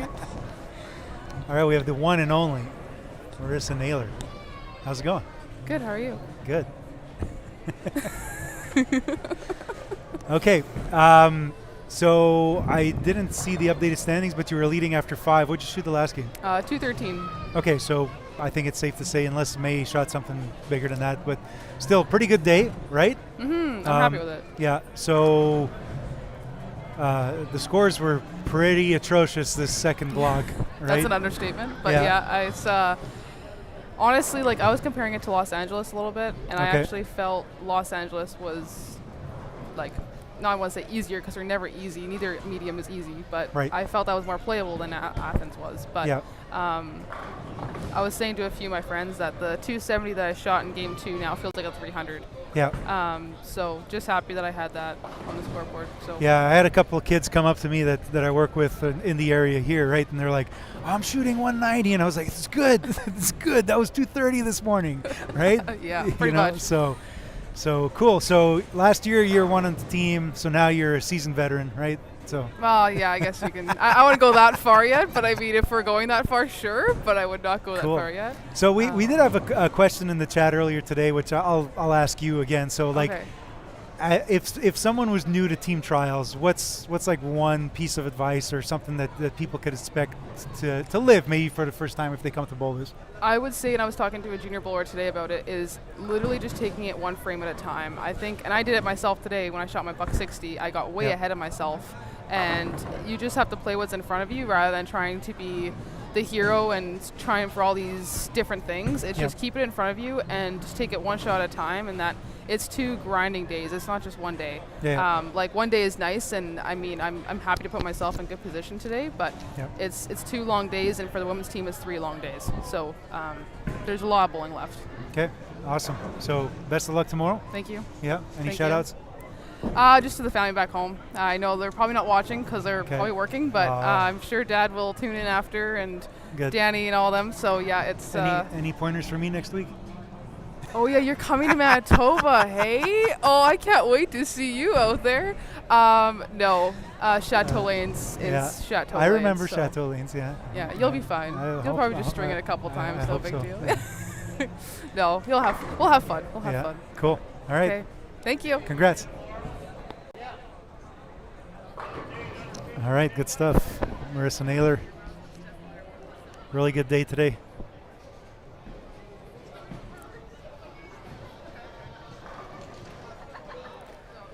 We'll try to get Cédric Ruelajoie, who was right behind François leading into the last game on this block, just to kind of get an idea and also a French perspective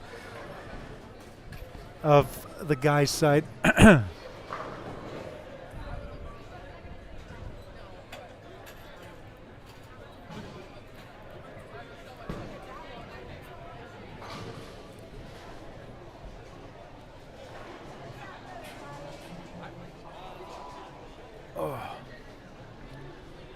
J'ai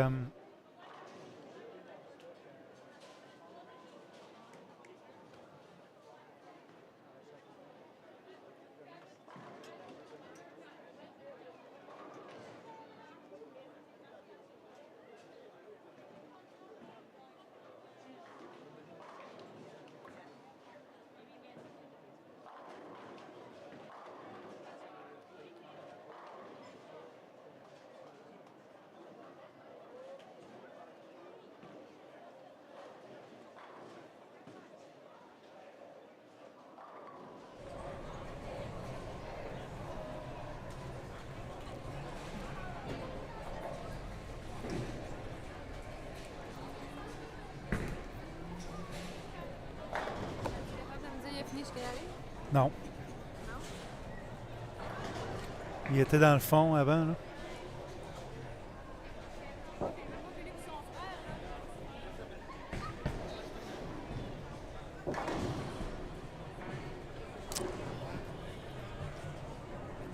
All right. Almost all done here. Donc on va attendre de voir les scores finaux. Je vais essayer de trouver un dernier invité. Quelques derniers retardataires ici du côté des hommes.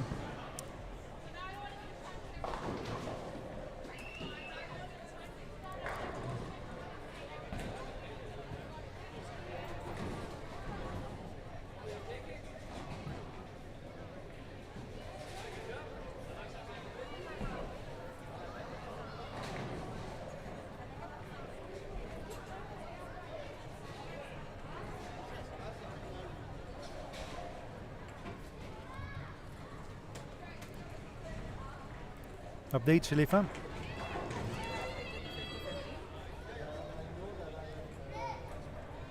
OK, les femmes sont mises à jour. On a Marissa Naylor qui est première.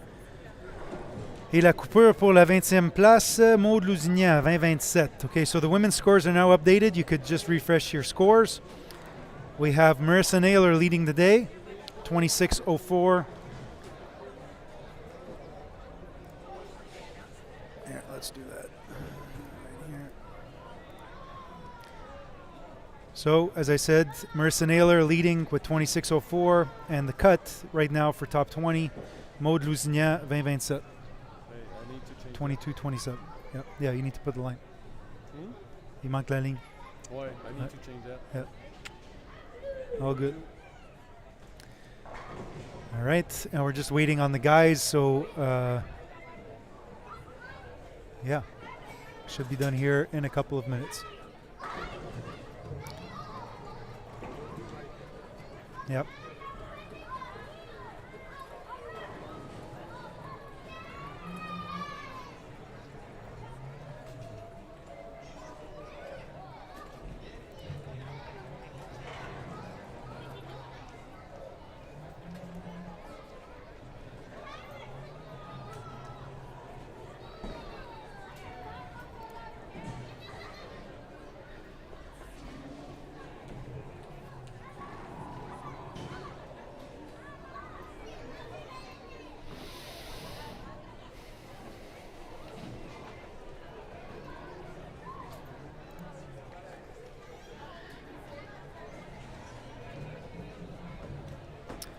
Thank you, Christine, for the great comment there. We try to do our best. It's difficult. Long days like this. We've been in the building since 5 o'clock this morning.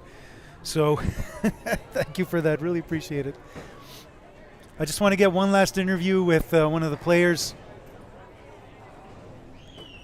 Maybe I could see if I could get someone that's just hanging around here to give you guys some content as we wait for scores. Okay.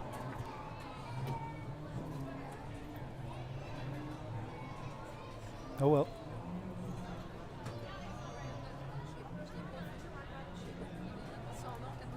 Yep.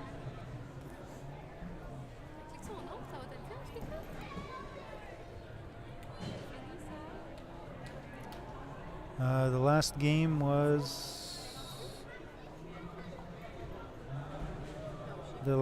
was on 47, so he would have been on the low end. Yeah. He would have been on the low end. All right. Okay. So he's gone. Okay. All right. We'll just wait for the official scores. There's one lane left down there. Let's see if they're done. 5 a.m. Yeah, we start at 7:30 in the morning, and we got to run lanes, and we need to set up the live streaming. So do the math.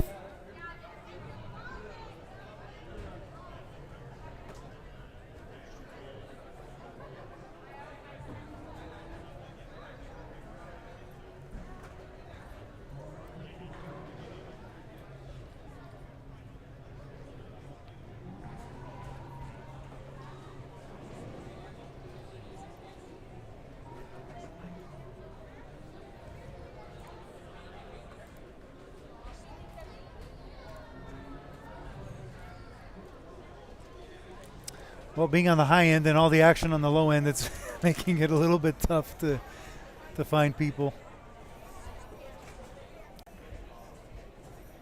So we'll just wait for the scores to update, and I think we'll call it a night. Let's just check it out, see if it's updated now. Nope, not yet. We'll give Guillaume a minute or two to get that done.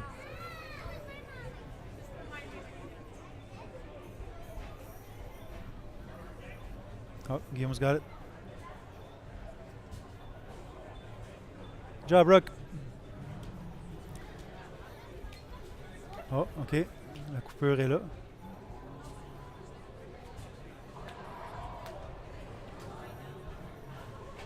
Ah ouais.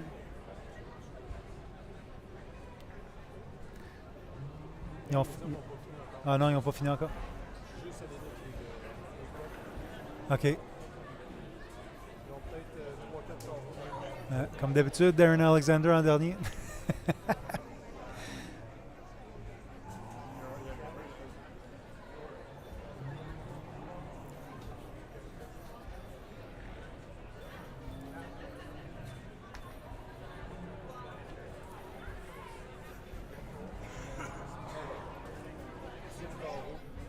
OK.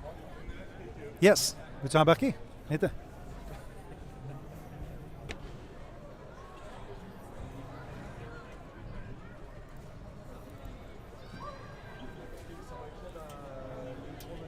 C'est bon. Le seul et unique, Cédric Ruel-Lajoie. Hey Mark, Comment est-ce qu'il va? va bien toi? Good. OK. Écoute, j'ai pas vu la dernière game, là. Fait que, en tout cas, t'as un sourire sur le visage. Fait que 210. Hey, 210, c'est comme 275. Ah, il était difficile. Ah, il était difficile. Je te l'accorde. Fait que, écoute, t'as quand même joué 2,20 de moyenne là-dessus. Oui. Puis, si on regarde, tu sais, des gros noms, là, comme, tu sais, David, il a vraiment rushé aujourd'hui, là, cet après-midi, là. Oui. C'était quoi le secret, là? C'était Québec Release, c'était quoi, là? Je te dirais que c'était... T'es Release? C'est encore plus spécifique, ça. C'est ça. Ben, c'était d'être patient. Écoute, essayer plusieurs... Il y avait plusieurs angles d'attaque qu'on pouvait faire sur ce patron-là. Puis vraiment suivre la transition, puis garder ça simple. Là. C'était vraiment... puis ça a fonctionné toute la journée. Là. OK. Donc, explique. On a eu Serge Rioux qui pose la question sur un village médium, qu'est-ce que tu as besoin, puis tout. Puis j'ai dit, c'est là que tu vas peut-être passer un peu plus tout ton sac. Parce que sur un court, tu risques de prendre peut-être 2 boules. Non, c'est ça. Même si c'est sur le long, peut-être 2-3 boules. Mais tu as sûrement passé à travers 3 ou 4 boules aujourd'hui. Même, j'ai raté un peu la transition au milieu d'aller. Puis je te dirais que mon sac, dans le fond, sur les 8 boules, j'en ai lancé 6. Là.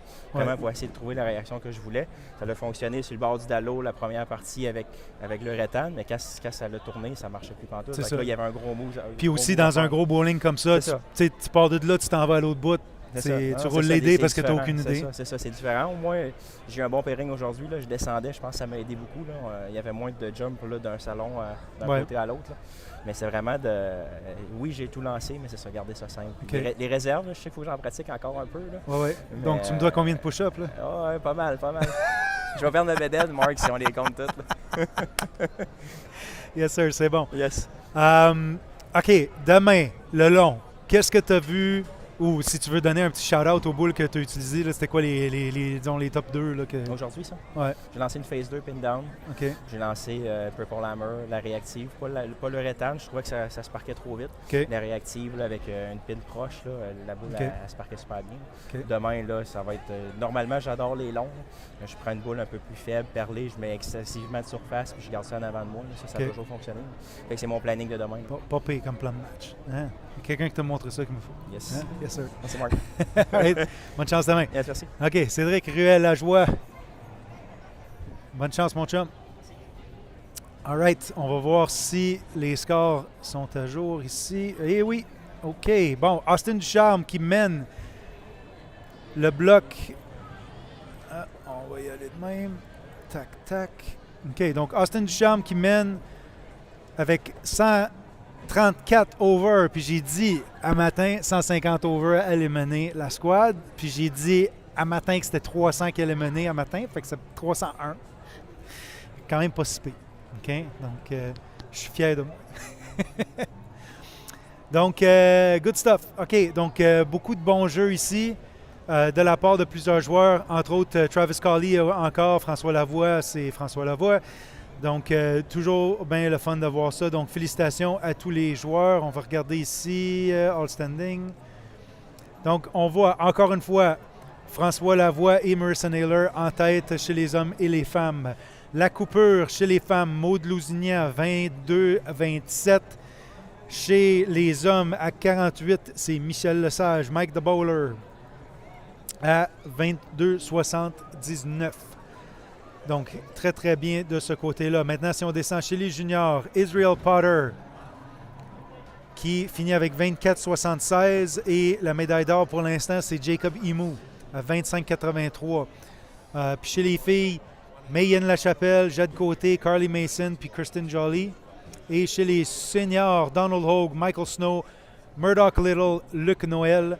Et chez les seniors femmes, Lynn Gauthier, Jill Fries, Lisa Murabito, puis Lorraine Fast. Excellent. Donc, c'est ça. Donc, ça termine notre diffusion pour aujourd'hui. J'aimerais ça vous remercier tous pour votre support aujourd'hui. C'était une longue journée. On se voit demain à 7h30. Encore une fois, tous les résultats et tous les liens, buffabowling.com/live. Donc, rendez-vous là pour ça. We'll be live again tomorrow as of 7:30, so make sure to check us out, buffabowling.com/live for all the links, everything that you need to know. Also, make sure to like and subscribe to this YouTube channel to know when we go live. Turn on your notifications so when we go live tomorrow morning, I'll be your wake-up call. Make sure you bring coffee tomorrow for your one and only best friend commentator, Mark Buffa. And again, thank you everybody for being with us today. This is me signing off, and we'll see you guys tomorrow. Have a safe night and take care. Donc encore une fois, merci à tous. On se voit demain.